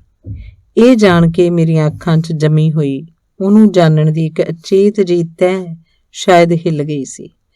ਉਹਦਾ ਮੂੰਹ ਹੋਰ ਪ੍ਰਤੱਖ ਜਿਹਾ ਹੋ ਗਿਆ। ਹੁਣ ਡਾਇਰੀ ਦੇ ਭਰਿਆਂ ਸਫ਼ਿਆਂ ਵਿੱਚ ਵੀ ਉਹਨੂੰ ਵੇਖ ਸਕਦਾ ਸਾਂ ਤੇ ਖਾਲੀ ਸਫ਼ਿਆਂ ਵਿੱਚ ਵੀ, ਪਰ ਇਹ ਨਹੀਂ ਕਹਿ ਸਕਦਾ ਕਿ ਉਹਨੂੰ ਇੰਝ ਵੇਖ ਕੇ ਮੈਂ ਹੋਰ ਉਦਾਸ ਨਹੀਂ ਸੀ ਹੋ ਗਿਆ। ਜਾਪਿਆ ਅੱਖਾਂ 'ਚ ਜੋ ਕੁਝ ਪ੍ਰਤੱਖ ਹੋ ਗਿਆ ਸੀ ਉਹ ਬੜਾ ਅਪ੍ਰਤੱਖ ਬਣ ਕੇ ਮੇਰੇ ਅੰਦਰ ਬਾਹਰ ਲੈ ਗਿਆ ਸੀ। ਤਰੀਜ਼ਾ ਨੂੰ ਉਹਦੀ ਗੱਲ ਦਾ ਜਵਾਬ ਦੇਣਾ ਸੀ, ਇਸ ਲਈ ਦਿੱਤਾ। ਲਫ਼ਜ਼ਾਂ ਨੂੰ ਜਿੱਥੋਂ ਤੱਕ ਮਾਈਲਡ ਕਰ ਸਕਦਾ ਸੀ ਕੀਤਾ। ਇਹ ਨਹੀਂ ਸੀ ਚਾਹੁੰਦਾ ਕਿ ਉਹਦੇ ਮਨ 'ਚ ਉਹਦੇ ਪਾਪਾ ਦੀ ਹੋਂਦ ਹੌਲੀ ਪੈ ਜਾਏ। ਇਸ ਲਈ ਇਹ ਵੀ ਆਖਿਆ, ਆਦਤ ਚੰਗੀ ਨਹੀਂ, ਪਰ ਉਹਨਾਂ ਨੂੰ ਕਿਸੇ ਵੇਲੇ ਕਿਸੇ ਕਮਜ਼ੋਰ ਘੜੀ ਪੈ ਗਈ ਹੋਏਗੀ। ਪਰ ਕਿਸੇ ਮਾੜੀ ਆਦਤ ਦਾ ਇਹ ਮਤਲਬ ਨਹੀਂ ਹੁੰਦਾ ਕਿ ਉਸ ਆਦਮੀ ਦਾ ਸਭ ਕੁਝ ਮਾੜਾ ਹੋ ਜਾਂਦਾ ਹੈ। ਮਾਈ ਗॉड, ਆਈ ਨੈਵਰ ਇਮੈਜਿਨਡ। ਤਰੀਜ਼ਾ ਨੇ ਇਸ ਤੋਂ ਵੱਧ ਕੁਝ ਨਹੀਂ ਆਖਿਆ। ਸਿਰਫ ਜਾਣ ਲੱਗੀ ਨੇ ਮੇਰੇ ਵੱਲ ਨਜ਼ਰ ਭਰ ਕੇ ਵੇਖਿਆ। ਉਹਦੀਆਂ ਅੱਖਾਂ 'ਚ ਇੱਕ ਚੁੱਪ ਜਿਹੀ ਇਲਤਜਾ ਸੀ ਕਿ ਅੱਜ ਉਹਨੇ ਮੇਰੇ ਕਮਰੇ 'ਚ ਆ ਕੇ ਜਿਹੜੀ ਵੀ ਗੱਲ ਮੇਰੇ ਨਾਲ ਕੀਤੀ ਸੀ ਉਹਨੂੰ ਇੱਥੇ ਹੀ ਰਹਿਣਾ ਚਾਹੀਦਾ ਸੀ। ਪਗਲੀ। ਤਰੀਜ਼ਾ ਦੇ ਜਾਣ ਤੋਂ ਬਾਅਦ ਪਤਾ ਨਹੀਂ ਕਿਹੜੇ ਵੇਲੇ ਦਿਨ ਢਲ ਗਿਆ ਸੀ। ਕਮਰੇ ਦੀ ਬੱਤੀ ਜਗਾਉਣ ਦਾ ਖਿਆਲ ਉਸ ਵੇਲੇ ਆਇਆ ਜਿਸ ਵੇਲੇ ਬਾਹਰੋਂ ਵਰਾਂਡੇ 'ਚੋਂ ਆਉਂਦੇ ਰਾਵਲ ਦੀ ਆਵਾਜ਼ ਆਈ ਸੀ। ਓ ਮਿਸਟਰ ਆਊਟ ਆਫ ਡੇਟ। ਉਹ ਹਮੇਸ਼ਾ ਹੀ ਇਹ ਕਹਿ ਕੇ ਆਵਾਜ਼ ਦਿੰਦਾ ਹੈ। ਮੈਂ ਹਮੇਸ਼ਾ ਹੀ ਹੱਸ ਛੱਡਦਾ। ਮੈਨੂੰ ਉਹਦੀ ਹਸਕੀ ਆਵਾਜ਼ ਚੰਗੀ ਲੱਗਦੀ ਹੈ। ਜਾਵੇਦ ਵੀ ਉਹਦੇ ਨਾਲ ਸੀ। ਕਿਤੇ ਜੈਮ ਸੈਸ਼ਨ ਤੇ ਜਾ ਰਹੇ ਸਨ। ਕੋਈ ਹੋਰ ਦਿਨ ਹੁੰਦਾ ਸ਼ਾਇਦ ਚਲਾ ਜਾਂਦਾ, ਪਰ ਉਸ ਦਿਨ ਬਿਲਕੁਲ ਨਹੀਂ ਸੀ ਜਾ ਸਕਦਾ। You are a lost article in the post office. ਆਖਰ ਜਾਵੇਦ ਨੇ ਕਿਹਾ ਤੇ ਮੈਨੂੰ ਲਿਜਾਣ ਦਾ ਖਹਿੜਾ ਛੱਡ ਦਿੱਤਾ। ਫਿਰ ਪਤਾ ਨਹੀਂ ਕਿਸ ਵੇਲੇ ਮੈਂ ਸੌਂ ਗਿਆ ਸੀ। ਰਾਤ ਦੀ ਰੋਟੀ ਨਹੀਂ ਖਾਧੀ ਸੀ। ਇੱਕ ਅਜੀਬ ਤਸੱਵਰ ਸੀ ਜੋ ਸੁਪਨੇ ਦੀ ਸ਼ਕਲ ਵਿੱਚ ਸਾਰੀ ਰਾਤ ਮੈਨੂੰ ਦਿਸਦਾ ਰਿਹਾ ਸੀ। ਸੂਰਜ ਨਾਲੋਂ ਕਿਰਨਾਂ ਝੜਦੀਆਂ ਪਈਆਂ ਸਨ। ਹੇਠਾਂ ਧਰਤੀ ਉੱਤੇ ਡਿੱਗਦੀਆਂ ਪਈਆਂ ਸਨ। ਜਿਸ ਪਾਸੇ ਵੀ ਕੋਈ ਕਿਰਨ ਡਿੱਗਦੀ ਪਈ ਸੀ ਮੈਂ ਉਸ ਪਾਸੇ ਦੌੜਦਾ ਪਿਆ ਸਾਂ। ਕਿਰਨਾਂ ਨੂੰ ਬਲਦੇ ਬੁਝਦੇ ਤੀਲਿਆਂ ਵਾਂਗ ਚੁੱਕ ਚੁੱਕ ਕੇ ਮੈਂ ਦੋਹਾਂ ਹੱਥਾਂ 'ਚ ਫੜੀ ਜਾ ਰਿਹਾ ਸਾਂ। I think it's the sanity of madness. ਜਾਪਿਆ ਰਾਤ ਇੱਕ ਲੰਬੀ ਸੜਕ ਵਾਂਗ ਸੀ, ਪਰ ਸਾਰੀ ਸੜਕ ਟੁੱਟੀ ਹੋਈ। ਥੋੜੇ ਥੋੜੇ ਚਿਰ ਪਿੱਛੋਂ ਟੁੱਟੇ ਹੋਏ ਥਾਂ ਦੇ ਉੱਤੋਂ ਦੀ ਇੱਕ ਛਲਾਂਗ ਜਿਹੀ ਮਾਰਨੀ ਪੈਂਦੀ ਸੀ। ਸੜਕ ਦਾ ਕੁਝ ਹਿੱਸਾ ਫਿਰ ਬੜਾ ਪੱਧਰਾ ਆ ਜਾਂਦਾ ਸੀ। ਪੈਰ ਇੱਕ ਸਾਹੇ ਤੁਰਦੇ ਜਾਂਦੇ ਸਨ, ਪਰ ਫਿਰ ਸੜਕ ਉੱਤੇ ਪਏ ਹੋਏ ਇੱਕ ਵੱਡੇ ਸਾਰੇ ਖੱਪੇ ਵਾਂਗ ਕੁਝ ਆ ਜਾਂਦਾ ਸੀ। ਉਹ ਸ਼ਾਇਦ ਜਨਵਰੀ ਦੀ ਗੱਲ ਸੀ। ਫਿਰ ਫਰਵਰੀ ਹੋ ਗਈ। ਮੈਂ ਰਾਤ ਦੀ ਲੰਬੀ ਸੜਕ ਉੱਤੇ ਤੁਰਦਾ ਰਿਹਾ। ਰਾਤ ਇੱਕੋ ਸੀ, ਪਰ ਹਰ ਰਾਤ ਦੋ ਟੁਕੜਿਆਂ 'ਚ ਟੁੱਟੀ ਹੋਈ। ਵਿਚਕਾਰ ਰੋਜ਼ ਇੱਕ ਦਿਨ ਆਉਂਦਾ ਸੀ ਜਿਹਨੂੰ ਇੱਕ ਛਲਾਂਗ ਜੀ ਮਾਰ ਕੇ ਲੰਘਣਾ ਪੈਂਦਾ ਸੀ। ਸੂਰਜ ਤੇ ਸੂਰਜ ਵਿੱਚ ਵੀ ਫਰਕ ਹੁੰਦਾ ਹੈ। ਇਹ ਮੈਂ ਉਦੋਂ ਵੇਖਿਆ ਸੀ।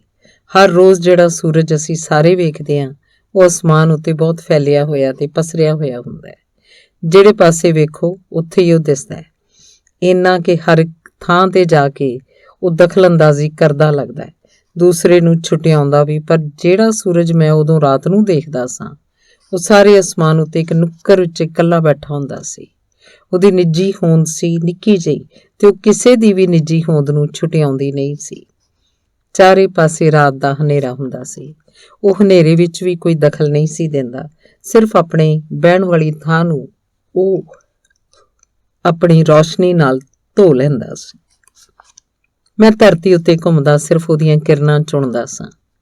ਕਈ ਵਾਰ ਕੋਈ ਕਿਰਨ ਕਿਸੇ ਬੜੀ ਔਖੀ ਜਿਹੀ ਥਾਂ ਉੱਤੇ ਜਾ ਡਿੱਗਦੀ ਸੀ, ਕਿਸੇ ਤਿਲਕਮੀ ਢਲਾਣ ਉੱਤੇ, ਜਾਂ ਇੱਕ ਬੜੇ ਡੂੰਘੇ ਟੋਏ ਵਿੱਚ, ਜਾਂ ਪਾਣੀ ਦੇ ਇੱਕ ਡੂੰਘੇ ਛੱਪੜ ਵਿੱਚ, ਜਾਂ ਬੜੇ ਚਿੱਕੜ ਵਿੱਚ। ਪਰ ਮੈਂ ਕਿਰਨ ਜ਼ਰੂਰ ਫੜਨੀ ਹੁੰਦੀ ਸੀ। ਕਈ ਵਾਰ ਮੇਰੇ ਗੋਡੇ ਛਿੱਲੇ ਜਾਂਦੇ ਸਨ, ਜਾਂ ਅਰਕਾਂ 'ਚੋਂ ਲਹੂ ਸਿਮਣ ਲੱਗ ਪੈਂਦਾ ਸੀ, ਜਾਂ ਪੈਰ ਮੁੱਧਾ ਜਾ ਪੈਂਦਾ ਸੀ, ਜਾਂ ਸਾਰੀਆਂ ਲੱਤਾਂ ਚਿੱਕੜ 'ਚ ਖੁੱਭ ਜਾਂਦੀਆਂ ਸਨ। ਉੱਥੇ ਕਦੀ ਕੋਈ ਜੀਵ ਜੰਤੂ ਮੈਂ ਨਹੀਂ ਸੀ ਵੇਖਿਆ। ਰੋਜ਼ ਇਕੱਲਿਆਂ ਦੌੜਨ ਦੀ ਤੇ ਕਿਰਨਾਂ ਨੂੰ ਚੁਣਨ ਦੀ ਮੈਨੂੰ ਆਦਤ ਜੀ ਪੈ ਗਈ ਸੀ। ਤੇ ਫਿਰ ਇੱਕ ਵਾਰ ਮੈਂ ਵੇਖਿਆ ਕਿ ਮੈਂ ਇਕੱਲਾ ਨਹੀਂ ਸੀ। ਇੱਕ ਸਾਏ ਵਰਗਾ ਉੱਥੇ ਕੋਈ ਹੋਰ ਵੀ ਸੀ। ਮੇਰੇ ਨੇੜੇ ਨਹੀਂ, ਪਰ ਦੂਰ ਇੱਕ ਝੋਲੇ ਵਾਂਗ ਦਿਸਦਾ।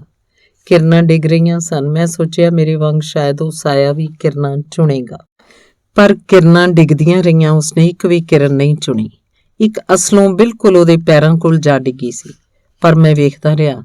ਉਹਨੇ ਪੈਰਾਂ ਕੋਲ ਡਿੱਗੀ ਹੋਈ ਕਿਰਨ ਵੀ ਨਹੀਂ ਸੀ ਫੜੀ। ਪਰ ਮੈਂ ਉਹ ਫੜਨੀ ਸੀ, ਇਸ ਲਈ ਕਾਹਲੀ ਨਾਲ ਤੁਰਦਾ ਉਸ ਪਾਸੇ ਗਿਆ। ਸਾਇਆ ਉਸ ਵੇਲੇ ਵੀ ਆਪਣੀ ਥਾਂ ਉੱਤੇ ਸੀ। ਕਿਰਨ ਉਸ ਵੇਲੇ ਵੀ ਉਹਦੇ ਪੈਰਾਂ ਕੋਲ ਡਿੱਗੀ ਹੋਈ ਸੀ। ਜਦੋਂ ਮੈਂ ਉਹਦੇ ਨੇੜੇ ਪਹੁੰਚਿਆ, ਠਠੰਬਰ ਗਿਆ। ਕਿਰਨ ਦੇ ਹਲਕੇ ਜਿਹੇ ਚਾਨਣ 'ਚ ਮੈਂ ਉਸ ਸਾਏ ਨੂੰ ਪਛਾਣ ਸਕਦਾ ਸਾਂ। ਤੱਕਦਾ ਰਹਿ ਗਿਆ। ਉਹ ਮੁਸਕਰਾ ਪਈ। ਬੋਲਣ ਦੀ ਪਹਿਲ ਵੀ ਉਹਨੇ ਕੀਤੀ। ਮਿਸਟਰ ਮਲਿਕ, ਰੋਜ਼ ਇਹ ਕਿਰਨਾਂ ਤੁਸੀਂ ਕਾਹਦੇ ਲਈ ਚੁਣਦੇ ਹੋ? ਰੋਜ਼? ਤੁਹਾਨੂੰ ਕਿਸ ਤਰ੍ਹਾਂ ਪਤਾ ਹੈ? ਮੈਂ ਰੋਜ਼ ਵੇਖਦੀ ਹਾਂ। ਤੁਸੀਂ ਇੱਥੇ ਰੋਜ਼? ਮੈਂ ਰੋਜ਼ ਰਾਤ ਨੂੰ ਇੱਥੇ ਹੀ ਕਿਤੇ ਹੁੰਦੀ ਹਾਂ। ਮੀਲਾਂ ਤੱਕ ਰਾਤ ਸੀ, ਵੀਰਾਨੀ ਸੀ। ਉਹ ਮੇਰੇ ਅਸਲੋਂ ਸਾਹਮਣੇ ਸੀ। ਮੇਰੇ ਤੇ ਉਹਦੇ ਵਿੱਚ ਥੋੜ੍ਹੀ ਜਿਹੀ ਵਿੱਥ ਸੀ, ਤੇ ਉਸ ਵਿੱਥ ਵਿੱਚ ਇੱਕ ਕਿਰਨ ਡਿੱਗੀ ਹੋਈ ਸੀ। ਕੀ ਕਰੋਗੇ ਇਹ ਕਿਰਨਾਂ ਚੁਣ ਕੇ? ਉਹਨੇ ਫਿਰ ਪੁੱਛਿਆ। ਪਤਾ ਨਹੀਂ, ਮੈਂ ਸਿਰ ਨੀਵਾਂ ਪਾ ਲਿਆ। ਮੈਂ ਝੂਠ ਨਹੀਂ ਸੀ ਆਖਿਆ। ਮੈਨੂੰ ਸੱਚਮੁੱਚ ਪਤਾ ਨਹੀਂ ਸੀ ਕਿ ਮੈਂ ਕਿਰਨਾਂ ਚੁਣ ਕੇ ਕੀ ਕਰਾਂਗਾ। ਕੁਝ ਸੋਚ ਕੇ ਨਹੀਂ ਸਿਰ ਚੁਣਦਾ, ਬਸ ਡਿੱਗਦੀਆਂ ਵੇਖਦਾ ਸਾਂ, ਇਸ ਲਈ ਚੁੱਕ ਲੈਂਦਾ ਸਾਂ। ਪਰ ਉਸ ਵੇਲੇ ਜਦੋਂ ਉਹਨੇ ਸਵਾਲ ਪੁੱਛਿਆ, ਮੈਨੂੰ ਜਾਪਿਆ ਕਿ ਮੈਂ ਇਹਨਾਂ ਨੂੰ ਸੱਚਮੁੱਚ ਕਿਸੇ ਕੰਮ ਲਈ ਚੁੱਕਦਾ ਪਿਆ ਸਾਂ ਤੇ ਇਕੱਠੀਆਂ ਕਰਦਾ ਪਿਆ ਸਾਂ। ਮੈਨੂੰ ਜਾਪਿਆ ਕਿ ਮੈਂ ਬਹੁਤ ਸਾਰੀਆਂ ਕਿਰਨਾਂ ਇਕੱਠੀਆਂ ਕਰਕੇ ਉਸ ਬੁੱਤ ਵਿੱਚ ਪਾਉਣੀਆਂ ਸਨ, ਜਿਹੜਾ ਬੁੱਤ ਉਹਨੇ ਵਰ੍ਹਿਆਂ ਤੋਂ ਬਣਾ ਕੇ ਰੱਖਿਆ ਹੋਇਆ ਸੀ, ਪਰ ਜਿਹਦੇ 'ਚ ਜਾਨ ਨਹੀਂ ਸੀ ਪੈਂਦੀ। ਮੈਨੂੰ ਇੱਕ ਤਸੱਲੀ ਜਿਹੀ ਹੋਈ ਕਿ ਮੈਨੂੰ ਜਵਾਬ ਪਤਾ ਲੱਗ ਗਿਆ ਸੀ, ਪਰ ਇਹ ਜਵਾਬ ਮੈਂ ਉਹਨੂੰ ਆਪਣੇ ਮੂੰਹੋਂ ਨਹੀਂ ਸੀ ਦੱਸ ਸਕਦਾ, ਇਸ ਲਈ ਚੁੱਪ ਸਾਂ। ਤੁਹਾਨੂੰ ਇੱਕ ਗੱਲ ਦੱਸਾਂ, ਉਹਦੀ ਆਵਾਜ਼ ਆਈ। ਜਵਾਬ 'ਚ ਮੈਂ ਸਿਰ ਚੁੱਕ ਕੇ ਉਹਦੇ ਵੱਲ ਤੱਕਣ ਲੱਗ ਪਿਆ। ਹਰ ਮਨੁੱਖ ਇੱਕ ਸੂਰਜ ਹੁੰਦਾ ਹੈ, ਉਹਨੇ ਆਖਿਆ। ਫਿਰ ਚੌਂ ਪਾਸੇ ਰਾਤ ਦੇ ਹਨੇਰੇ 'ਚ ਤੱਕਦੀ ਤੇ ਫਿਰ ਅਸਮਾਨ ਦੀ ਇੱਕ ਗੁੱਠ 'ਚ ਬੈਠੇ ਸੂਰਜ ਵੱਲ ਤੱਕਦੀ ਆਖਣ ਲੱਗੀ, ਮਨੁੱਖ ਧਰਤੀ ਤੇ ਅਸਮਾਨ ਨੂੰ ਨਹੀਂ ਰੋਸ਼ਨਾ ਸਕਦਾ, ਸਿਰਫ ਆਪਣੀ ਚੱਪਾ ਜੀ ਥਾਂ ਉੱਤੇ ਹੀ ਉਹਦਾ ਹੱਕ ਹੁੰਦਾ ਹੈ। ਇਸ ਸੂਰਜ ਵਾਂਗ ਮੇਰੇ 'ਚ ਬੋਲਣ ਦਾ ਇੱਕ ਜੇਰਾ ਜਿਹਾ ਵੀ ਆ ਗਿਆ। ਹਾਂ, ਇਸ ਸੂਰਜ ਵਾਂਗ, ਪਰ ਇਹਦੀਆਂ ਕਿਰਨਾਂ ਰੋਜ਼ ਝੜਦੀਆਂ ਨੇ। ਮਨੁੱਖ ਦੀਆਂ ਵੀ ਸਾਰੀਆਂ ਸੋਚਾਂ, ਸਾਰੇ ਖਿਆਲ, ਸਾਰੇ ਸੁਪਨੇ ਉਹਦੇ ਨਾਲੋਂ ਰੋਜ਼ ਝੜਦੇ ਨੇ, ਪਰ ਉਹ ਨਹੀਂ। ਟੁੱਟੀਆਂ ਹੋਈਆਂ ਕਿਰਨਾਂ ਨੂੰ ਚੁੱਕਿਆਂ ਕੁਝ ਨਹੀਂ ਬਣਦਾ। ਇਹ ਤੀਲਿਆਂ ਵਾਂਗ ਹੋ ਜਾਂਦੀਆਂ ਨੇ, ਲਿਸ਼ਕਦੀਆਂ ਨੇ, ਤੱਤੀਆਂ ਵੀ ਹੁੰਦੀਆਂ ਨੇ, ਪਰ ਫਿਰ ਵੀ ਤੀਲਿਆਂ ਵਾਂਗ ਹੁੰਦੀਆਂ ਨੇ। ਮੈਂ ਉਹਦੇ ਤੇ ਆਪਣੇ ਪੈਰਾਂ ਦੇ ਵਿਚਕਾਰ ਡਿੱਗੀ ਹੋਈ ਕਿਰਨ ਨੂੰ ਫੜਨ ਲਈ ਹੱਥ ਉਠਾਇਆ ਸੀ, ਪਰ ਫਿਰ ਉਹਨੂੰ ਫੜਿਆ ਨਹੀਂ। ਮੈਂ ਸੋਚਿਆ, ਕਹਿੰਦਾ ਚੁੱਪ ਹੋ ਗਿਆ। ਤੁਸੀਂ ਕੀ ਸੋਚਿਆ ਸੀ? ਉਹਨੇ ਹੌਲੀ ਜਿਹੀ ਮੁਸਕਰਾ ਕੇ ਪੁੱਛਿਆ। ਦੱਸਦੇ ਹਾਂ? ਦੱਸ ਦਿਓ, ਉਂਝ ਮੈਨੂੰ ਪਤਾ ਹੈ। ਤੁਹਾਨੂੰ ਪਤਾ ਹੈ? ਇੱਕ ਪਲ ਹੈਰਾਨੀ ਜਿਹੀ ਹੋਈ, ਕੁਝ ਘਬਰਾਹਟ ਵੀ, ਪਰ ਦੂਸਰੇ ਪਲ ਮੈਂ ਆਪਣੇ ਆਪ ਨੂੰ ਯਕੀਨ ਦਿਵਾਇਆ ਕਿ ਉਹਦਾ ਕਿਆਸ ਕਦੇ ਵੀ ਠੀਕ ਨਹੀਂ ਸੀ ਹੋ ਸਕਦਾ। ਤੁਸੀਂ ਸੋਚਦੇ ਹੋ ਕਿ ਕਿਰਨਾਂ ਜੋੜ ਕੇ ਤੁਸੀਂ ਮੇਰੀ ਮਿੱਟੀ ਦੇ ਬੁੱਤ ਵਿੱਚ ਪਾ ਦਿਓਗੇ ਤਾਂ ਬੁੱਤ 'ਚ ਜਾਨ ਪੈ ਜਾਏਗੀ। ਮੈਨੂੰ ਨਹੀਂ ਪਤਾ ਉਹਨੇ ਇਹ ਸਭ ਕੁਝ ਕਿਵੇਂ ਜਾਣ ਲਿਆ ਸੀ, ਪਰ ਜਾਣ ਲਿਆ ਸੀ ਤੇ ਮੂੰਹੋਂ ਆਖ ਵੀ ਦਿੱਤਾ ਸੀ। ਅੱਛਾ, ਜੇ ਮੈਂ ਇਹੀ ਸੋਚਦਾ ਹੋਵਾਂ, ਹੁਣ ਮੈਂ ਆਖ ਸਕਦਾ ਸਾਂ, ਸੋਚਿਆ ਕੁਝ ਨਹੀਂ ਬਣਦਾ, ਮੈਂ ਇਹ ਕਰਕੇ ਵੇਖ ਚੁੱਕੀ ਹਾਂ। ਉਹ ਹੱਸ ਜੀ ਪਈ। ਤੁਸੀਂ? ਮੈਂ ਵੀ ਤੁਹਾਡੇ ਵਾਂਗ ਵਰੇ ਹੋਏ ਇਸ ਤਰ੍ਹਾਂ ਰੋਜ਼ ਰਾਤੀ ਇਹ ਕਿਰਨਾਂ ਚੁਣੀਆਂ ਸਨ। ਮੇਰੇ ਵਾਂਗ? ਇੱਕ ਉਮਰ ਹੁੰਦੀ ਹੈ ਜਦੋਂ ਇਹ ਕਿਰਨਾਂ ਚੁਣਨ ਨੂੰ ਜੀ ਕਰਦਾ ਹੈ। ਸਿਰਫ ਜੀ ਨਹੀਂ ਕਰਦਾ, ਵਿਸ਼ਵਾਸ ਵੀ ਹੁੰਦਾ ਹੈ ਕਿ ਮਿੱਟੀ ਦੇ ਬੁੱਤ ਨੂੰ ਵੀ ਛੁਆਵਾਂਗੀ ਤਾਂ ਉਹਦੇ 'ਚ ਜਾਨ ਪੈ ਜਾਏਗੀ, ਪਰ ਕਿਸੇ ਬੁੱਤ 'ਚ ਜਾਨ ਨਹੀਂ ਪੈਂਦੀ। ਮੈਂ ਸਿਰ ਝੁਕਾ ਲਿਆ, ਹੱਥ 'ਚ ਫੜੀਆਂ ਹੋਈਆਂ ਕਿਰਨਾਂ ਵੀ ਭੁੰਜੇ ਸੁੱਟ ਦਿੱਤੀਆਂ। ਉਹਦੇ ਤੇ ਮੇਰੇ ਵਿਚਕਾਰ ਕਿਰਨਾਂ ਦਾ ਇੱਕ ਢੇਰ ਜਿਹਾ ਲੱਗ ਗਿਆ। ਕਿਤੇ ਕਿਤੇ ਕੋਈ ਕਿਰਨ ਅਜੇ ਵੀ ਸੂਰਜ ਨਾਲੋਂ ਝੜਦੀ ਪਈ ਸੀ ਤੇ ਫਿਰ ਇੱਕ ਕਿਰਨ ਡਿੱਗੀ ਤੇ ਅਸਲੋਂ ਉਹਦੇ ਕੰਨ ਦੇ ਕੋਲ ਉਹਦੇ ਵਾਲਾਂ ਚੜ ਗਈ। ਵੇਖ ਰਿਹਾ ਸਾਂ, ਇੱਕ ਅੱਗ ਦੀ ਕਲੀ ਜਿਹੀ ਉਹਦੇ ਵਾਲਾਂ 'ਚ ਟੁੰਗੀ ਗਈ ਸੀ। ਇਹ ਮੇਰਾ ਸੁਪਨੇ ਵਿੱਚ ਉਹਦੇ ਨਾਲ ਹੋਇਆ ਪਹਿਲਾ ਮੇਲ ਸੀ। ਇਹਨੇ ਬਹੁਤ ਕੁਝ ਦਿੱਤਾ ਸੀ, ਪਰ ਇੱਕ ਸਰਾਪ ਜਿਹਾ ਵੀ ਦਿੱਤਾ ਸੀ, ਕਿਉਂਕਿ ਇਸ ਤੋਂ ਬਾਅਦ ਮੈਨੂੰ ਕਿਰਨਾਂ ਚੁਣਨ ਦਾ ਸੁਪਨਾ ਫੇਰ ਨਹੀਂ ਆਇਆ। ਮੈਂ ਪਹੁੰਚਿਆ ਕਿਤੇ ਨਹੀਂ, ਪਰ ਰਾਤ ਦੀ ਸੜਕ ਮੁੱਕ ਗਈ ਜਾਪਦੀ ਹੈ, ਜਾਂ ਕਿਸੇ ਥਾਂ ਤੋਂ ਇੰਨੀ ਟੁੱਟ ਗਈ ਹੋਈ ਕਿ ਮੈਂ ਸ਼ਾਇਦ ਉਹਦੇ ਅੱਗੇ ਆ ਗਈ। ਦਿਨ ਦੀ ਕਿਸੇ ਖੱਡ 'ਚ ਡਿੱਗ ਪਿਆ। ਇਹ ਚਿੱਟੇ ਦਿਨ ਵਰਗੀ ਚੇਤਨਤਾ ਹੈ, ਕੌਨਸ਼ੀਅਸਨੈਸ। ਬੜੀ ਹੋਸ਼ਮੰਦੀ ਨਾਲ ਮੈਂ MSc ਦਾ ਇਮਤਿਹਾਨ ਦਿੱਤਾ ਹੈ। ਇਹ ਵੀ ਸ਼ੱਕ ਨਹੀਂ ਕਿ ਕੋਈ ਕਸਰ ਰਹੀ ਹੈ, ਪਰ ਇਸ ਸਭ ਕੁਝ ਨੂੰ ਲੈ ਕੇ ਮੈਂ ਕਿਤੇ ਪਹੁੰਚਣਾ, ਇਹ ਗੱਲ ਮੁੱਕ ਗਈ ਹੈ। ਇੱਕ ਚੇਤਨਤਾ ਹੈ, ਪਰ ਡੂੰਘੀ ਖੱਡ ਵਰਗੀ। ਕਦੇ ਕੁਝ ਪਲ ਇਹੋ ਜਿਹੇ ਹੁੰਦੇ ਹਨ ਜਦੋਂ ਮੈਂ ਇਸ ਖੇਡ ਵਿੱਚੋਂ ਨਿਕਲ ਕੇ ਫਿਰ ਆਪਣੀ ਪੁਰਾਣੀ ਸੜਕ ਉੱਤੇ ਤੁਰ ਸਕਦਾ, ਕਿਉਂਕਿ ਜਾਗ ਤੇ ਸੁਪਨਾ ਇੱਕ ਚੀਜ਼ ਦਾ ਸਿੱਧਾ ਤੇ ਪੁੱਠਾ ਪਾਸਾ ਹੁੰਦਾ ਹੈ। ਉਦੋਂ ਮੈਂ ਰਾਤ ਨੂੰ ਜੋ ਕੁਝ ਆਪਣੇ ਉੱਤੇ ਤਾਣਦਾ ਸੀ, ਉਹਦਾ ਸਿੱਧਾ ਪਾਸਾ, ਸੁਪਨਿਆਂ ਵਾਲਾ ਪਾਸਾ ਬਾਹਰ ਨੂੰ ਹੁੰਦਾ ਸੀ ਤੇ ਜਾਗ ਵਾਲਾ ਅੰਦਰ ਨੂੰ। ਪਰ ਹੁਣ ਕਿਸੇ ਪਲ ਇਹਨੂੰ ਪੁੱਠਾ ਕਰਕੇ ਤਾਣ ਲੈਣਾ, ਸੁਪਨਿਆਂ ਵਾਲਾ ਪਾਸਾ ਅੰਦਰ ਨੂੰ ਤੇ ਜਾਗ ਵਾਲਾ ਬਾਹਰ ਨੂੰ, ਤੇ ਫਿਰ ਉਸ ਪਲ ਵੇਖ ਸਕਦਾ ਉਹਦੇ ਕੰਨ ਕੋਲ ਉਹਦੇ ਵਾਲਾਂ ਵਿੱਚ ਅੱਗ ਦੀ ਕਲੀ ਟੁੰਗੀ ਹੋਈ ਹੈ। ਕਈ ਵਾਰ ਜ਼ਿੱਦ ਜਿਹੀ ਆਉਂਦੀ ਹੈ ਕਿ ਮੈਂ ਉਹਦੇ ਵਾਲਾਂ ਵਿੱਚੋਂ ਅੱਗ ਦੀ ਕਲੀ ਲਾਹ ਕੇ ਫੁੱਲ ਦੀ ਕਲੀ ਕਿਉਂ ਨਹੀਂ ਟੰਗ ਸਕਦਾ, ਪਰ ਫਿਰ ਮੇਰੀ ਜ਼ਿੱਦ ਹੀ ਮੇਰੇ ਅੱਗੇ ਹਾਰ ਜਿਹੀ ਜਾਂਦੀ ਹੈ। ਮੇਰੇ ਅੱਗੇ ਨਹੀਂ, ਉਸ ਚੀਜ਼ ਅੱਗੇ ਜਿਹਨੂੰ ਵੇਖ ਕੇ ਤੇ ਭੁਗਤ ਕੇ ਉਹਨੇ ਆਖਿਆ ਸੀ ਕਿ ਟੁੱਟੀਆਂ ਹੋਈਆਂ ਕਿਰਨਾਂ ਨੂੰ ਚੁਣਿਆ ਕੁਝ ਨਹੀਂ ਬਣਦਾ।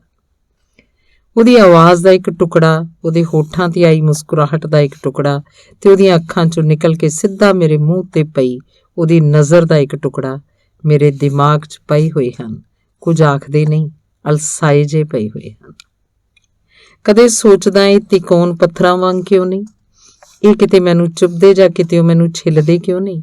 ਇਹਨਾਂ ਦੀ ਦਿੱਤੀ ਹੋਈ ਪੀੜ ਨਾਲ ਕਰਾ ਕੇ ਵੇਖਣਾ ਚਾਹੁੰਦਾ। ਨਹੀਂ, ਕਿਸੇ ਅੰਗ 'ਚ ਕੋਈ ਪੀੜ ਨਹੀਂ, ਸਭਨਾਂ ਅੰਗਾਂ 'ਚ ਇੱਕ ਅਲਸਾਹਟ ਹੈ, ਪਰ ਇਹ ਪਤਲੀ ਧੁੰਦ ਵਰਗੀ ਅਲਸਾਹਟ ਪਤਾ ਨਹੀਂ ਕਿੱਥੋਂ ਆਈ ਹੈ। ਸ਼ਾਇਦ ਅਚਨਚੇਤਨਤਾ ਦੀ ਸੜਕ ਉੱਤੇ ਤੁਰਦਿਆਂ ਚੇਤਨਤਾ ਦੀ ਜਿਸ ਖੱਡ 'ਚ ਡਿੱਗ ਪਿਆ, ਇਹ ਉਸੇ ਖੱਡ 'ਚ ਉੱਠਦੀ ਧੁੰਦ ਹੈ। ਜਾਂ ਜਿਹੜੀ ਪੀੜ ਨੂੰ ਮੈਂ ਚੀਸਾਂ ਦੀ ਸ਼ਕਲ 'ਚ ਨਹੀਂ ਵੇਖ ਸਕਦਾ, ਇਹ ਉਸੇ ਪੀੜ ਦੀ ਖੁਸ਼ਬੂ ਹੈ। ਨੀਂਦਰ ਤੇ ਜਾਗ ਨੂੰ ਮੈਂ ਕਾਲੇ ਤੇ ਚਿੱਟੇ ਰੰਗ ਵਾਂਗ ਦੋ ਵੱਖੋ-ਵੱਖ ਸ਼ੀਸ਼ਿਆਂ 'ਚ ਨਹੀਂ ਪਾ ਸਕਦਾ।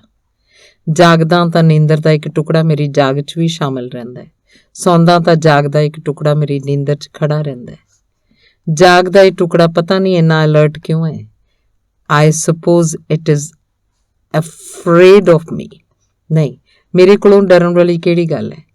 ਮੇਰਾ ਖਿਆਲ ਹੈ ਕਿ ਨੀਂਦਰ ਕੋਲੋਂ ਡਰਦਾ ਹੈ। ਇਹ ਸੋਚਦਾ ਹੈ ਕਿ ਨੀਂਦਰ ਇਹਨੂੰ ਓਵਰਪਾਵਰ ਕਰ ਜਾਏਗੀ।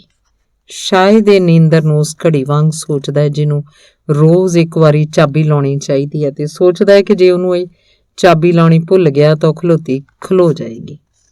ਉਹ ਸ਼ਾਇਦ ਵਕਤ ਕੋਲੋਂ ਨਹੀਂ ਡਰਦਾ, ਵਕਤ ਦੀ ਲਾਸ਼ ਕੋਲੋਂ ਡਰਦਾ ਹੈ। ਪਰ ਪਤਾ ਨਹੀਂ ਉਹ ਕਿਉਂ ਡਰਦਾ ਹੈ। ਲਾਸ਼ ਸਿਰਫ ਮਨੁੱਖ ਦੀ ਭਿਆਨਕ ਹੁੰਦੀ ਹੈ, ਵਕਤ ਦੀ ਨਹੀਂ ਹੁੰਦੀ। ਲੋਕ ਮਨੁੱਖ ਦੀ ਲਾਸ਼ ਨੂੰ ਵੇਖ ਕੇ ਨੱਕ ਅੱਗੇ ਰੁਮਾਲ ਰੱਖ ਲੈਂਦੇ ਹਨ, ਪਰ ਵਕਤ ਦੀ ਲਾਸ਼ ਨੂੰ ਬੜੇ ਸ਼ੌਕ ਨਾਲ ਸੁੰਘਦੇ ਹਨ।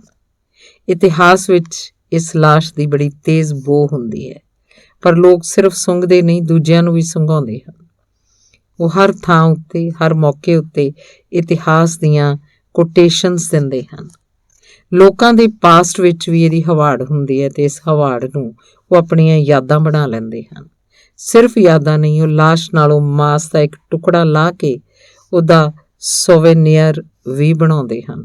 ਮੋਇਆਂ ਦੀਆਂ ਚੀਜ਼ਾਂ ਸਾਂਭ ਰੱਖਦੇ ਹਨ। ਨਹੀਂ, ਵਕਤ ਦੀ ਲਾਸ਼ ਭਿਆਨਕ ਨਹੀਂ ਹੁੰਦੀ। ਇਸ ਲਈ ਹੋ ਸਕਦਾ ਹੈ ਕਿ ਮੇਰੀ ਜਾਗ ਦਾ ਟੁਕੜਾ ਵਕਤ ਦੀ ਲਾਸ਼ ਤੋਂ ਨਹੀਂ ਡਰਦਾ, ਉਹ ਆਪਣੀ ਲਾਸ਼ ਤੋਂ ਡਰਦਾ ਹੈ। ਆਲ ਰਾਈਟ, ਜੇ ਉਹ ਇਸ ਤਰ੍ਹਾਂ ਡਰਦਾ ਹੈ ਤਾਂ ਮੈਂ ਉਹਦੀ ਕੁਝ ਮਦਦ ਕਰ ਸਕਦਾ। ਉਂਝ ਮੈਂ ਰੋਜ਼ ਉਹਦੀ ਮਦਦ ਕਰਦਾ। ਉਹ ਮੈਨੂੰ ਕਾਲਜ ਜਾਣ ਲਈ ਆਖਦਾ, ਮੈਂ ਚਲਾ ਜਾਂਦਾ। ਉਹ ਮੈਨੂੰ ਰੋਟੀ ਖਾਣ ਲਈ ਆਖਦਾ, ਮੈਂ ਖਾ ਲੈਣਾ। ਹੋਰ ਵੀ ਜੋ ਆਖੇਗਾ ਕਰ ਦਿਆਂਗਾ। ਪਰ ਮੇਰਾ ਖਿਆਲ ਹੈ ਉਹ ਇੰਨਾ ਮਾਸੂਮ ਨਹੀਂ ਜਿੰਨਾ ਮੈਂ ਸੋਚਦਾ। ਮੈਨੂੰ ਸੋਚ ਸਮਝ ਕੇ ਉਹਦੇ ਆਖੇ ਲੱਗਣਾ ਚਾਹੀਦਾ ਹੈ।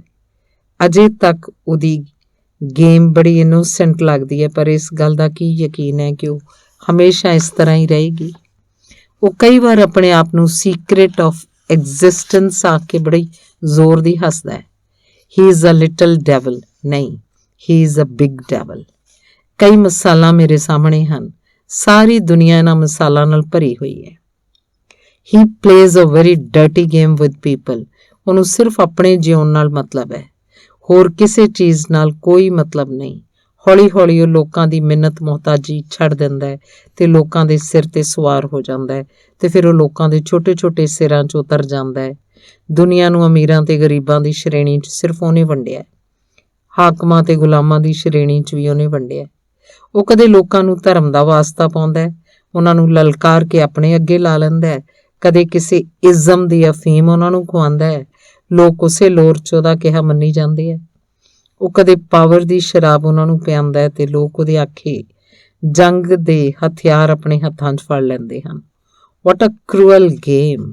ਲੋਕ ਮਰਦੇ ਵੀ ਹਨ, ਮਾਰਦੇ ਵੀ ਹਨ, ਪਰ ਸਮਝਦੇ ਹਨ ਕਿ ਉਹਨਾਂ ਦੀ ਹੋਂਦ ਲਈ ਇਹ ਸਭ ਜ਼ਰੂਰੀ ਹੈ। ਜਿਉਂਦੇ ਹੋਣ ਤਾਂ ਤਾਕਤ ਦੀ ਸ਼ਕਲ 'ਚ, ਮਰ ਜਾਣ ਤਾਂ ਸ਼ਹੀਦੀ ਦੀ ਸ਼ਕਲ 'ਚ। ਖੈਰ, ਉਹ ਜਦ ਤੱਕ ਮੇਰੇ ਨਾਲ ਸਿੱਧੀ ਸਾਦੀ ਗੇਮ ਖੇਡਦਾ ਹੈ ਠੀਕ ਹੈ, ਪਰ ਜਦੋਂ ਉਹਨੇ ਕੋਈ ਵੀ ਚਲਾਕੀ ਕੀਤੀ, I'll simply laugh and ask him go to hell। ਇਸੇ ਸੀਕ੍ਰੇਟ ਆਫ ਐਗਜ਼ਿਸਟੈਂਸ ਦੀ ਭਿਆਨਕ ਖੇਡ ਨੂੰ ਸੋਚ ਰਿਹਾ ਸਾਂ ਕਿ ਤਰੀਜ਼ਾ ਆਈ ਸੀ। ਇਸੇ ਸੋਚਦੀ ਜਿਵੇਂ ਗਵਾਹੀ ਦੇਣ ਵਾਸਤੇ ਆਈ ਸੀ। ਬਹੁਤ ਚੁੱਪ ਸੀ, ਪਰ ਹੋਂਠ ਇਸ ਤਰ੍ਹਾਂ ਕੱਸੇ ਸਨ ਜਿਵੇਂ ਉਹਦੇ ਹੋਂਠਾਂ ਨੂੰ ਇਸ ਚੁੱਪ ਉੱਤੇ ਗੁੱਸਾ ਆ ਰਿਹਾ ਸੀ। ਤੁਹਾਨੂੰ ਪਤਾ ਹੈ, ਸ਼ਕੁੰਤ 1 ਮਹੀਨੇ ਦੀਆਂ ਛੁੱਟੀਆਂ ਲੈ ਕੇ ਘਰ ਚਲੀ ਗਈ ਹੈ। ਉਹਨੇ ਆਖਰ ਆਪਣੀ ਚੁੱਪ ਤੋੜੀ, ਪਰ ਉਹਦਾ ਮੱਥਾ ਇਸ ਤਰ੍ਹਾਂ ਕੱਸਿਆ ਹੋਇਆ ਸੀ ਜਿਵੇਂ ਇਸ ਚੁੱਪ ਨੂੰ ਤੋੜਨ ਤੇ ਉਹਦੇ ਨਾਲ ਗੁੱਸੇ ਸੀ। ਉਹ ਆਪਣੀਆਂ ਦੋਹਾਂ ਹਾਲਤਾਂ ਨਾਲ ਗੁੱਸੇ ਸੀ। ਸ਼ਕੁੰਤ ਕੌਣ? ਮੈਨੂੰ ਨਾ ਸ਼ਕੁੰਤ ਦੀ ਸਮਝ ਲੱਗੀ ਸੀ, ਨਾ ਤਰੀਜ਼ਾ ਦੇ ਗੁੱਸੇ ਦੀ। ਉਹ ਕੁੜੀ ਜਿਹਨੂੰ ਡਰਾਈਵਲ ਪਾਰਟੀ ਵਾਲੇ ਦਿਨ ਸਾਰੇ ਮਿਸ ਸ਼ਾਰਟ ਸਟੋਰੀ ਕਹਿ ਰਹੇ ਸਨ। ਅੱਛਾ, ਨਹੀਂ, ਮੈਨੂੰ ਨਹੀਂ ਪਤਾ। ਉਹ ਕੁਝ ਦਿਨਾਂ ਤੋਂ ਬਿਮਾਰ ਸੀ, ਇਸ ਲਈ ਉਹਦੀ ਮਾਂ ਆ ਕੇ ਉਹਨੂੰ ਹੋਸਟਲ 'ਚੋਂ ਲੈ ਗਈ। ਪਰ ਇਹਦੇ 'ਚ ਹੈਰਾਨੀ ਵਾਲੀ ਜਾਂ ਗੁੱਸੇ ਵਾਲੀ ਕਿਹੜੀ ਗੱਲ ਹੈ? ਉਹਦੀ ਮਾਂ ਉਹਨੂੰ ਪਹਿਲੋਂ ਇੱਥੇ ਹੀ ਕਿਸੇ ਡਾਕਟਰ ਕੋਲ ਲੈ ਗਈ ਸੀ, ਫਿਰ ਉਹਨੇ 1 ਮਹੀਨੇ ਦੀ ਛੁੱਟੀ ਵਾਸਤੇ ਅਰਜ਼ੀ ਦੇ ਦਿੱਤੀ ਕਿ ਡਾਕਟਰ ਨੇ ਉਹਦਾ ਆਪਰੇਸ਼ਨ ਦੱਸਿਆ ਹੈ, ਉਹਨੂੰ ਕੋਈ ਟਿਊਮਰ ਹੋ ਗਿਆ ਹੈ। ਫਿਰ ਕੁਛ ਨਹੀਂ। It's all disgusting. ਇਹ ਸੋਚ ਨਹੀਂ, ਇਹ ਸੱਚ ਨਹੀਂ। ਸੱਚ ਹੈ ਪਰ ਪੀਕਿੰਗ ਸਟਾਈਲ ਸੱਚ। ਤਰੀਜ਼ਾ ਗੁੱਸੇ 'ਚ ਸੀ, ਖਿਜੀ ਹੋਈ ਵੀ ਸੀ, ਪਰ ਮੈਨੂੰ ਉਹਦੇ ਫਿਕਰੇ ਉੱਤੇ ਖਿੜਖੜਾ ਕੇ ਹਾਸਾ ਆ ਗਿਆ। ਸਟੂਡੈਂਟਸ ਭਾਵੇਂ ਪੋਲੀਟਿਕਸ ਕੋਲੋਂ ਕਿੰਨਾ ਵੀ ਦੂਰ ਰਹਿਣ, ਪਰ ਦੁਆਲੇ ਵਰਤੀਂਦੀਆਂ ਘਟਨਾਵਾਂ ਹਵਾ 'ਚ ਜਰਮਸ ਵਾਂਗ ਰਲ ਜਾਂਦੀਆਂ ਹਨ। ਇਹ ਹੱਸਣ ਵਾਲੀ ਗੱਲ ਏ। ਮੈਂ ਗੱਲ ਉੱਤੇ ਨਹੀਂ, ਤੇਰੇ ਕਹਿਣ ਦੇ ਅੰਦਾਜ਼ ਉੱਤੇ ਹੱਸ ਰਿਹਾ। ਮੇਰਾ ਖਿਆਲ ਹੈ ਤੂੰ ਬਹੁਤ ਚੰਗੀ ਜਰਨਲਿਸਟ ਬਣ ਸਕਦੀ ਹੈ। ਗੱਲ ਨਹੀਂ, ਗੱਲ ਨੂੰ ਕਹਿਣ ਦਾ ਅੰਦਾਜ਼ ਜਰਨਲਿਜ਼ਮ ਹੁੰਦਾ ਹੈ। ਅਗਲਾ ਭਾਵੇਂ ਮੁਰਦਾ ਰਵੇ, ਪਰ ਜਰਨਲਿਸਟ ਗੱਲ ਦਾ ਅੰਦਾਜ਼ ਲੱਭਦਾ ਰਵੇ। ਤੂੰ ਅੱਜ ਦੀ ਅਖਬਾਰ ਵੇਖੀ ਸੀ? ਨਹੀਂ, ਕੋਈ ਖਾਸ ਗੱਲ ਸੀ? ਬੜਾ ਵਧੀਆ ਹੈਡਿੰਗ ਸੀ, ਚਾਈਨਾ ਕਲਚਰ ਉਤੇ ਇੰਡੀਅਨ ਕਲਚਰ ਦੀ ਵਿਕਟਰੀ। ਤੇ ਕੀ ਲਿਖਿਆ ਹੋਇਆ ਸੀ? ਇੰਗਲੈਂਡ ਵਿੱਚ ਕੁਝ ਦਿਨਾਂ ਤੋਂ ਲੜਕੇ ਮਾਓ ਜੈਕਟ ਪਹਿਨ ਰਹੇ ਸਨ ਤੇ ਖਬਰ ਸੀ ਕਿ ਹੁਣ ਉਹਨਾਂ ਨੇ ਉਹਦੀ ਥਾਵੇਂ ਨਹਿਰੂ ਜੈਕਟ ਪਹਿਨਣੀ ਸ਼ੁਰੂ ਕਰਤੀ ਹੈ। ਤਰੀਜ਼ਾ ਮੁਸਕਰਾ ਪਈ।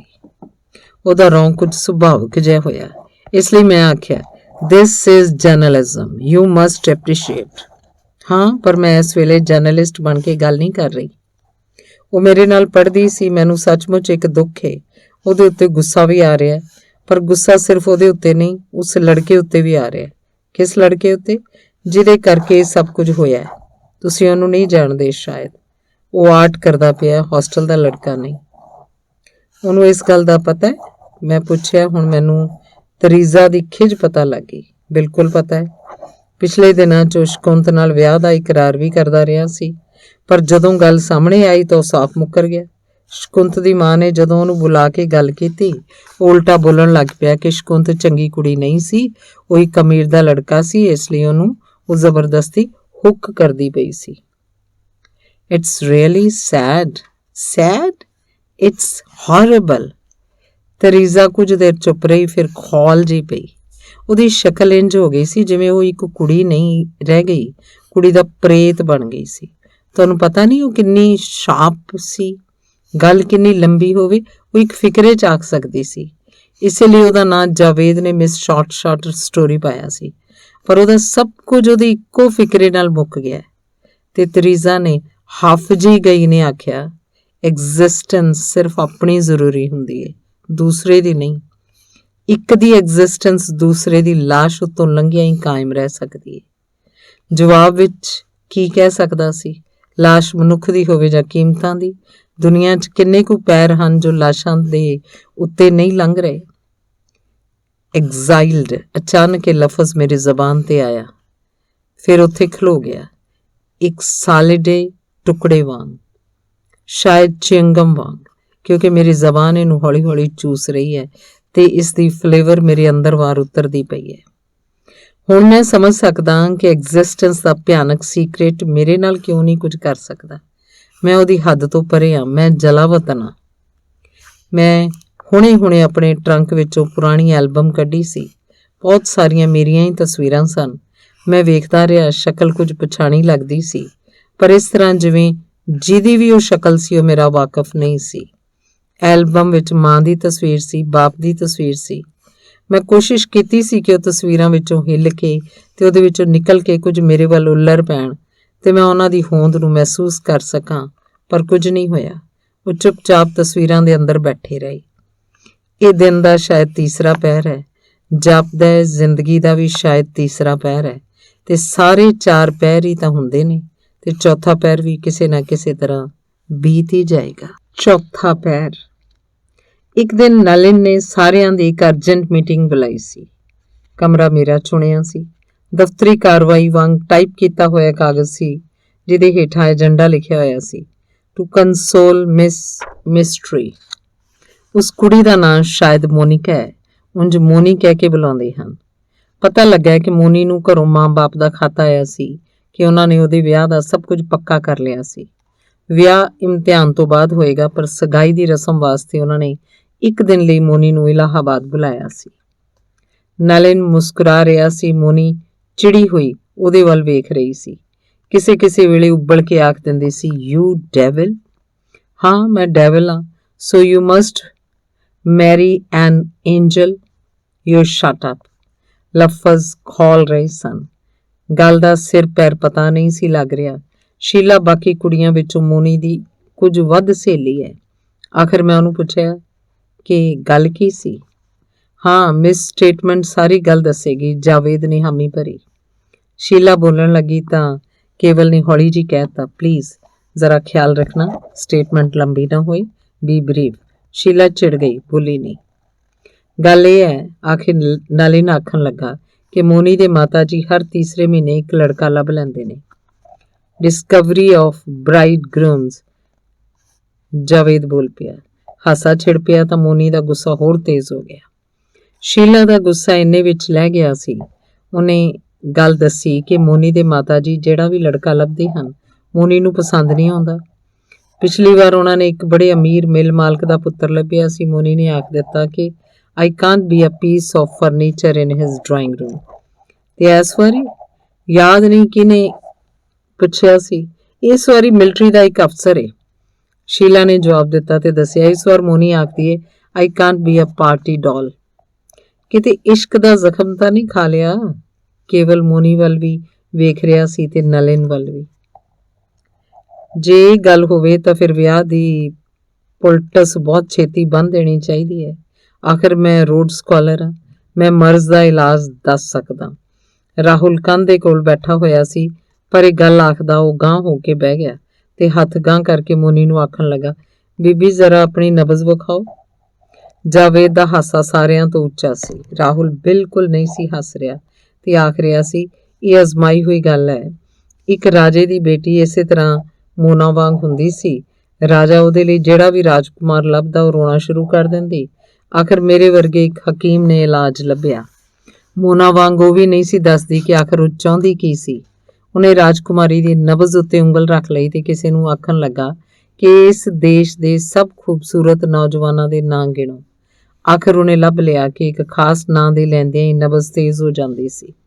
ਸੋ ਮੈਂ ਮੋਨਾ ਦੀ ਨਬਜ਼ ਵੇਖਦਾ ਤੇ ਸ਼ੀਲਾ ਜੀ, ਤੁਸੀਂ ਹੌਲੀ ਹੌਲੀ ਸਾਰਿਆਂ ਦੇ ਨਾਂ ਲਵੋ। ਬੋਲੋ, ਮਿਸਟਰ ਮਲਿਕ, ਜਾਵੇਦ, ਕੇਵਲ, ਨਲਿਨ ਤੇ ਮੇਰਾ ਨਾਂ ਵੀ ਲੈ ਦੇਣਾ, ਹਾਲਾਂਕਿ ਮੈਨੂੰ ਉਮੀਦ ਨਹੀਂ।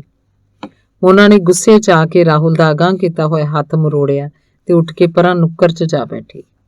ਇਹ ਇਸ਼ਕ ਇਸ਼ਕ ਹੈ, ਇਸ਼ਕ ਇਸ਼ਕ, ਕੇਵਲ ਨੇ ਕਵਾਲੀ ਗਾਉਣ ਦੇ ਅੰਦਾਜ਼ 'ਚ ਆਖਿਆ ਤੇ ਫਿਰ ਆਖਣ ਲੱਗਾ, ਬਈ ਸੋਮਵਾਰ ਕਿਉਂ ਨਾ ਰਚਾ ਲਿਆ ਜਾਏ, ਅਸੀਂ ਸਾਰੇ ਤਿਆਰ ਹੋ ਕੇ ਬਹਿ ਜਾਂਦੇ ਹਾਂ। ਮੋਨਾ ਜਿਹਦੇ ਗਲ 'ਚ ਜੈਮਾਲਾ ਪਾਣੀ ਚਾਹੇ ਪਾ ਦੇਵੇ। ਤਰੀਜ਼ਾ ਅਜੇ ਤੱਕ ਚੁੱਪ ਸੀ, ਇੱਕਦਮ ਖਿੜ ਕੇ ਹੱਸ ਪਈ ਤੇ ਗਾਉਣ ਲੱਗ ਪਈ, I see the bridegroom behind a cushion। Nalin ਨੇ ਇੱਕ ਕੁਸ਼ਨ ਆਪਣੇ ਗੋਡਿਆਂ ਤੇ ਰੱਖਿਆ ਹੋਇਆ ਸੀ। ਸਾਰਿਆਂ ਦੀ ਨਜ਼ਰ ਜਦੋਂ ਉਹਦੇ ਵੱਲ ਹੋਈ, ਉਹ ਖਿੜਖੜਾ ਕੇ ਹੱਸ ਪਿਆ। ਤੁਹਾਨੂੰ ਪਤਾ ਹੈ ਇਹ ਹਿੱਪੀ ਸਟਾਈਲ ਵਿਆਹ ਦਾ ਗੀਤ ਹੈ, ਤਰੀਜ਼ਾ ਆਖ ਰਹੀ ਸੀ ਤੇ ਦੱਸ ਰਹੀ ਸੀ। ਅਸਲੀ ਰੀਤ ਹੈ I see the bridegroom behind the tree। America ਵਿੱਚ ਇਸ ਤਰ੍ਹਾਂ ਦੇ ਵਿਆਹ ਕਈ ਥਾਂ ਹੁੰਦੇ ਨੇ। ਇੱਕ ਬਾਗ 'ਚ ਸਾਰੇ ਚਲੇ ਜਾਂਦੇ ਨੇ, ਲੜਕਾ ਇੱਕ ਰੁੱਖ ਦੇ ਪਿੱਛੇ ਖਲੋ ਜਾਂਦਾ ਹੈ, ਕੁੜੀ ਉਂਝੀ ਇੱਧਰ ਉੱਧਰ ਘੁੰਮਦੀ ਰਹਿੰਦੀ ਹੈ। ਫਿਰ ਅਚਾਨਕ ਉਹਦੀਆਂ ਸਹੇਲੀਆਂ ਰੁੱਖ ਵੱਲ ਵੇਖਦੀਆਂ ਨੇ ਤੇ ਗਾਉਣਾ ਸ਼ੁਰੂ ਕਰ ਦਿੰਦੀਆਂ ਨੇ। ਫਿਰ ਇੱਕ ਜਣੀ ਰੁੱਖ ਦੇ ਪਿੱਛੇ ਖਲੋਤੇ ਲੜਕੇ ਦੀ ਬਾਂਹ ਖਿੱਚ ਕੇ ਉਹਨੂੰ ਸਾਹਮਣੇ ਲੈ ਆਉਂਦੀ ਹੈ ਤੇ ਬਸ ਵਿਆਹ ਹੋ ਜਾਂਦਾ ਹੈ।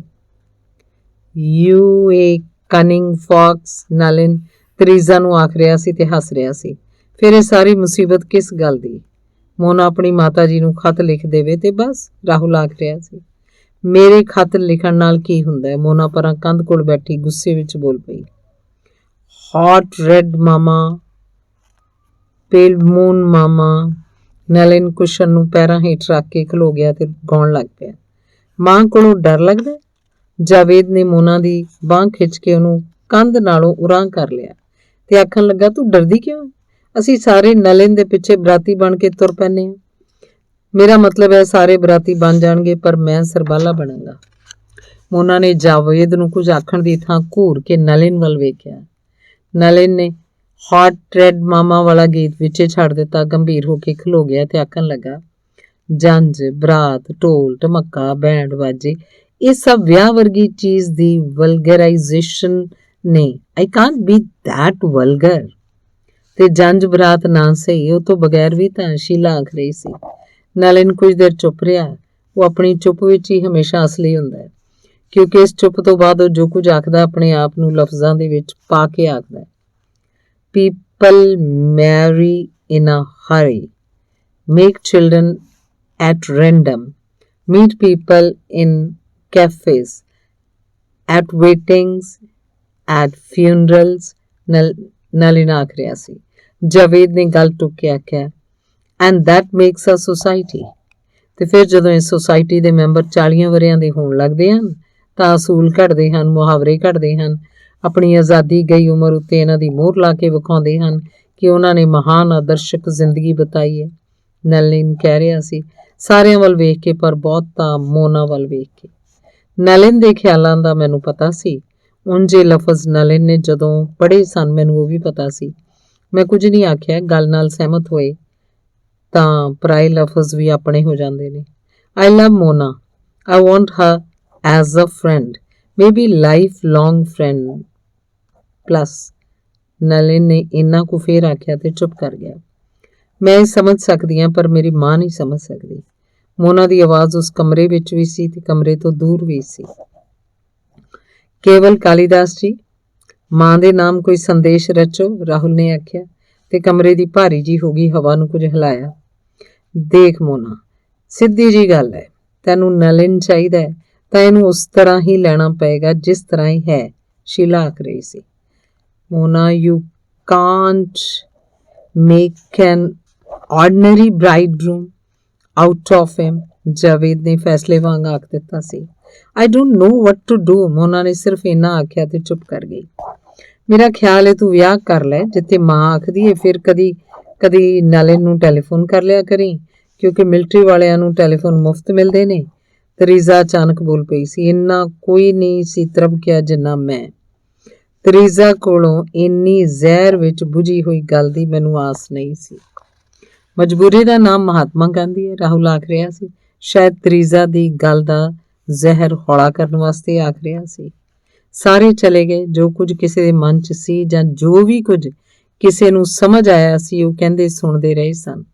ਮੈਂ ਆਖਿਆ ਵੀ ਕੁਝ ਨਹੀਂ ਸੀ, ਸ਼ਾਇਦ ਸੁਣਿਆ ਵੀ ਕੁਝ ਨਹੀਂ ਸੀ, ਕਿਉਂਕਿ ਨਾ ਨਲਿਨ ਦੀ ਫਿਲਾਸਫੀ ਮੇਰੇ ਕੰਨਾਂ ਤੱਕ ਪਹੁੰਚੀ ਸੀ ਤੇ ਨਾ ਮੋਨੀ ਦਾ ਕੌਨਫਲਿਕਟ। ਉਦਾਸ ਸਾਂ, ਸੋਚ ਰਿਹਾ ਸਾਂ, ਮੈਂ ਵੀ ਤਾਂ ਮੇਰੇ ਕੰਨਾਂ ਤੱਕ ਨਹੀਂ ਪਹੁੰਚ ਰਿਹਾ, ਨਹੀਂ ਤਾਂ ਮੈਂ ਉਹਨੂੰ ਸੁਣ ਲੈਂਦਾ ਤੇ ਫਿਰ ਕੁਝ ਬੋਲ ਲੈਂਦਾ। ਮੈਂ ਸ਼ਾਇਦ ਡਾਇਰੀ 'ਚ ਲਿਖੀ ਹੋਈ ਇਬਾਰਤ ਨਹੀਂ ਆ, ਸਿਰਫ ਡਾਇਰੀ ਦਾ ਖਾਲੀ ਵਰਕਾ। ਉਸ ਦਿਨ ਪਤਾ ਨਹੀਂ ਕਿਹੋ ਜਿਹਾ ਹਾਸਾ ਸੀ ਜਿਹੜਾ ਮੈਨੂੰ ਆਪਣੇ ਆਪ ਤੇ ਆਇਆ। ਖਿਆਲ ਆਇਆ, ਜੇ ਮੈਂ ਆਪਣੀ ਕੋਈ ਡਾਇਰੀ ਲਿਖਾਂ, ਕੀ ਲਿਖਾਂ? ਕੋਈ ਇਬਾਰਤ, ਕੋਈ ਫਿਕਰਾ, ਕੋਈ ਲਫ਼ਜ਼ ਸਾਹਮਣੇ ਨਹੀਂ ਸੀ ਤੇ ਮੈਨੂੰ ਜਾਪਿਆ ਜੇ ਮੈਂ ਇੱਕ ਡਾਇਰੀ ਖਰੀਦ ਕੇ ਉਹਦੇ ਸਾਰੇ ਸਫ਼ੇ ਬਿਲਕੁਲ ਖਾਲੀ ਰਹਿਣ ਦਿਆਂ ਤਾਂ ਮੇਰੀ ਬਿਲਕੁਲ ਸਹੀ ਜੀਵਨੀ ਹੋਏਗੀ। ਮੇਰੀ ਆਟੋਬਾਇਓਗ੍ਰਾਫੀ। ਕੋਈ ਜਦੋਂ ਚਾਹਵੇ ਮੇਰੀ ਆਟੋਗ੍ਰਾਫੀ ਦੇ ਵਰਕੇ ਗਿਣ ਸਕਦਾ ਹੈ, ਮੇਰਾ ਮਤਲਬ ਗਿਣ ਸਕਦਾ ਹੈ। ਬੌਰਨ ਇਨ 1944, ਡਾਈਡ ਇਨ, ਇਹ ਖਾਲੀ ਜਗ੍ਹਾ ਅਜੇ ਭਰਨੀ ਹੈ। ਮੈਂ ਬੜਾ ਸਿੱਧਾ ਜਿਹਾ ਹਿਸਾਬ ਹੈ, ਖਾਲੀ ਜਗ੍ਹਾ ਜਦੋਂ ਭਰ ਜਾਏਗੀ ਸਾਰੇ ਵਰਕੇ ਗਿਣੇ ਜਾ ਸਕਣਗੇ। ਹਰ ਤਵਾਰੀਖ 'ਚ ਹਿਸਾਬ ਵੇਖਿਆ ਜਾ ਸਕਦਾ ਹੈ। ਹਿਸਾਬ ਦੇ ਬਾਰੇ ਤਵਾਰੀਖ ਨਾਲ ਮੇਰਾ ਮਤਭੇਦ ਹੈ। ਸਭ ਇਹਨੂੰ ਵਰ੍ਹਿਆਂ ਦੇ ਹਿਸਾਬ ਨਾਲ ਗਿਣਦੇ ਹਨ। 40 ਵਰ੍ਹੇ ਫਲਾਣੇ ਦੀ ਉਮਰ, ਫਲਾਣੇ ਦੀ 50 ਵਰ੍ਹੇ, 60 ਵਰ੍ਹੇ। ਇਹਦਾ ਮਤਲਬ ਹੈ ਉਹਦੀ ਜੀਵਨੀ ਦੇ 40 ਵਰਕੇ, 50 ਵਰਕੇ, 60 ਵਰਕੇ। ਬਾਇਓਗ੍ਰਾਫੀ ਖਾਲੀ ਹੁੰਦੀ ਹੈ ਪਰ ਛੋਟੀ ਨਹੀਂ ਹੁੰਦੀ। ਇਹਨੂੰ ਵਰ੍ਹਿਆਂ, ਮਹੀਨਿਆਂ ਤੇ ਦਿਨਾਂ ਦੇ ਹਿਸਾਬ ਨਾਲ ਨਹੀਂ ਗਿਣਨਾ ਚਾਹੀਦਾ। ਇਹਨੂੰ ਪਲਾਂ ਦੇ ਹਿਸਾਬ ਨਾਲ ਗਿਣਨਾ ਚਾਹੀਦਾ, ਨਹੀਂ ਸਾਹਾਂ ਦੇ ਹਿਸਾਬ ਨਾਲ। ਇੱਕ ਸਾਹ ਤੋਂ ਬਾਅਦ ਦੂਸਰਾ ਸਾਹ ਲੈਣਾ, ਇੱਕ ਵਰਕੇ ਨੂੰ ਥੁੱਲ ਕੇ ਦੂਸਰੇ ਵਰਕੇ ਉੱਤੇ ਜਾਣ ਦੇ ਬਰਾਬਰ। ਉਂਝ ਮੈਂ ਇਹ ਨਹੀਂ ਸੋਚਦਾ ਕਿ ਕੋਈ ਮੇਰੀ ਇਸ ਜੀਵਨੀ ਨੂੰ ਹੱਥ 'ਚ ਫੜੇ ਤੇ ਇਹਦੇ ਵਰਕੇ ਗਿਣੇ। ਕੋਈ ਕਾਹਦੇ ਲਈ ਗਿਣੇ? ਲੱਖਾਂ ਕਰੋੜਾਂ ਲੋਕ ਹੁੰਦੇ ਨੇ ਜਿਨ੍ਹਾਂ ਦੀਆਂ ਜੀਵਨੀਆਂ ਵਰਕਿਆਂ ਨੂੰ ਗਿਣਨ ਤੋਂ ਬਿਨਾਂ ਹੀ ਦਫਨਾ ਦਿੱਤੀਆਂ ਜਾਂਦੀਆਂ ਨੇ। ਹਾਂ, ਕੁਝ ਲੋਕਾਂ ਦੀਆਂ ਜੀਵਨੀਆਂ ਵਰਕਿਆਂ ਨੂੰ ਗਿਣ ਕੇ ਦਫਨਾਈਆਂ ਜਾਂਦੀਆਂ ਨੇ ਤੇ ਵਰਕਿਆਂ ਦਾ ਹਿਸਾਬ ਅਖਬਾਰਾਂ ਵਿੱਚ ਹੀ ਛਪਦਾ ਹੈ। ਫਲਾਣੇ ਦੀ ਜੀਵਨੀ ਦੇ 55 ਸਫ਼ੇ ਹਨ। 56ਵਾਂ ਸਫ਼ਾ ਦਮੇ ਨਾਲ ਫਟ ਗਿਆ। ਦਮੇ ਦੀ ਥਾਂ ਹਵਾਈ ਦੁਰਘਟਨਾ ਵੀ ਹੋ ਸਕਦੀ ਹੈ, ਕੁਝ ਵੀ ਹੋ ਸਕਦਾ ਹੈ। ਤੇ ਖਾਲੀ ਸਫ਼ਿਆਂ ਉੱਤੇ ਕਾਰਨਾਮਿਆਂ ਦੇ ਨਾਂ ਤੇ ਵੀ ਕੁਝ ਨਾ ਕੁਝ ਭਰ ਦਿੱਤਾ ਜਾਂਦਾ, ਜਿਵੇਂ 3 ਪੁੱਤਰ, 2 ਧੀਆਂ, 1 ਬੀਵੀ ਜੋ ਹੁਣ ਬੇਵਾ ਹੈ, 1 ਮਿੱਲ ਜਿੱਥੇ ਹੁਣ ਹੜਤਾਲ ਹੈ। ਮਿੱਲ ਦੀ ਥਾਵੇਂ ਹਕੂਮਤ ਦੀ ਕੁਰਸੀ ਵੀ ਹੋ ਸਕਦੀ ਹੈ ਤੇ ਜਿਹਦੇ ਬਾਰੇ ਅਕਸਰ ਇਹ ਵੀ ਆਖਿਆ ਜਾਂਦਾ ਹੈ ਕਿ ਹੁਣ ਉਸ ਖਾਲੀ ਕੁਰਸੀ ਨੂੰ ਭਰਨਾ ਬਹੁਤ ਔਖਾ ਹੋਏਗਾ। ਹਾਲਾਂਕਿ ਉਹਦੇ ਖਾਲੀ ਹੋਣ ਤੋਂ ਪਹਿਲਾਂ ਹੀ ਉਹਦੇ ਵੱਲ ਕਈਆਂ ਦੀਆਂ ਅੱਖਾਂ ਲੱਗੀਆਂ ਹੋਈਆਂ ਹੁੰਦੀਆਂ ਹਨ ਤੇ ਬੜਾ ਮੁਮਕਿਨ ਇਹ ਵੀ ਹੋਣਾ ਸੀ ਕਿ ਜੇ ਉਹ ਕੁਝ ਚਿਰ ਅਜੇ ਖਾਲੀ ਨਾ ਹੁੰਦੀ ਤਾਂ ਕਿਸੇ ਨਾ ਕਿਸੇ ਨੇ ਉਹ ਜ਼ਬਰਦਸਤੀ ਖਾਲੀ ਕਰਵਾ ਲੈਣੀ ਸੀ। ਮਾਈ ਗॉड, ਮੈਂ ਸਭ ਕੁਝ ਕਾਹਦੇ ਲਈ ਸੋਚ ਰਿਹਾ? I am afraid I am becoming a cynic. ਮੇਰਾ ਖਿਆਲ ਹੈ ਮੈਨੂੰ ਆਪਣੇ ਹੱਥਾਂ ਦੇ ਨਹੁੰ ਲਾਉਣੇ ਚਾਹੀਦੇ ਹਨ। ਨਹੁੰ ਬਹੁਤ ਵੱਡੇ ਹੋ ਗਏ ਹਨ, ਇਹ ਖਾਮਖਾ ਚੀਜ਼ਾਂ 'ਚ ਖੁੱਭਦੇ ਪਏ ਹਨ। ਹੁਣੇ ਮੈਂ ਇਹ ਲੋਕਾਂ ਦੀਆਂ ਬਾਇਓਗ੍ਰਾਫੀਆਂ ਦੇ ਪਿੰਡੇ 'ਚ ਖੋਭ ਕੇ ਵੇਖੇ ਸਨ ਤੇ ਉਹਨਾਂ ਵਿੱਚੋਂ ਲਹੂ ਨਿਕਲ ਆਇਆ ਸੀ। ਲਹੂ ਸ਼ਾਇਦ ਮਨੁੱਖ ਦੀ ਜ਼ਿੰਦਗੀ ਦੀ ਇੱਕੋ ਇੱਕ ਸੱਚਾਈ ਹੈ। ਕਿਸੇ ਵੀ ਮਨੁੱਖ ਨੇ ਜੇ ਆਪਣੀ ਸਹੀ ਜੀਵਨੀ ਲਿਖਣੀ ਹੋਵੇ ਉਹਨੂੰ ਚਾਹੀਦਾ ਹੈ ਖਾਲੀ ਕਾਗਜ਼ਾਂ ਦੇ ਉੱਤੇ ਲਹੂ ਮਲ ਦੇਵੇ। ਲਹੂ ਨਾਲ ਭਿੱਜੇ ਹੋਏ ਸਫ਼ਿਆਂ ਵਿੱਚੋਂ ਇਹ ਸਾਫ਼ ਪੜ੍ਹਿਆ ਜਾ ਸਕਦਾ ਹੈ ਕਿ ਇਹ ਲਹੂ ਰੋਟੀ ਦੇ ਫਿਕਰ 'ਚ ਕਿਸ ਤਰ੍ਹਾਂ ਸੁੱਕਦਾ ਰਿਹਾ ਸੀ, ਇਹ ਲਹੂ ਪਸੀਨੇ ਦੀ ਸ਼ਕਲ 'ਚ ਕਿਸ ਤਰ੍ਹਾਂ ਵਗਦਾ ਰਿਹਾ ਸੀ, ਇਹ ਲਹੂ ਹਜ਼ਾਰ ਫਿਕਰਾਂ ਵਿੱਚ ਕਿਵੇਂ ਸਹਿਮਦਾ ਰਿਹਾ ਸੀ ਤੇ ਇਹ ਲਹੂ ਜੰਗ ਦੇ ਮੈਦਾਨ 'ਚ ਕਿਸ ਤਰ੍ਹਾਂ ਡੁੱਲਦਾ ਰਿਹਾ ਸੀ ਤੇ ਜਾਂ ਨਾੜਾਂ 'ਚ ਅਜਾਈਂ ਘੁੰਮਦਾ ਰਿਹਾ ਸੀ। ਇਸ ਲਹੂ ਦਾ ਥੋੜ੍ਹੀਆਂ ਜੀਆਂ ਨਾੜਾਂ ਵਿੱਚ ਇੱਕੋ ਹੀ ਤਰ੍ਹਾਂ ਘੁੰਮਦੇ ਰਹਿਣਾ ਵੀ ਓਨਾ ਹੀ ਵਿਅਰਥ ਹੈ ਜਿੰਨਾ ਰੋਜ਼ ਇਹਦਾ ਸੁੱਕਣਾ, ਸਹਿਮਣਾ, ਵਗਣਾ ਤੇ ਹਰ ਲੜਾਈ 'ਚ ਡੁੱਲਣਾ। ਪਰ ਇਹ ਕਿਸੇ ਇੱਕ ਦੀ ਨਹੀਂ, ਸਾਰਿਆਂ ਦੀ ਜੀਵਨੀ ਹੈ। ਇਹ ਇੱਕ ਬਹੁਤ ਵੱਡਾ ਗ੍ਰੰਥ ਹੈ। ਰਿਗਵੇਦ ਨੂੰ ਦੁਨੀਆ ਦੀ ਪਹਿਲੀ ਕਿਤਾਬ ਆਖਦੇ ਹੈ। ਇਹ ਗਲਤ ਹੈ। ਦੁਨੀਆ ਦੀ ਪਹਿਲੀ ਕਿਤਾਬ ਮਨੁੱਖ ਦੀ ਇਹ ਜੀਵਨੀ ਹੈ। ਪਹਿਲੀ ਕਿਤਾਬ ਵੀ ਇਹੀ ਸੀ, ਆਖਰੀ ਕਿਤਾਬ ਵੀ ਇਹੀ ਹੋਏਗੀ। ਇਹਦੇ ਵਰਕੇ ਬਰਾਬਰ ਵੱਧਦੇ ਜਾ ਰਹੇ ਹਨ। ਪਰ ਲੋਕਾਂ ਦੀ ਵੈਨਿਟੀ ਅਜੀਬ ਚੀਜ਼ ਹੈ। ਉਹ ਇਸ ਮਹਾਨ ਪੁਸਤਕ ਦੇ ਸਾਹਮਣੇ ਬਹੁਤ ਨਿੱਕੀਆਂ ਤੇ ਖਿਡੌਣਿਆਂ ਵਰਗੀਆਂ ਚੀਜ਼ਾਂ ਨੂੰ ਰੱਖਦੇ ਹਨ ਤੇ ਇਸ ਦੀ ਸੱਚਾਈ ਨੂੰ ਝੁਠਿਆਉਂਦੇ ਹਨ। ਸੱਚਾਈ ਨੂੰ ਝੁਠਿਆਉਣ ਵਿੱਚ ਹੀ ਸ਼ਾਇਦ ਲੋਕਾਂ ਦਾ ਭਲਾ ਹੈ। ਮੈਨੂੰ ਆਪਣੇ ਹੱਥਾਂ ਦੇ ਵਧੇ ਹੋਏ ਨਹੁੰ ਲਾਉਣੇ ਚਾਹੀਦੇ ਹਨ। ਪਤਾ ਨਹੀਂ ਲੱਗਦਾ ਅੱਜ ਜੋ ਕੁਝ ਹੋਇਆ ਉਹਨੂੰ ਕੀ ਆਖਾਂ। ਸਿਰਫ ਇੱਕ ਹਾਦਸਾ ਆਖਦੇ ਹਾਂ ਕਿ ਕੁਝ ਹੋਰ ਆਖਾਂ। Mister Malik, what are your conditions? ਹੁਣੇ ਤਰੀਜ਼ਾ ਆਈ ਸੀ। ਸਵਾਲੀਆ ਫਿਕਰਾ ਉਹਦੇ ਲਫ਼ਜ਼ਾਂ ਅੱਗੇ ਲੱਗਾ ਹੋਇਆ ਸੀ, ਪਰ ਮੈਨੂੰ ਜਾਪਿਆ ਸੀ ਕਿ ਕੋਈ ਜਵਾਬ ਦੇਣ ਦੀ ਥਾਂ ਮੈਂ ਇੱਕ ਬਹੁਤ ਵੱਡਾ ਸਵਾਲੀਆ ਫਿਕਰਾ ਬਣ ਕੇ ਖਲੋ ਗਿਆ ਸਾਂ। ਅੱਜ ਦੀ ਤਰੀਜ਼ਾ ਮੈਂ ਅੱਗੇ ਨਹੀਂ ਸੀ ਤੱਕੀ ਹੋਈ। ਪਿਛਲੇ ਕੁਝ ਦਿਨਾਂ ਵਿੱਚ ਪਤਾ ਨਹੀਂ ਕੀ ਹੋਇਆ ਸੀ। ਜਾਪਦਾ ਸੀ ਤਰੀਜ਼ਾ ਦੀ ਉਮਰ ਨੂੰ ਰੋਜ਼ ਇੱਕ ਦਿਨ ਨਹੀਂ ਸੀ ਚੜ੍ਹਦਾ ਰਿਹਾ, ਇੱਕ ਵਰ੍ਹਾ ਚੜ੍ਹ ਜਾਂਦਾ ਰਿਹਾ ਸੀ। I want to marry you. I have to marry you. It's my inner compulsion. ਉਹਨੇ ਇੱਕੋ ਸਾਹ ਹੀ ਆਖ ਦਿੱਤਾ। ਜਾਪ ਰਿਹਾ ਸੀ ਆਪਣੀ ਤੇ ਮੇਰੀ ਤਕਦੀਰ ਨੂੰ ਉਹ ਮੁੱਠ ਵਿੱਚ ਫੜ ਕੇ ਆਈ ਸੀ। ਮੈਂ ਆਪਣੇ ਹੱਥਾਂ ਵੱਲ ਵੇਖਿਆ, ਹੱਥ ਸਖਣੇ ਸਨ। ਤਰੀਜ਼ਾ ਮਸਾਂ ਇਹੀ ਆਖ ਸਕਿਆ। ਉਹ ਕਮਰੇ 'ਚ ਖਲੋਤੀ ਨਹੀਂ ਸੀ ਹੋਈ, ਧੁੱਪ ਵਾਂਗ ਚੜ੍ਹੀ ਹੋਈ ਸੀ, ਨਿਰਮਲ ਵੀ ਤੇ ਨਿਸ਼ੰਗ ਵੀ। ਧੁੱਪ ਤੋਂ ਬਚਣ ਲਈ ਮੇਰੇ ਕੋਲ ਮੇਰੇ ਬਦਨ ਦੇ ਓਲੇ ਤੋਂ ਸਿਵਾ ਕੁਝ ਨਹੀਂ ਸੀ। ਮੈਂ ਉਸੇ 'ਚ ਲਿਪਟਿਆ ਜਾ ਰਿਹਾ ਸੀ। ਨਹੀਂ, ਆਪਣੇ ਆਪ ਨੂੰ ਵੀ ਨਹੀਂ। ਜੋ ਕੁਝ ਮੇਰੇ ਧੁਰ ਅੰਦਰ ਸੀ ਮੈਂ ਉਹਨੂੰ ਧੁੱਪ ਤੋਂ ਬਚਾ ਰਿਹਾ ਸੀ। ਤਰੀਜ਼ਾ ਨੇ ਦੱਸਿਆ ਕਿ ਉਹਦੇ ਅੰਕਲ ਨੇ ਅੱਜ ਕੱਲ੍ਹ ਕੋਈ ਆਪਣੀ ਮਰਜ਼ੀ ਦਾ ਲੜਕਾ ਲੱਭਿਆ ਸੀ ਤੇ ਉਹਦੇ ਨਾਲ ਤਰੀਜ਼ਾ ਦੇ ਵਿਆਹ ਲਈ ਜ਼ੋਰ ਦੇ ਰਹੇ ਸਨ। ਪਰ ਤਰੀਜ਼ਾ ਨੂੰ ਤੇ ਉਹਦੀ ਮੰਮੀ ਨੂੰ ਉਸ ਅੰਕਲ ਦੀ ਦਿੱਤੀ ਹੋਈ ਹਰ ਸਲਾਹ ਕੋਲੋਂ ਖੌਫ ਆਉਂਦਾ ਸੀ। ਮੈਨੂੰ ਪਤਾ ਹੈ ਜਾਂ ਇਹੋ ਜਿਹੀ ਹੋਰ ਸਲਾਹ ਆਏ ਦਿਨ ਚੱਲਦੀ ਰਹੇਗੀ ਜਦ ਤੱਕ ਇਹ ਸਲਾਹ ਦੇਣ ਜੋਗਾ ਮੌਕਾ ਹੀ ਖਤਮ ਨਾ ਹੋ ਜਾਏ। ਤਰੀਜ਼ਾ ਦੇ ਹਰਫ ਬੜੇ ਪਰੇਸ਼ਾਨ ਸਨ। ਪਰੇਸ਼ਾਨੀ ਮੈਨੂੰ ਵੀ ਹੋਈ, ਪਰ ਉਹਦਾ ਹੱਲ ਤਰੀਜ਼ਾ ਨੇ ਇਹ ਕਿਉਂ ਸੋਚਿਆ ਸੀ? ਹੋਰ ਵੀ ਹੋ ਸਕਦਾ ਸੀ। ਪਰ ਮਿਸਟਰ ਮਾਲਿਕ, ਤੁਸੀਂ ਇਹ ਨਾ ਸੋਚਣਾ ਕਿ ਮੈਂ ਸਿਰਫ ਇਸ ਪਰੇਸ਼ਾਨੀ ਨੂੰ ਮੁਕਾਉਣ ਲਈ ਇਹ ਪਹਿਲਾ ਫਿਕਰਾ ਸੀ ਜਿਹਦੇ ਨਾਲ ਤਰੀਜ਼ਾ ਦੀ ਆਵਾਜ਼ ਸੰਗ ਗਈ ਤੇ ਚੁੱਪ ਹੋ ਗਈ ਸੀ। ਸੋਚ ਰਿਹਾ ਸਾਂ ਪੁੱਛਾਂ ਕਿ ਜੇ ਇਹ ਨਹੀਂ ਤਾਂ ਫਿਰ ਕੀ ਸੋਚਾਂ, ਪਰ ਪੁੱਛਿਆ ਨਹੀਂ। ਉਹਦਾ ਪਹਿਲਾ ਫਿਕਰਾ ਯਾਦ ਆ ਰਿਹਾ ਸੀ, mister Malik, what are your conditions. ਤੇ ਸੋਚ ਰਿਹਾ ਸਾਂ ਕੁਝ ਦਿਨ ਪਹਿਲਾਂ ਨਲਿਨ ਤੇ ਮੋਨੀ ਵਿੱਚ ਜੋ ਬਹਿਸ ਹੋਈ ਸੀ, ਇਹ ਸ਼ਾਇਦ ਉਹਦੇ ਤੋਂ ਆਇਆ ਹੋਇਆ ਖਿਆਲ ਸੀ। ਕੰਡੀਸ਼ਨਸ ਦੀ ਗੱਲ ਨਹੀਂ, ਪਰ ਇਹੋ ਸੁਝਿਆ ਸੀ ਆਖ ਦਿੱਤਾ। ਉਹ ਚੁੱਪ ਰਹੀ। ਕੁਝ ਹੋਰ ਵੀ ਸੋਚਿਆ ਜਾ ਸਕਦਾ ਹੈ। ਨਹੀਂ, ਮੈਂ ਹੋਰ ਕੁਝ ਨਹੀਂ ਸੋਚ ਸਕਦੀ, ਕਦੇ ਵੀ ਨਹੀਂ ਸੋਚ ਸਕਾਂਗੀ। ਉਦੋਂ ਜਦੋਂ ਕੁੜੀਆਂ ਨੇ ਪਾਰਟੀ ਦਾ ਮਜ਼ਾਕ ਕੀਤਾ ਸੀ ਇਹ ਗੱਲ ਮੇਰੇ ਸੁਪਨੇ ਵਿੱਚ ਵੀ ਨਹੀਂ ਸੀ। ਪਰ ਹੁਣ ਕਿਉਂ ਤਰੀਜ਼ਾ? ਹੁਣ ਕਿਉਂ? ਕੁਝ ਚਿਰ ਠਹਿਰ ਕੇ ਮੈਂ ਆਖਿਆ, ਪਰ ਜਾਪਿਆ ਮੇਰੀ ਆਵਾਜ਼ ਅਚਾਨਕ ਥੱਕ ਗਈ ਸੀ। Because we both belong to mummy. ਹੁਣ ਉਹਦੀ ਆਵਾਜ਼ 'ਚ ਇੱਕ ਕੂਲਾਪਨ ਜ਼ਰੂਰ ਸੀ, ਪਰ ਝਿਜਕ ਨਹੀਂ ਸੀ। ਵਾਟ? ਮੈਨੂੰ ਜਾਪਿਆ ਮੇਰੀ ਆਵਾਜ਼ ਨੂੰ ਇੱਕ ਠੇਡਾ ਲੱਗ ਗਿਆ ਸੀ। I love my mummy, you love my mummy, so we both। ਉਹ ਜਿਸ ਵੇਲੇ ਦੀ ਆਈ ਸੀ ਖਲੋਤੀ ਹੋਈ ਸੀ, ਮੈਂ ਵੀ ਖਲੋਤਾ ਹੋਇਆ ਸੀ, ਪਰ ਹੁਣ ਇਸ ਤੋਂ ਬਾਅਦ ਮੇਰੇ ਕੋਲੋਂ ਖਲੋਤਾ ਨਹੀਂ ਸੀ ਗਿਆ। ਮੈਂ ਨਹੀਂ ਕਹਿੰਦਾ ਕਿ ਉਹਦੀ ਗੱਲ ਹਿਸਾਬ ਦੇ ਸਵਾਲ ਵਰਗੀ ਨਹੀਂ ਸੀ, ਪਰ ਇਹ ਵੀ ਨਹੀਂ ਕਹਿ ਸਕਦਾ ਕਿ ਉਹ ਸਿਰਫ ਇੱਕ ਠੰਡਾ ਤੇ ਗਿਣਿਆ ਮਿਥਿਆ ਹਿਸਾਬ ਹੀ ਸੀ। ਉਹ ਕੁਰਸੀ ਦੀ ਜਿਸ ਬਾਹੀ ਉੱਤੇ ਹੱਥ ਰੱਖ ਕੇ ਖਲੋਤੀ ਹੋਈ ਸੀ, ਉਹਨੇ ਉੱਥੋਂ ਹੱਥ ਚੁੱਕਿਆ ਤੇ ਪਰਾਂ ਬਾਰੀ 'ਚ ਖਲੋ ਗਈ। ਹੁਣ ਉਹ ਮੇਰੇ ਵੱਲ ਨਹੀਂ ਸੀ ਵੇਖ ਰਹੀ, ਬਾਰੀ ਵਿੱਚੋਂ ਬਾਹਰ ਸਾਹਮਣੇ ਅਸਮਾਨ ਵੱਲ ਵੇਖ ਰਹੀ ਸੀ। ਸ਼ਾਇਦ ਅਸਮਾਨ ਵਿੱਚ ਅੜੇ ਹੋਏ ਬੱਦਲ ਦੇ ਇੱਕ ਟੁਕੜੇ ਨੂੰ ਵੇਖ ਰਹੀ ਸੀ। ਆਪਣਾ ਆਪ ਕੁਝ ਸੁਰਖਰੂ ਜਿਹਾ ਲੱਗਾ, ਸ਼ਾਇਦ ਇਸ ਲਈ ਕਿ ਉਸ ਵੇਲੇ ਉਹਦੀ ਨਜ਼ਰ ਦਾ ਭਾਰ ਮੇਰੇ ਉੱਤੇ ਨਹੀਂ ਸੀ ਪੈ ਰਿਹਾ। ਇਸ ਲਈ ਆਪਣੇ ਆਪ ਨੂੰ ਇੱਕ ਦਲੀਲ ਦਿੱਤੀ ਕਿ ਮੈਂ ਜੋ ਕੁਝ ਸੁਣਿਆ ਸੀ ਉਹਦੇ ਆਖਣ ਤੋਂ ਵੱਧ ਸੁਣ ਲਿਆ ਸੀ। ਕੁਝ ਅੱਖਰ ਸਨ ਜੋ ਮੈਂ ਆਪ ਹੀ ਗੂੜੇ ਕਰ ਲਏ ਸਨ। ਉਹਨੇ ਜੋ ਕੁਝ ਆਖਿਆ ਸੀ ਆਖ ਦਿੱਤਾ ਸੀ, ਪਰ ਉਹਨੂੰ ਮੈਂ ਉਹਦੇ ਅਰਥਾਂ ਤੋਂ ਬਚਾਉਣਾ ਚਾਹੁੰਦਾ ਸੀ, ਇਸ ਲਈ ਕੁਝ ਹੱਸ ਜਿਹਾ ਪਿਆ। ਮਾਈ ਸਵੀਟ ਚਾਈਲਡ, ਅਜੇ ਮੈਂ ਨਹੀਂ ਆਖਿਆ ਸੀ, ਉਹਨੇ ਗੱਲ ਟੋਕ ਦਿੱਤੀ। ਆਮ ਨੋਟ ਅ ਚਾਈਲਡ। ਤੂੰ ਨਹੀਂ ਸਮਝਦੀ, ਇੱਕ ਢੀਠ ਜੀ ਆਵਾਜ਼ ਨਾਲ ਮੈਂ ਫਿਰ ਆਖਿਆ।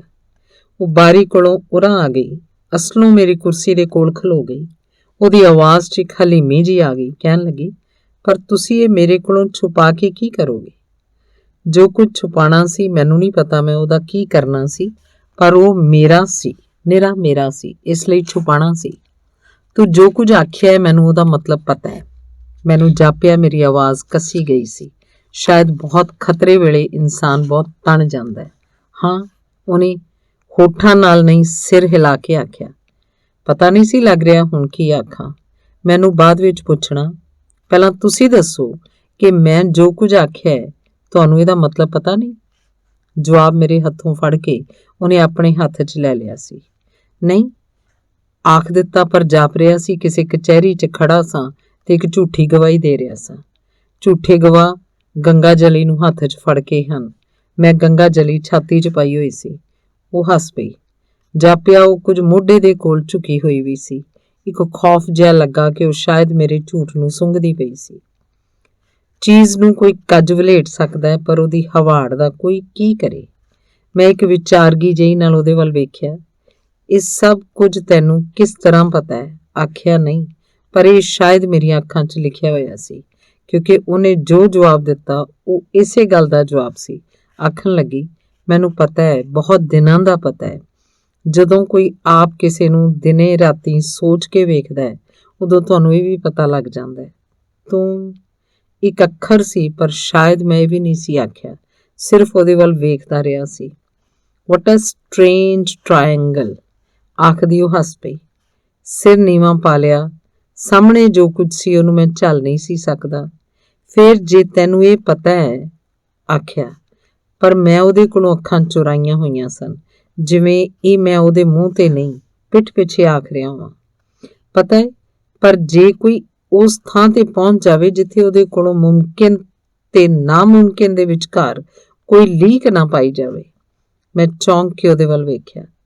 ਪਤਾ ਨਹੀਂ ਸੀ ਲੱਗ ਰਿਹਾ ਕਿ ਉਹਦੀ ਬਾਲੜੀ ਜਿਹੀ ਦਿਸਦੀ ਉਮਰ ਕੁਝ ਦਿਨਾਂ ਵਿੱਚ ਹੀ ਇਹਨਾਂ ਲਫ਼ਜ਼ਾਂ ਤੱਕ ਕਿਸ ਤਰ੍ਹਾਂ ਪਹੁੰਚ ਗਈ ਸੀ। ਮੇਰੇ ਨਾਲੋਂ ਵੱਧ ਇਹ ਤੁਹਾਨੂੰ ਪਤਾ ਹੋਏਗਾ, ਕਿਉਂਕਿ ਨਾਮੁਮਕਿਨ ਤੋਂ ਵੀ ਅੱਗੇ ਜੇ ਕੋਈ ਥਾਂ ਹੁੰਦੀ ਹੈ, ਤੁਸੀਂ ਉਹ ਥਾਂ ਵੇਖੀਏ। ਉਹਦੀ ਆਵਾਜ਼ ਇੱਕ ਫਿਲਾਸਫਰ ਵਰਗੀ ਹੋ ਗਈ ਸੀ। ਸਮੇਂ ਨੇ ਸੱਚਮੁੱਚ ਆਪਣੇ ਗਲੋਂ ਭੂਤ ਭਵਿੱਖ ਤੇ ਵਰਤਮਾਨ ਦੇ ਤਿੰਨੋਂ ਜੋੜੇ ਲਾਏ ਹੋਏ ਸਨ। ਉਹਦਾ ਨੰਗੇਜ਼ ਮੇਰੇ ਸਾਹਮਣੇ ਸੀ। ਸੱਭਿਅਤਾ ਨੇ ਅੱਜ ਤੱਕ ਕੱਪੜਿਆਂ ਨੂੰ ਹੀ ਝੱਲ ਕੇ ਵੇਖਿਆ, ਨੰਗੇਜ਼ ਨੂੰ ਝੱਲ ਕੇ ਨਹੀਂ ਵੇਖਿਆ। Naked time, naked truth, naked mind. ਸੋਚ ਰਿਹਾ ਸਾਂ ਉਹ ਇਹਦੇ ਵਿੱਚ ਵੀ ਹੈ, ਆਪਣੀ ਬੱਚੀ ਵਿੱਚ, ਪਰ ਇੱਕ ਤਸਵੀਰ ਵਾਂਗ ਮਾਸ ਤੇ ਕਾਗਜ਼ ਉੱਤੇ ਉਤਰੀ ਹੋਈ, ਤੇ ਉਹ ਵੀ ਸ਼ਾਇਦ ਕਦੇ ਨੈਗੇਟਿਵ ਦੀ ਸ਼ਕਲ ਵਿੱਚ ਤੇ ਕਦੇ ਪੋਜ਼ਿਟਿਵ ਦੀ ਸ਼ਕਲ ਵਿੱਚ। ਨਹੀਂ ਥਰੀਜ਼ਾ, ਇਹ ਗੱਲ ਕਿਤੇ ਨਹੀਂ ਪਹੁੰਚੇਗੀ। ਜਾਪਿਆ ਇਹੀ ਆਖ ਸਕਦਾ ਸਾਂ, ਆਈ ਨੋ, ਪਰ ਅਸੀਂ ਇਹਨੂੰ ਚੱਲਣ ਤੋਂ ਨਹੀਂ ਰੋਕ ਸਕਦੇ। ਤੇ ਆਖਰ it will be continued to next generation, it will be continued to next generation. ਇਹ ਕਹਿ ਕੇ ਤੇ ਗੱਲ ਦਾ ਇੱਕ ਸਾਰ ਜਿਹਾ ਕੱਢ ਕੇ ਉਹ ਸੁਰਖਰੂ ਹੋ ਗਈ ਜਾਪਦੀ ਸੀ, ਕਿਉਂਕਿ ਉਸ ਤੋਂ ਬਾਅਦ ਉਹਨੇ ਮੇਰੇ ਕਮਰੇ 'ਚ ਪਿਆ ਹੋਇਆ ਸਟੋਵ ਜਲਾਇਆ, ਮੇਜ਼ ਦੇ ਖਾਨੇ 'ਚੋਂ ਕੌਫੀ ਦਾ ਡੱਬਾ ਕੱਢਿਆ ਤੇ ਚੁੱਪਚਾਪ ਕੌਫੀ ਬਣਾਉਣ ਲੱਗ ਪਈ। ਸਭ ਕੁਝ ਉਹਨੇ ਬੜੀ ਆਹਿਸਤਾ ਜਿਹੀ ਆਪਣੇ ਹੱਥ 'ਚ ਲੈ ਲਿਆ ਸੀ। ਕੌਫੀ ਦੇ ਡੱਬੇ ਤੋਂ ਲੈ ਕੇ ਮੇਰੇ ਤੱਕ ਸਭ ਕੁਝ ਸਰਕਦਾ ਜਿਹਾ ਵੇਖ ਰਿਹਾ ਸਾਂ, ਪਰ ਇਹ ਸਭ ਕੁਝ ਪਿਘਲਿਆ ਹੋਇਆ ਸੀ। ਇਹਨੂੰ ਫੜ ਨਹੀਂ ਸੀ ਸਕਦਾ। ਸਿਰਫ ਇਹਦੀ ਨਮੀ ਹਵਾ 'ਚ ਰਲੀ ਹੋਈ ਸੀ ਤੇ ਉਹ ਹਵਾ ਮੇਰੇ ਸਾਹ 'ਚ ਰਲਦੀ ਪਈ ਸੀ। ਕੌਫੀ ਦਾ ਇੱਕ ਪਿਆਲਾ ਉਹਨੇ ਮੇਰੇ ਹੱਥ ਵਿੱਚ ਫੜਾ ਦਿੱਤਾ। ਪਿਆਲੇ ਵਿੱਚੋਂ ਉੱਠਦੇ ਧੂਏ ਵਾਂਗ ਮੇਰੇ ਅੰਦਰੋਂ ਕੁਝ ਉੱਠਿਆ। ਇੱਕ ਭਾਫ ਵਾਂਗ ਅੱਖਾਂ ਵਿੱਚ ਵੀ ਕੁਝ ਭਰ ਆਇਆ ਸੀ, ਇਸ ਲਈ ਉਹਦਾ ਮੂੰਹ ਕੁਝ ਧੁੰਦਲਾ ਜਿਹਾ ਦਿਸਦਾ ਪਿਆ ਸੀ। ਇੱਕ ਅੰਦਾਜ਼ੇ ਜਿਹੇ ਨਾਲ ਮੈਂ ਉਹਦੇ ਸਿਰ ਕੋਲ ਝੁਕਿਆ ਤੇ ਆਪਣੇ ਹੋਠਾਂ ਨਾਲ ਉਹਦੇ ਮੱਥੇ ਨੂੰ ਛੁਇਆ। ਅੱਖਾਂ 'ਚ ਭਾਫ ਹੋਰ ਭਰ ਆਈ ਸੀ। ਤਰੀਜ਼ਾ ਦੇ ਜਾਣ ਤੋਂ ਬਾਅਦ ਇੱਕਦਮ ਜੋ ਕੁਝ ਜਾਪਿਆ ਇਹ ਸੀ ਕਿ ਕਮਰੇ 'ਚ ਕੋਈ ਚੀਜ਼ ਘੱਟ ਸੀ, ਪਤਾ ਨਹੀਂ ਕੀ। ਮੈਂ ਘਬਰਾ ਕੇ ਸਾਹਮਣੀ ਅਲਮਾਰੀ 'ਚ ਕੋਈ ਕਿਤਾਬ ਕੱਢੀ। ਇਸ ਤੋਂ ਪਹਿਲਾਂ ਕਿ ਮੈਂ ਉਸ ਚੀਜ਼ ਬਾਰੇ ਸੋਚਦਾ, ਮੈਂ ਕਿਤਾਬ ਪੜ੍ਹਨ ਲੱਗ ਪਿਆ। ਵਾਟ ਅ ਸਟ੍ਰੇਂਜ ਕੋਇਨਸੀਡੈਂਟ। ਕਿਤਾਬ ਨੂੰ ਮੈਂ ਉਂਝ ਹੀ ਖੋਲ੍ਹ ਲਿਆ ਸੀ। ਜਿਹੜਾ ਸਫ਼ਾ ਸਾਹਮਣੇ ਆਇਆ ਸੀ ਪੜ੍ਹਨ ਲੱਗ ਪਿਆ ਸਾਂ। ਜਿਸ ਪਹਿਰੇ ਉੱਤੇ ਨਜ਼ਰ ਪਈ ਉਹਦੀ ਪਹਿਲੀ ਸਤਰ ਸੀ, He needed me in order to be and I needed him in order not to feel my being। ਕਿਤਾਬ ਬੰਦ ਕਰ ਦਿੱਤੀ, ਫਿਰ ਅਲਮਾਰੀ 'ਚ ਰੱਖ ਦਿੱਤੀ। ਕਮਰੇ ਦੀ ਹਵਾ 'ਚ ਇੱਕ ਸਾਜ਼ਿਸ਼ ਜੀ ਪਈ ਹੋਈ ਸੀ। ਜੇ ਇਹ ਸਾਜ਼ਿਸ਼ ਨਹੀਂ ਸੀ ਤਾਂ ਫਿਰ ਇਸ ਕਿਤਾਬ ਨੂੰ ਮੇਰੀ ਤੇ ਤਰੀਜ਼ਾ ਦੀ ਗੱਲ ਕਰਨ ਦੀ ਕੀ ਲੋੜ ਸੀ?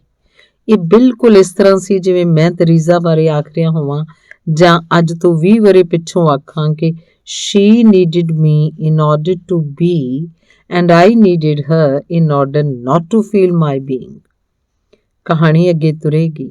ਸਿਰਫ ਇਹ ਪਤਾ ਨਹੀਂ ਕਿ ਟਰੂ ਸਟੋਰੀ ਹੈ ਕਿ ਫਿਕਸ਼ਨ, ਪਰ ਮੇਰਾ ਖਿਆਲ ਹੈ ਇਸ ਤਰਕ ਦੀ ਉੱਕਾ ਕੋਈ ਲੋੜ ਨਹੀਂ। ਟਰੂ ਸਟੋਰੀ ਹੱਥਾਂ ਨਾਲ ਵਾਪਰਦੀ ਹੈ, ਫਿਕਸ਼ਨ ਮੱਥੇ ਨਾਲ ਵਾਪਰਦੀ ਹੈ, ਤੇ ਫਿਰ ਜੋ ਕੁਝ ਹੱਥਾਂ ਪੈਰਾਂ ਨਾਲ ਵਾਪਰਦਾ ਹੈ ਉਹ ਮੱਥੇ 'ਚ ਪਹੁੰਚ ਜਾਂਦਾ ਹੈ, ਤੇ ਜੋ ਕੁਝ ਪਹਿਲਾਂ ਮੱਥੇ ਨਾਲ ਵਾਪਰਦਾ ਹੈ ਉਹ ਫਿਰ ਹੱਥਾਂ ਪੈਰਾਂ 'ਚੋਂ ਉਤਰ ਆਉਂਦਾ ਹੈ। ਕਹਾਣੀ ਕਹਾਣੀ ਹੈ ਤੇ ਇਹ ਸਵਾਲ ਹੀ ਨਿਰਮੂਲ ਹੈ ਕਿ ਉਹ ਪਹਿਲੋਂ ਕਿਹੜੇ ਅੰਗ ਨਾਲ ਵਾਪਰੀ ਸੀ। ਮਾਈ ਗॉड, ਹੁਣੇ ਮੈਨੂੰ ਜਾਪਿਆ ਸੀ ਕਿ ਕਮਰੇ 'ਚ ਕੋਈ ਚੀਜ਼ ਘੱਟ ਸੀ। ਪਤਾ ਨਹੀਂ ਸੀ ਲੱਗ ਰਿਹਾ ਕਿ ਕੀ ਘੱਟ ਸੀ। ਮੈਂ ਉਂਝ ਹੀ ਹਰ ਚੀਜ਼ ਵੱਲ ਵੇਖਦਾ ਕਮਰੇ 'ਚ ਤੁਰਦਾ ਰਿਹਾ। ਇੱਕ ਵਾਰ ਮੇਰਾ ਪੈਰ ਕੁਰਸੀ ਨਾਲ ਲੜਿਆ, ਇੱਕ ਵਾਰ ਮੇਰੀ ਬਾਂਹ ਮੇਜ਼ ਦੇ ਕੋਨੇ ਨਾਲ ਵੱਜ ਗਈ ਸੀ। ਫਿਰ ਮੈਂ ਕੁਰਸੀ ਨੂੰ ਚੁੱਕ ਕੇ ਮੇਜ਼ ਦੇ ਹੇਠਾਂ ਵਾੜ ਦਿੱਤਾ ਸੀ ਤੇ ਥਾਂ ਖੁੱਲੀ ਕਰ ਦਿੱਤੀ ਸੀ, ਪਰ ਸ਼ਾਇਦ ਅਜੇ ਵੀ ਥਾਂ ਖੁੱਲੀ ਨਹੀਂ ਸੀ ਹੋਈ। ਹੁਣੇ ਪਲੰਗ ਦੀ ਨੁੱਕਰ ਮੇਰੇ ਗੋਡੇ 'ਚ ਵੱਜ ਗਈ ਸੀ। ਹੁਣ ਮੈਂ ਵੇਖ ਸਕਦਾ ਕਿ ਕਮਰੇ 'ਚ ਅਚਾਨਕ ਕੁਝ ਚੀਜ਼ਾਂ ਵੱਧ ਗਈਆਂ ਹਨ। ਨਹੀਂ ਕੋਈ ਚੀਜ਼ ਘੱਟ ਨਹੀਂ, ਸਗੋਂ ਕਮਰਾ ਬਹੁਤ ਸਾਰੀਆਂ ਚੀਜ਼ਾਂ ਨਾਲ ਭਰਿਆ ਜਿਹਾ ਗਿਆ ਹੈ। ਪਲੰਗ ਅੱਗੇ ਵੀ ਹੁੰਦਾ ਸੀ, ਮੇਜ਼ ਵੀ ਹੁੰਦਾ ਸੀ, ਮੇਜ਼ ਵਾਲੀ ਤੇ ਬਾਰੀ ਵਾਲੀ ਕੁਰਸੀ ਵੀ। ਫਿਰ ਪਤਾ ਨਹੀਂ ਕਮਰੇ 'ਚ ਕਿਹੜੀ ਚੀਜ਼ ਵੱਧ ਗਈ ਹੈ। ਅੱਜ ਤਰੀਜ਼ਾ ਕਿਉਂ ਆਈ ਸੀ? ਅਜੀਬ ਹਾਦਸਾ ਹੈ, ਪਰ ਕੀ ਇਹ ਸਿਰਫ ਇੱਕ ਹਾਦਸਾ ਹੈ ਜਾਂ ਜ਼ਿੰਦਗੀ ਦਾ ਹਮੇਸ਼ਾ ਤੋਂ ਚੱਲਿਆ ਆ ਰਿਹਾ ਤੇ ਹਮੇਸ਼ਾ ਤੱਕ ਚੱਲਣ ਵਾਲਾ ਇੱਕ ਪੈਟਰਨ ਹੈ? ਇੱਕ ਅਜੀਬ ਖਿਆਲ ਆਇਆ ਹੈ, ਇਹ ਹਾਦਸਾ ਵੀ ਨਹੀਂ, ਪੈਟਰਨ ਵੀ ਨਹੀਂ, it's a conspiracy of blood. ਅਸਮਾਨ 'ਚ ਅੜਿਆ ਹੋਇਆ ਚਾਨਣ ਦਾ ਆਖਰੀ ਟੁਕੜਾ ਵੀ ਗੁਆਚਦਾ ਪਿਆ ਹੈ। ਹਨੇਰਾ ਅਜੇ ਪਤਲਾ ਹੈ, ਹੁਣੇ ਗਾੜਾ ਹੋ ਜਾਏਗਾ। ਸੂਰਜ ਨੇ ਅੱਜ ਜਿਹੜੀ ਕਹਾਣੀ ਸ਼ੁਰੂ ਕੀਤੀ ਸੀ ਉਹ ਵਿੱਚੇ ਰਹਿ ਜਾਏਗੀ। ਕਹਾਣੀ ਮੁੱਕਦੀ ਨਹੀਂ, ਸਿਰਫ ਵਿੱਚੇ ਰਹਿੰਦੀ ਹੈ। ਅੱਜ ਦੇ ਸੂਰਜ ਦੀ ਛੱਡੀ ਹੋਈ ਕਹਾਣੀ ਕੱਲ ਦਾ ਸੂਰਜ ਸੁਣਾਏਗਾ। ਕੰਟੀਨਿਊ ਟੂ ਨੈਕਸਟ ਸਨ। ਬਿਲਕੁਲ ਉਸੇ ਤਰ੍ਹਾਂ ਜਿਸ ਤਰ੍ਹਾਂ ਤਰੀਜ਼ਾ ਨੇ ਕਿਹਾ ਸੀ, ਕੰਟੀਨਿਊ ਟੂ ਨੈਕਸਟ ਜਨਰੇਸ਼ਨ। ਮਨੁੱਖ ਦੀ ਛਾਤੀ ਵੀ ਸ਼ਾਇਦ ਰਾਤ ਵਰਗੀ ਹੁੰਦੀ ਹੈ। ਸੂਰਜ ਦੀ ਕਹਾਣੀ ਨੇ ਰਾਤ ਨੂੰ ਚੀਕ ਕੇ ਲੰਘਣਾ ਹੁੰਦਾ ਹੈ। ਮਨੁੱਖ ਦੀ ਕਹਾਣੀ ਨੇ ਮਨੁੱਖ ਦੀ ਛਾਤੀ ਨੂੰ ਚੀਰ ਕੇ ਲੰਘਣਾ ਹੁੰਦਾ ਹੈ। ਕੱਲ ਸਵੇਰੇ ਜ਼ਰੂਰ ਆ ਜਾਣਾ, ਮੈਂ ਰਾਤੀ ਮੰਮੀ ਨੂੰ ਦੱਸ ਦਿਆਂਗੀ। ਕੁਝ ਦੱਸ ਕੇ ਵੀ ਆਈ ਸੀ, ਬਾਕੀ ਰਾਤ ਨੂੰ ਦੱਸ ਦਿਆਂਗੀ। ਸਵੇਰੇ ਇੱਕ ਵਾਰੀ ਮੰਮੀ ਦੇ ਸਾਹਮਣੇ ਤੁਸੀਂ ਹਾਂ ਕਹਿ ਦੇਣਾ, ਉਹਨਾਂ ਨੂੰ ਤਸੱਲੀ ਹੋ ਜਾਏਗੀ, ਤਰੀਜ਼ਾ ਨੇ ਜਾਣ ਲੱਗਿਆਂ ਕਿਹਾ ਸੀ। ਤਰੀਜ਼ਾ ਸੋਚਦੀ ਹੈ ਮੈਂ ਉਸ ਦੇ ਸਾਹਮਣੇ ਕੁਝ ਕਹਿ ਸਕਾਂਗਾ। ਕੁਝ ਕਹਿਣ ਜੋਗੀ ਜ਼ਬਾਨ ਹੁੰਦੀ ਹੁਣ ਤੱਕ ਕਹਿ ਨਾ ਲੈਂਦਾ। ਜ਼ਬਾਨ ਹੀ ਤਾਂ ਕੋਈ ਨਹੀਂ, ਮੈਂ ਕੀ ਆਖ ਸਕਦਾ? ਤਰੀਜ਼ਾ ਕੋਲ ਜ਼ਬਾਨ ਹੈ, ਉਹ ਆਖ ਸਕਦੀ ਹੈ। ਜੋ ਆਖ ਦੇਗੀ ਉਹੀ ਠੀਕ ਹੈ। ਕਹਾਣੀ ਜਿੱਥੇ ਸੀ ਅਡੋਲ ਖਲੋਤੀ ਹੋਈ ਸੀ, ਹੁਣ ਉਹਨੇ ਮੇਰੀ ਛਾਤੀ 'ਚ ਤੁਰਨਾ ਸ਼ੁਰੂ ਕਰ ਦਿੱਤਾ ਹੈ। ਮੈਂ ਉਹਦੇ ਪੈਰਾਂ ਦੀ ਆਵਾਜ਼ ਸੁਣ ਸਕਦਾ, ਤੱਕ ਤੱਕ ਤੱਕ ਤੱਕ। ਉਹਦੇ ਪੈਰਾਂ ਦੇ ਭਾਰ ਨਾਲ ਮੇਰੀ ਛਾਤੀ ਹਿਲਦੀ ਪਈ ਹੈ। ਲੱਕੜ ਦਾ ਫਰਸ਼ ਵੀ ਇਸੇ ਤਰ੍ਹਾਂ ਹਿਲਦਾ ਹੈ। ਨਹੀਂ, ਉਹਦੇ ਪੈਰਾਂ ਦੇ ਨਿਸ਼ਾਨ ਉਹ ਨਹੀਂ ਵੇਖ ਸਕੇਗੀ। ਮੈਂ ਸਾਹਮਣੇ ਹੋਵਾਂਗਾ, ਉਹ ਫਿਰ ਵੀ ਨਹੀਂ ਵੇਖ ਸਕੇਗੀ। ਤਰੀਜ਼ਾ ਰੋਜ਼ ਫਰਸ਼ ਨੂੰ ਪੂੰਝ ਦਿਆ ਕਰੇਗੀ। ਇਸਨੇ ਤੁਰਨਾ ਹੈ, ਇਸ ਲਈ ਤੁਰੇਗੀ ਤੇ ਸ਼ਾਇਦ ਜਿਸ ਵੇਲੇ ਉਹ ਸਾਹਮਣੇ ਹੋਏਗੀ ਇਹ ਕੁਝ ਕਾਹਲੀ ਨਾਲ ਤੁਰੇਗੀ and it will be continue to next generation. ਇਹ ਚੌਥਾ ਪੈਰ ਪਤਾ ਨਹੀਂ ਕਿੰਨਾ ਕੁ ਲੰਬਾ ਹੈ। ਧੰਨਵਾਦ। ਸਮਾਪਤ।